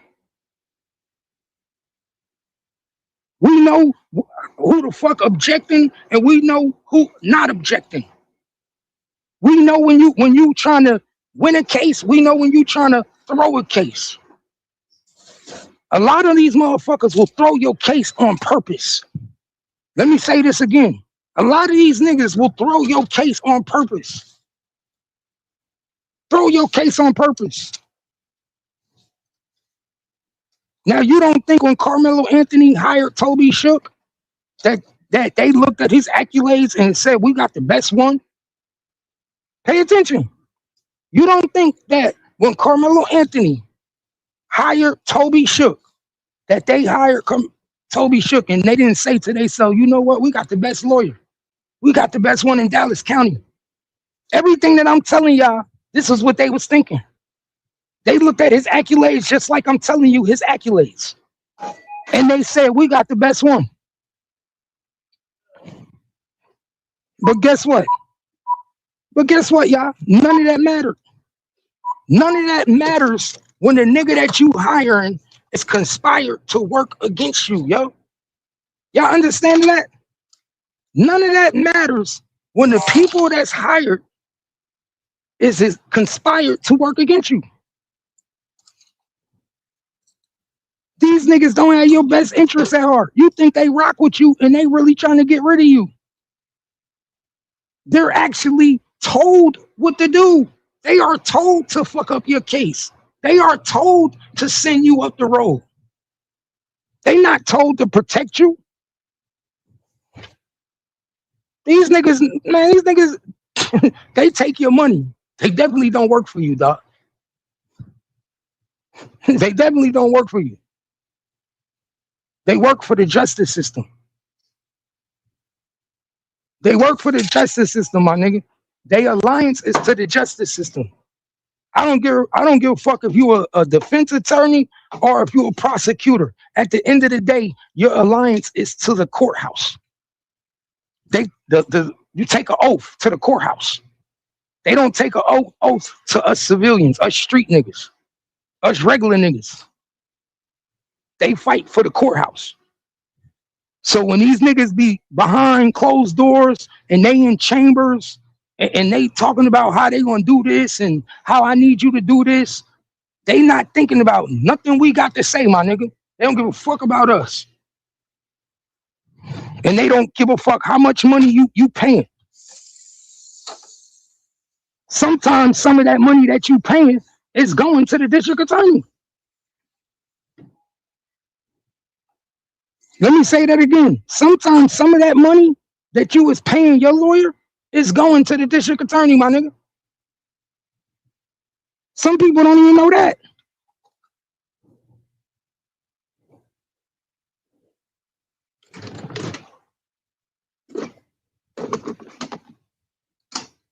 You understand that? Some people don't even know that the money that they paying. Why you think when these defense attorneys charge you 100,000, 50,000, 75,000, nigga, some of that money going to the prosecution. When they work that deal, some of that money go to the prosecution because they worked you a deal. Yo, I need a deal. Hook me up. Oh, okay. Well, shit, that's gonna cost you 25 grand. You think these niggas don't be making side deals, dog? Come on, bro. Y'all know that. You think these defense attorneys and these prosecutors don't be making side deals? That's business. We live in the United States of America. This shit is a business.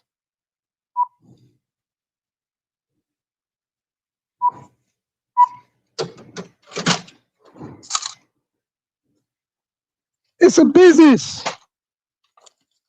This is what these niggas don't tell me. You know what I'm saying? It's a business. The system is a business. When they put you on probation, it's a business. When you pay for your defense lawyer, it's a business. When they make you pay, when you got to pay your fines, when you pay restitution, you pay court fees, it's part of the business. And sometimes part of the business is also getting as much money from your client as possible, running that nigga dry. That's the number one rule to the business. Is we gonna get this nigga for as much money as possible. So when we run his bond is gonna be high. When he pay for his he gonna have to pay a large lawyer fee. And then when the prosecution tell them what they deals is looking like, guess what end up happening? Your lawyer come back to you and he gonna say, could help you, I think I could get a good deal for you. But guess what? It's gonna cost us another 20,000. It's gonna cost us another 20,000.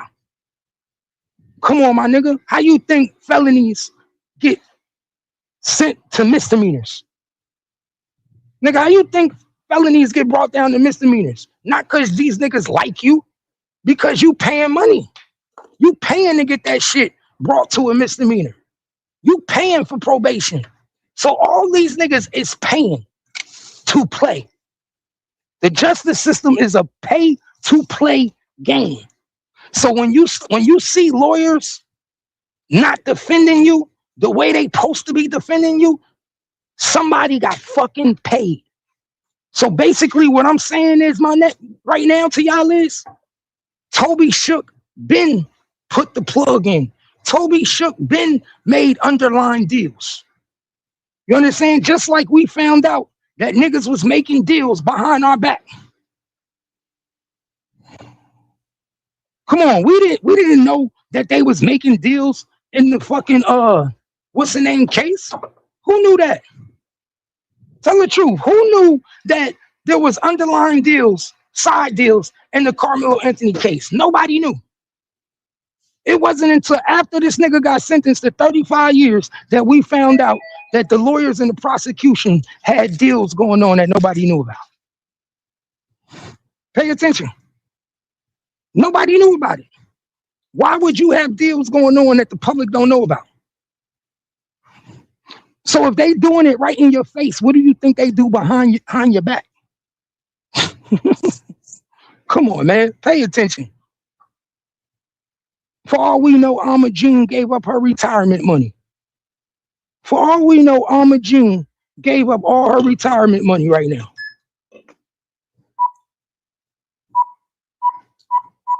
Come on, man.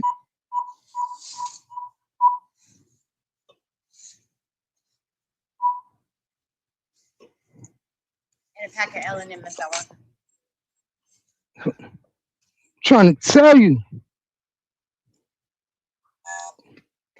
Trying to tell you.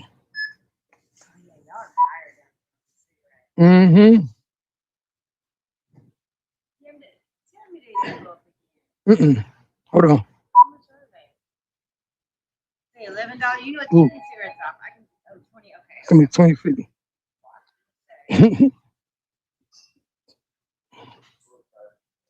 Thank you, baby. You know, you have a good one. Yeah, so pay attention.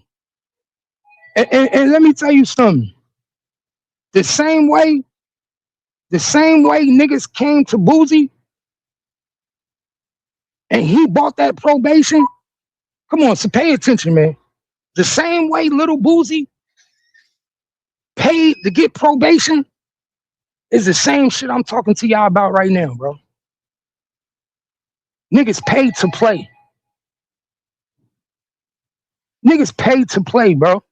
Look how Boozy paid $600,000 for probation, dog. He was in felon in possession of a firearm. Boozy was supposed to go to prison.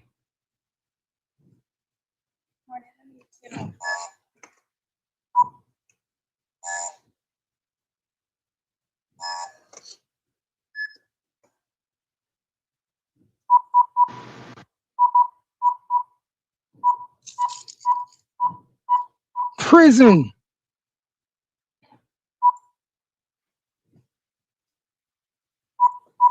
He paid to play.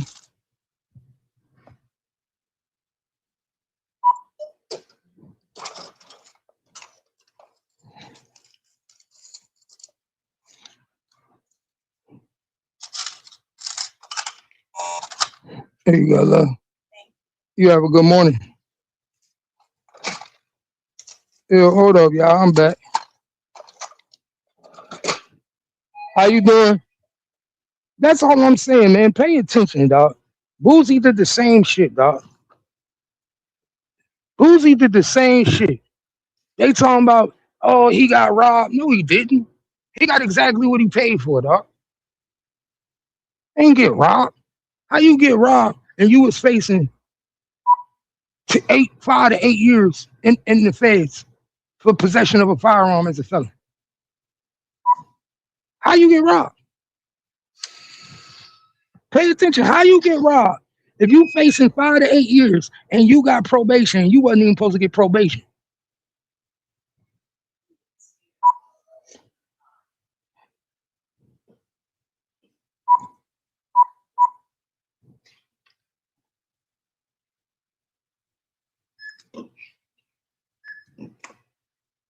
$18.31. They ain't gonna tell you that though.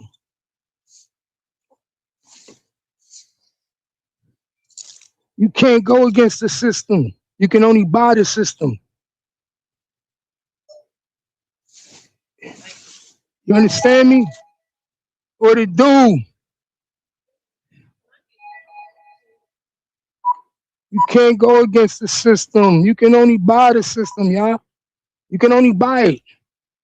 You can't go against the system. You lose every time. You could buy the system though. Suge Knight did it. And Lil Boozy did it.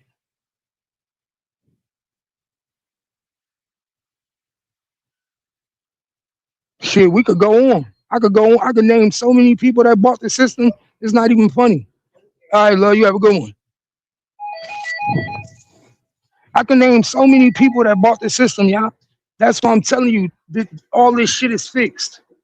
Everything, the justice system ain't even the justice system no more. You'll never get really a fair trial out of nothing no more because everything could be bought. Anything could be bought.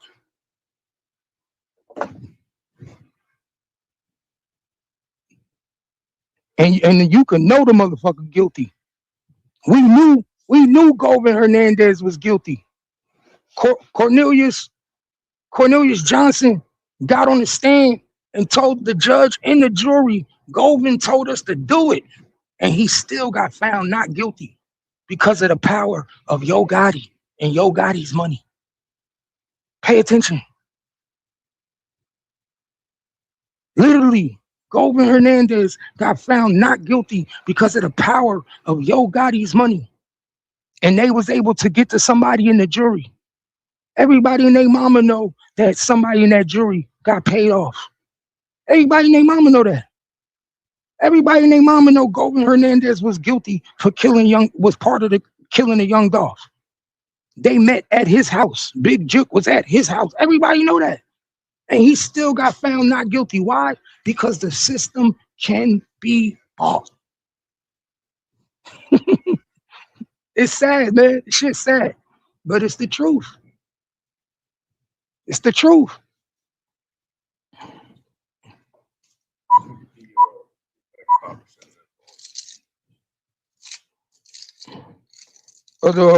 Which ones? Views? Niggas don't want to listen to me though. Yeah.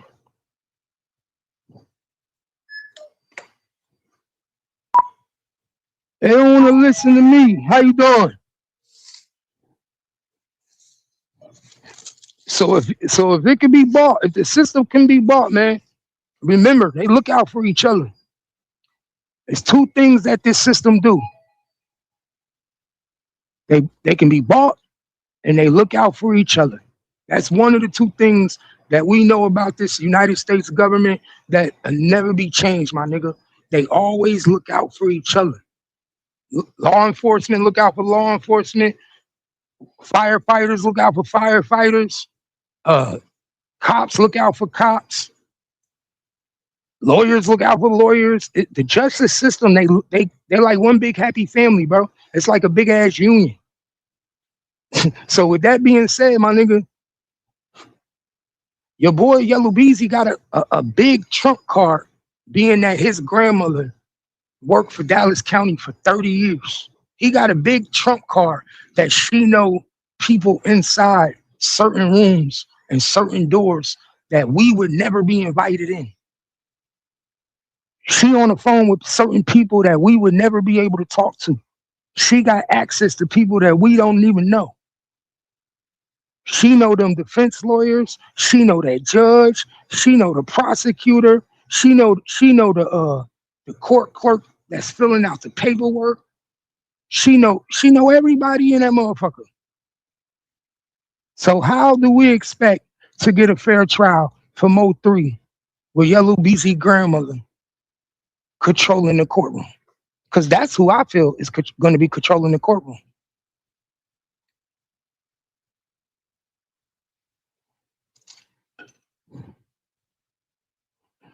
That's what I think.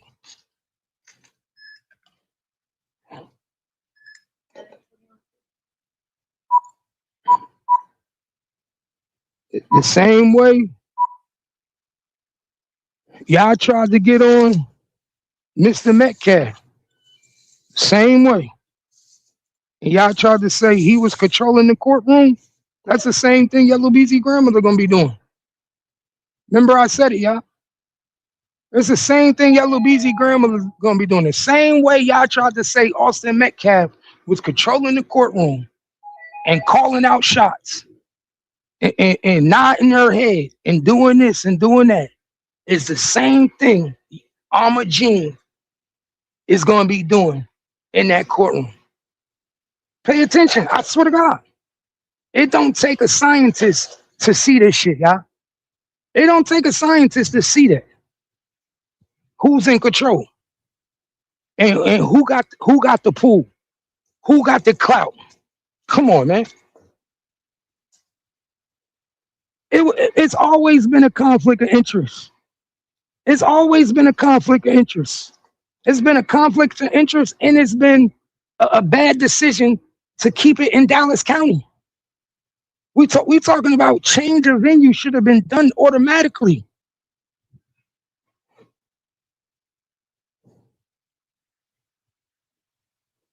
Change of venue should have been done automatically. The same way Carmelo Anthony should have had a change of venue, and he should have never had his case tried in Collin County. Let's keep it real. The same way Carmelo Anthony case should have never been tried in Collin County, Yellow BZ case shouldn't be tried in Dallas County. It should be an automatic change of venue just because of his grandmother. Just because of the pool that she got.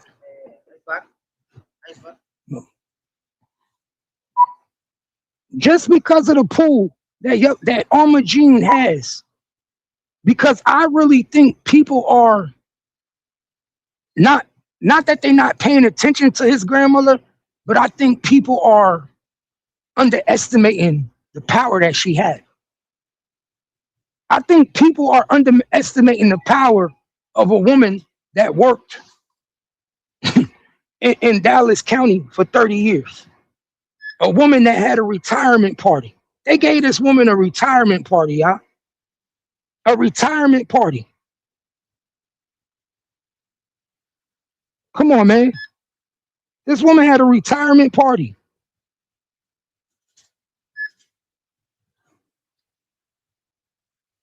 That woman was loved in Dallas County. And now y'all got her grandson on trial for murder. For murder for hire. Is y'all not paying attention? Come on, think about what you would be doing if this was your grandson. Think about it, y'all. Think about it if this was your grandson.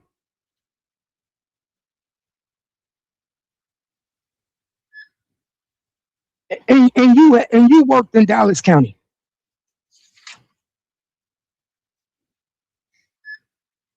Think about it. Imagine you worked in Dallas County as a district head clerk and your grandson was on trial for murder for hire. You telling me you wouldn't be pulling all your connects?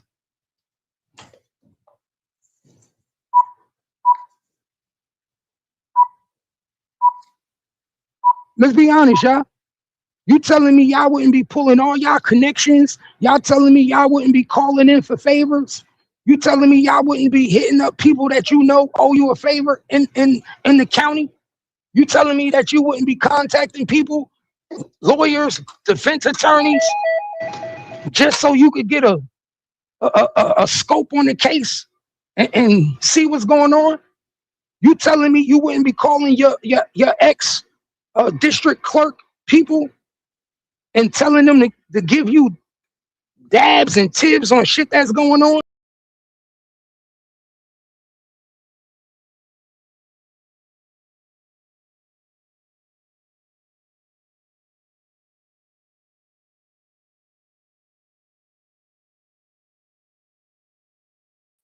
Yeah, my bad. My bad. You think that you wouldn't be calling your people and getting on the phone like, yo, I need you to do me a favor? You think they wouldn't be telling these people like, yo, my nigga, I need you to look out for me? My son on trial for murder for hire? Come on. And you're gonna have people that call you, and that's gonna show their concern to you and gonna tell you, oh, I'm sorry, what's going on with your grandson? How you doing?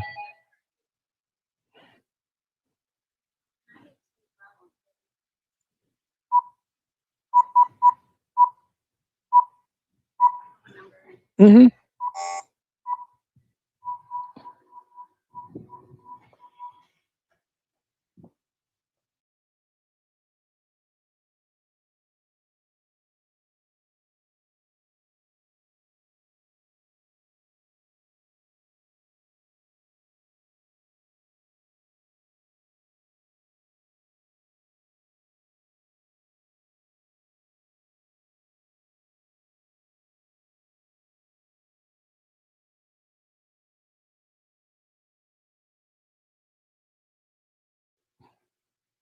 Good morning. Good morning. So pay attention. He said, funny you mentioned a union at work now as a driver, and I just told another driver with another company to get ununionized. That's a huge conflict of interest. Wow, family on point for real.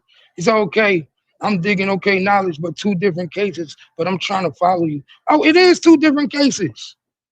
It's two different cases, but it's all in the same county. Two different cases, all being worked. Two different counties, but it's all being worked by the same lawyer.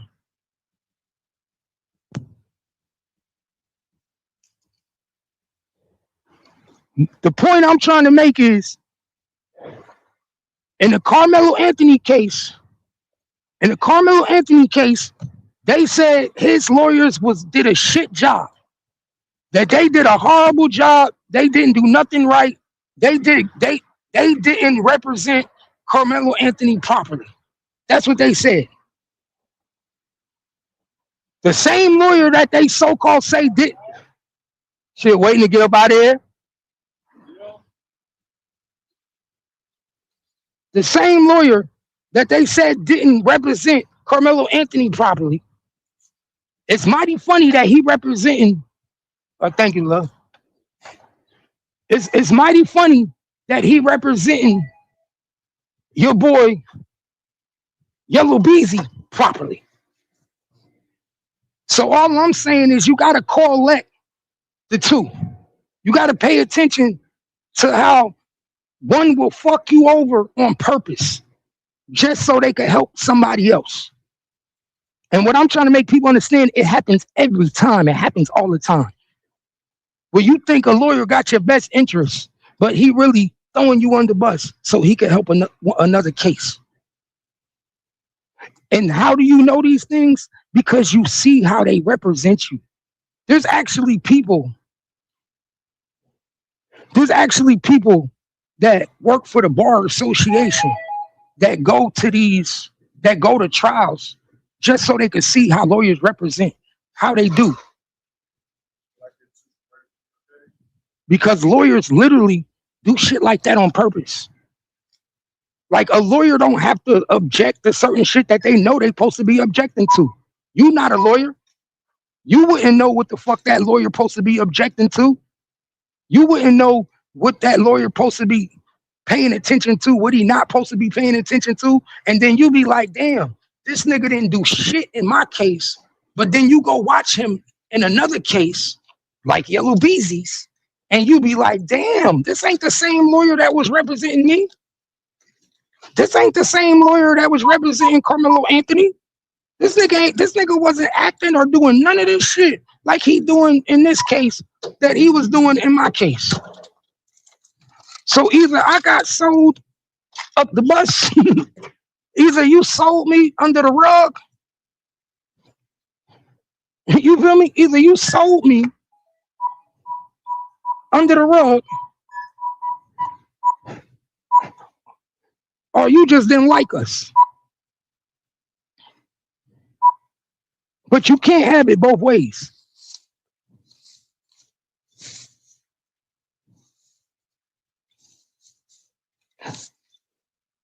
Ooh, shit. It didn't come out, did it? I'll clean it up. I got it.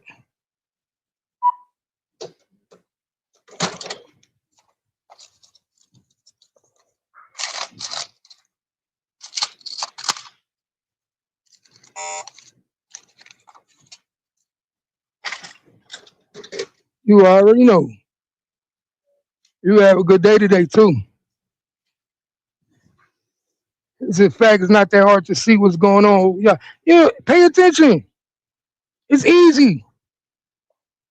You would literally go to a courthouse and you could see a nigga defend somebody, and you see how he defended one person, and then you be like, oh, I want to hire him as my lawyer.